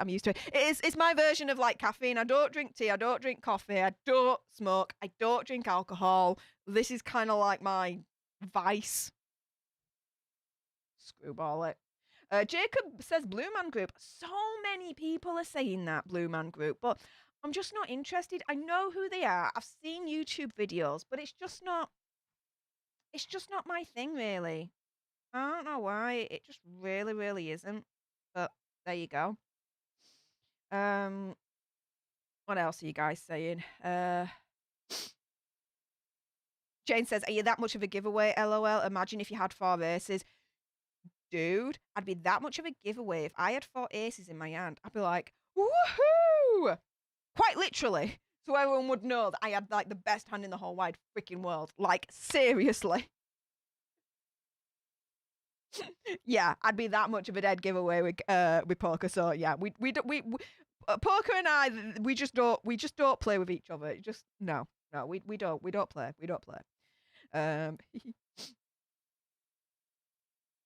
Simon says, "Oh, thank you, Simon." So with the $16.99 super chat that he was kind enough to send, he also says, "Go buy a bottle of water. Girl gets thirsty out there." Okay, Steph. Marcus stroke Simon. Oh, is this Marcus? Old school, OG Marcus. If it is, dude, thank you. If it ain't, dude, thank you. But yeah. Oh, yeah. I know that in terms of like the weather out there, I think from when I spoke to Lewis at Nerd Report about the Las Vegas weather in April, end of April, it's considered cold for him, but it'll be warm for me. Because if I've read right, it's like 30 degrees at that time of year when I'm going for Las Vegas. Now that is a freaking like English like summer on steroids, right? For us. 30 degrees, we've got our bikinis on, we're out in the garden, we're getting our white bits for sure, for sure. But for those that live over there, it's still considered cold. So, dude, I'm bringing 2 sets of wardrobe, basically. I'm bringing a jeans, t-shirt, kind of blazer combo, and doing a full week, packing a full week of that, but also as well packing a full week of dresses. So then I have the choice, so I'm not restricted. To be fair, I've got 23 kilos in my main luggage that I'm allowed, plus my small luggage that I'm also allowed, and I'm only staying for like 5 nights, so I can afford the kiloage to be able to do that. Yeah. But yeah, definitely get myself a bottle of water. It's definitely going to get thirsty out there. Absolutely. Have a bottle of water on me at all times. Absolutely. I would need it anyway, just for medication if my pancreas kicks off. So I'm used to that anyway. But thank you. I will use it for the bottle of water. Thank you very nicely. Jacob says you have to spend money to win money. Yep. What I would also say as well is, anyone that's wanting or considering to start a YouTube channel or have started a YouTube channel. So, witchy women. This one's for you guys. But anyone else, that's even started or considering starting a YouTube channel. The one thing, the many things I've learned along the way. But one big and major thing for me is you've got to invest. You've got to, in my opinion, invest in the tech to set up your own studio, for you to even have a chance, of having a successful YouTube channel. If you want to do that, if you just want to do it as a hobby and you don't want to, try and build a business out of it, then fair enough. You don't have that kind of pressure on you, so you just do what you do, and that's it, regardless of what tech you don't have. You know what I mean? But if it's something that you want to actually grow, something that you actually want to do as a business, as your main job in the end, definitely you've got to spend money, in my opinion, in order to help the situation for you to go further. Invest in the tech, invest in the programs, all that lot, and you're giving yourself a fighting chance to be able to potentially grow. It's not a guarantee, of course. However, having the right tech and the right tools behind you serves as a brilliant foundation for everything else then that you build on top in regards to your YouTube channel. It means essentially that this mic, for example, brilliant foundation in terms of the channel, because it means that you can hear me, and the audio is flush. It's nice for your ear holes. This camera is flush and nice, I would say, in my humble opinion, for your eyeballs, because you get to see me in a nice, like, kind of presentable way. Yeah, you get to see this ugly mug, don't get me wrong. But other than that, the pixelation and the detail and all that lot, it's looking flush, it's looking professional-ish. But there you go. And everything else helps towards that. But yeah, after all that, I'm waffling on. Yeah, spend money to win money, yes. However, from a YouTube point of view, invest money to invest money to give you the best chance possible to be successful and to try and make this a career. Again, not a guarantee, but if you want it bad enough and you're willing to work hard for it, anything's possible, right? I hope that makes sense. But there we go. Rotan says, so many beautiful and generous donations. All Stef deserves it. Such a kind and fair YouTube creator. Oh, dude, thank you, Rothound. Oh, thank you. I try and be kind and fair. That's one thing, actually, my New Year's resolution that I'm keeping to, I'm quite proud of myself, is when anyone, like, comes at me, like, really nastily, like a troll or, you know, someone that really is nasty and calls me a name or insults, yeah? Instead of me, like, countering with, like, insults and being the Rottweiler and, you know, kicking ass, instead it's like, okay, that's a side of me that I need to work on. Instead of me retaliating back like that, I can just be an example and just be kind to them and say, okay, that wasn't nice. However, when you go low, I'll go high. Yeah, bit of Michelle Obama there. I'll be the better person, and I'll just be kind to you. Be like, well, thanks for your comment. Wasn't nice, but hey, you tuned into this video. Really appreciate you at least watching some of my video. Enjoy the rest of your day. And you know what? Since I started doing that this year, I've been a lot more happier, even more than I usually am on these streams, because it's not as competitive anymore. Someone comes with a rude comment, I'm just, you know, I come back and, you know, I just, you know, treat them as kindness and, you know, try and be an example of how to deal with that kind of situation. And I feel all the more better for it. So, yeah. I have to admit, I know this might sound really, really big-headed to say, but I'm quite proud of myself that I've stuck to the New Year's resolution because it's helped me grow and become even a better person, a more kinder person. So, yay. Plus, as well, I kind of figure that people that are trolls or people that say something nasty, they're like expecting like to have that retaliation. In some cases, they want that to create drama. So I'm not going to give in on that. I'm not going to fall into that trap. I'm just going to continue to be the kindest, nicest person I can be. And yeah, are we human? Are we going to make mistakes? Yes, but you know, I'm working on myself and becoming a better person, and I'm so much more happier for it. So yeah, I don't know how I got onto that from your comment there, Rothound, but enjoy, everyone. Those word vomit juices all over you. Oh, thank you. Much appreciated, Simon Stroke Marcus. He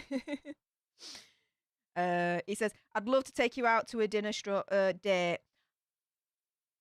Thank you for the compliment. However, I'm engaged to my partner of 15 years and I'm extremely, extremely happy in my relationship. And even though I am extremely, how do I put this? I appreciate your compliment. No, thank you. Appreciate your compliment of asking me out on a date. No, thank you. Hey, can't blame you for trying. Fair play to you, mate.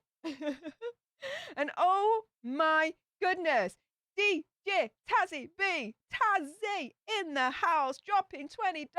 Lass, you definitely did not have to do that. What are you doing, lass? Oh, hey, super chat sticker. Oh, it's my favourites. She knows where it's at with super chat stickers. Let me have a look. Oh my goodness! It's the green blob and it's dancing. Mr. Green Blob's dancing and it just says, you're amazing. Well, you're amazing, Tazzy, especially with everything you're going through at the moment, love. You're the freaking amazing one. Yeah. Hope you've been doing that millimeter step today. Yeah, you thought I'd forget. No. You make sure you said your first millimeter step today. But yeah, Oh, thank you so much for that super chat. That's so kind of you. Definitely generous. Thank you very much, Tazzy. What else are you guys saying? Wow.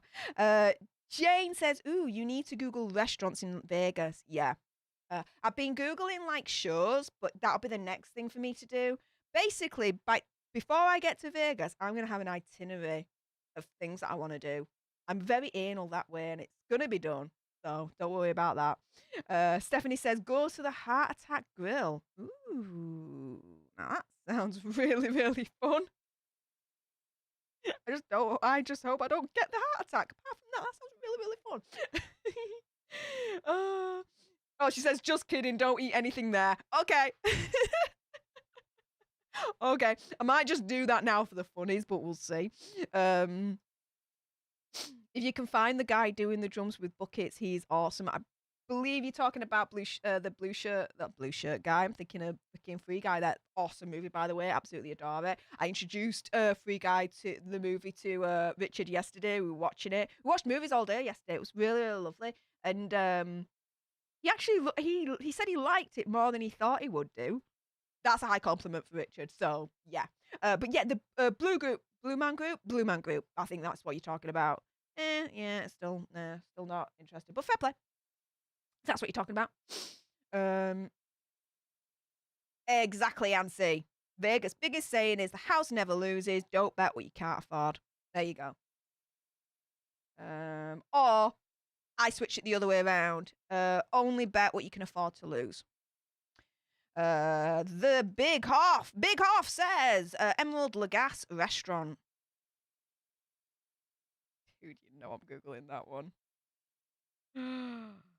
Oh my goodness. Hang on. Let's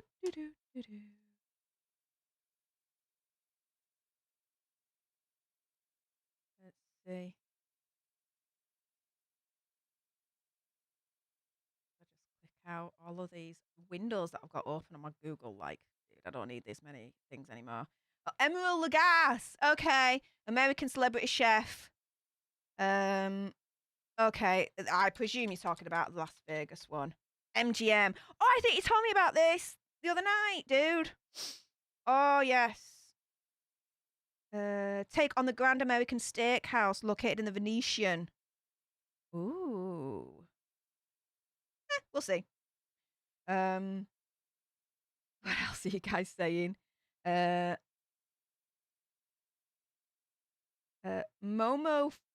Momofuku restaurant in Vegas looks great. Ooh. Now that round looks intriguing. Let's Google that. Ooh. Noodle bar, meat and fish. You might be talking me language here. I love me sushi. Oh my goodness. Sushi I can eat all day long. This though looks interesting. We shall see. We shall see. Simon says stick with a slot machine. Nah. Jacob also says stay to the slots. Nah, not interested in the slots. Blackjack, yes. Roulette, possibly just for black and red, but that'll be it. Let's see. Stephanie says, "Oh yeah, Vegas has the biggest buffets in the world. You should check that out."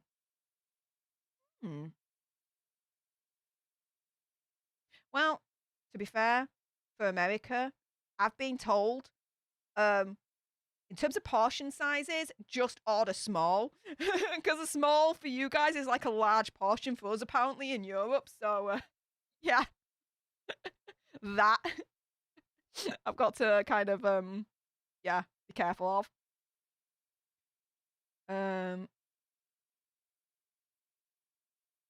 Let's see. What else? Ansi says Lewis will be disappointed. He said he wanted to bring you to Blue Man Group. Oh yeah, he's told me that. I said I'm not interested, so we'll sort something else out. I don't just want to go to a show for the sake of it. I want to go to a show that I'm really interested in going to, especially with the cost of these shows. Like, it's got to be worth it. Do you know what I mean? Stephanie says, oh, and you should check out Area 15 and Omega Mart in Vegas. It's already on my list to look at. Yeah, I've heard of those two. They've been mentioned. What else are you saying?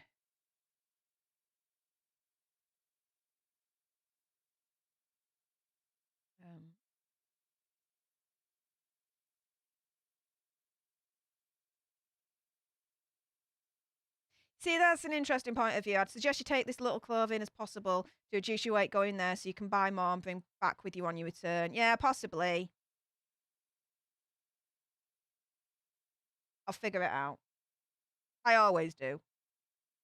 Do you know what? In the end, I might just do a mixture. Jeans, t-shirt, blazer with a couple of dresses kind of thing, and then just have it done. And then it's done. Let's see.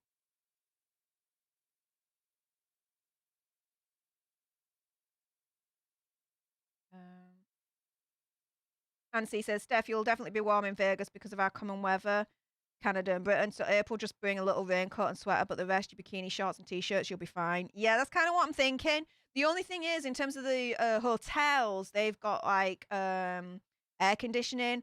Apparently, it can get really cold in the hotels because of the air conditioning, and that's the only thing. But yeah.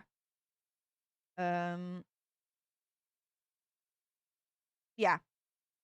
Sammy Stroke Marcus says, you're right, Steph. The right gear and right help is key. Yeah. Invest in yourself to give you the best chance possible to achieve what you want to achieve. So for me, investing in this YouTube, investing in this studio will help me in the best way to achieve what I want to achieve. I'll give me the best chance to achieve what I want to achieve. Yeah.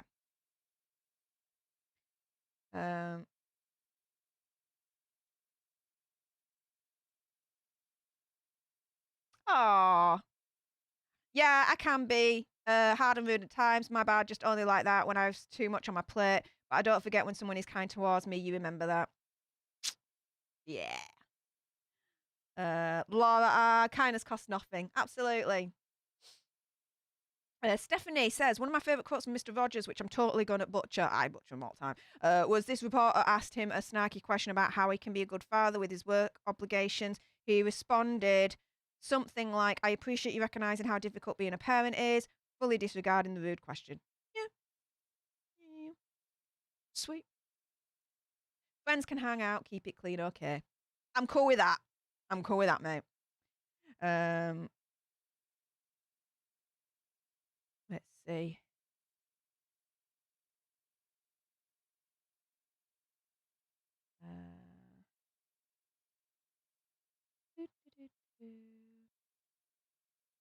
Simon says most of the hotels will give you a booklet of vouchers, free shows, drinks, meals, etc. Ooh, I hadn't heard of that one, but if they do, I won't say no to that.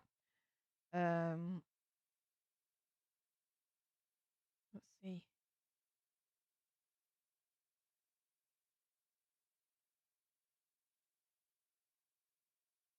Alrighty. Well, guys, I think we're gonna stop it there. Nearly 5 hours. Dude, I love my streaming. I enjoy it so much. Chatting with you guys, chilling out. I think it was like an hour ago. I was like, all right, 5-10 minutes, ask me anything. And an hour later, I'm still here. This is why we have so much fun. Just time flies. And it's just so awesome when that happens. But yes, I'm so looking forward. Of course. Vegas, baby. Yeah. Before we do anything else, though, I just want to thank everyone for coming today, for commenting, for subscribing, for liking. If you haven't done so already, just to be a professional-ish YouTuber of the world, do make sure you subscribe to join our Alter Nerd tribe, like, share, comment, all of that good stuff. We are on our way to hitting our goal of 10,000 Alter Nerd members strong, and hopefully we can achieve that by April, which will be the first year anniversary of Stef The Alter Nerd, our Alter Nerd tribe, but also as well doing it because coinciding with the Vegas trip would be freaking epic. So Hopefully we will get there, so do make sure you share this channel, get all your friends to subscribe, get your family members to subscribe, get your dog to subscribe. Why the heck not? Get them all to be a member of the Alter Nerd tribe, because it's all awesome, right? But no, thank you for everyone for joining in, for keeping it extremely respectful in the chat for the most part. It's awesome that we can have these kind of open conversations and courageous conversations without fear, and that we can, learn from each other. It's absolutely wonderful. So I really appreciate your kindness and your tolerance and your understanding between us. That's freaking awesome.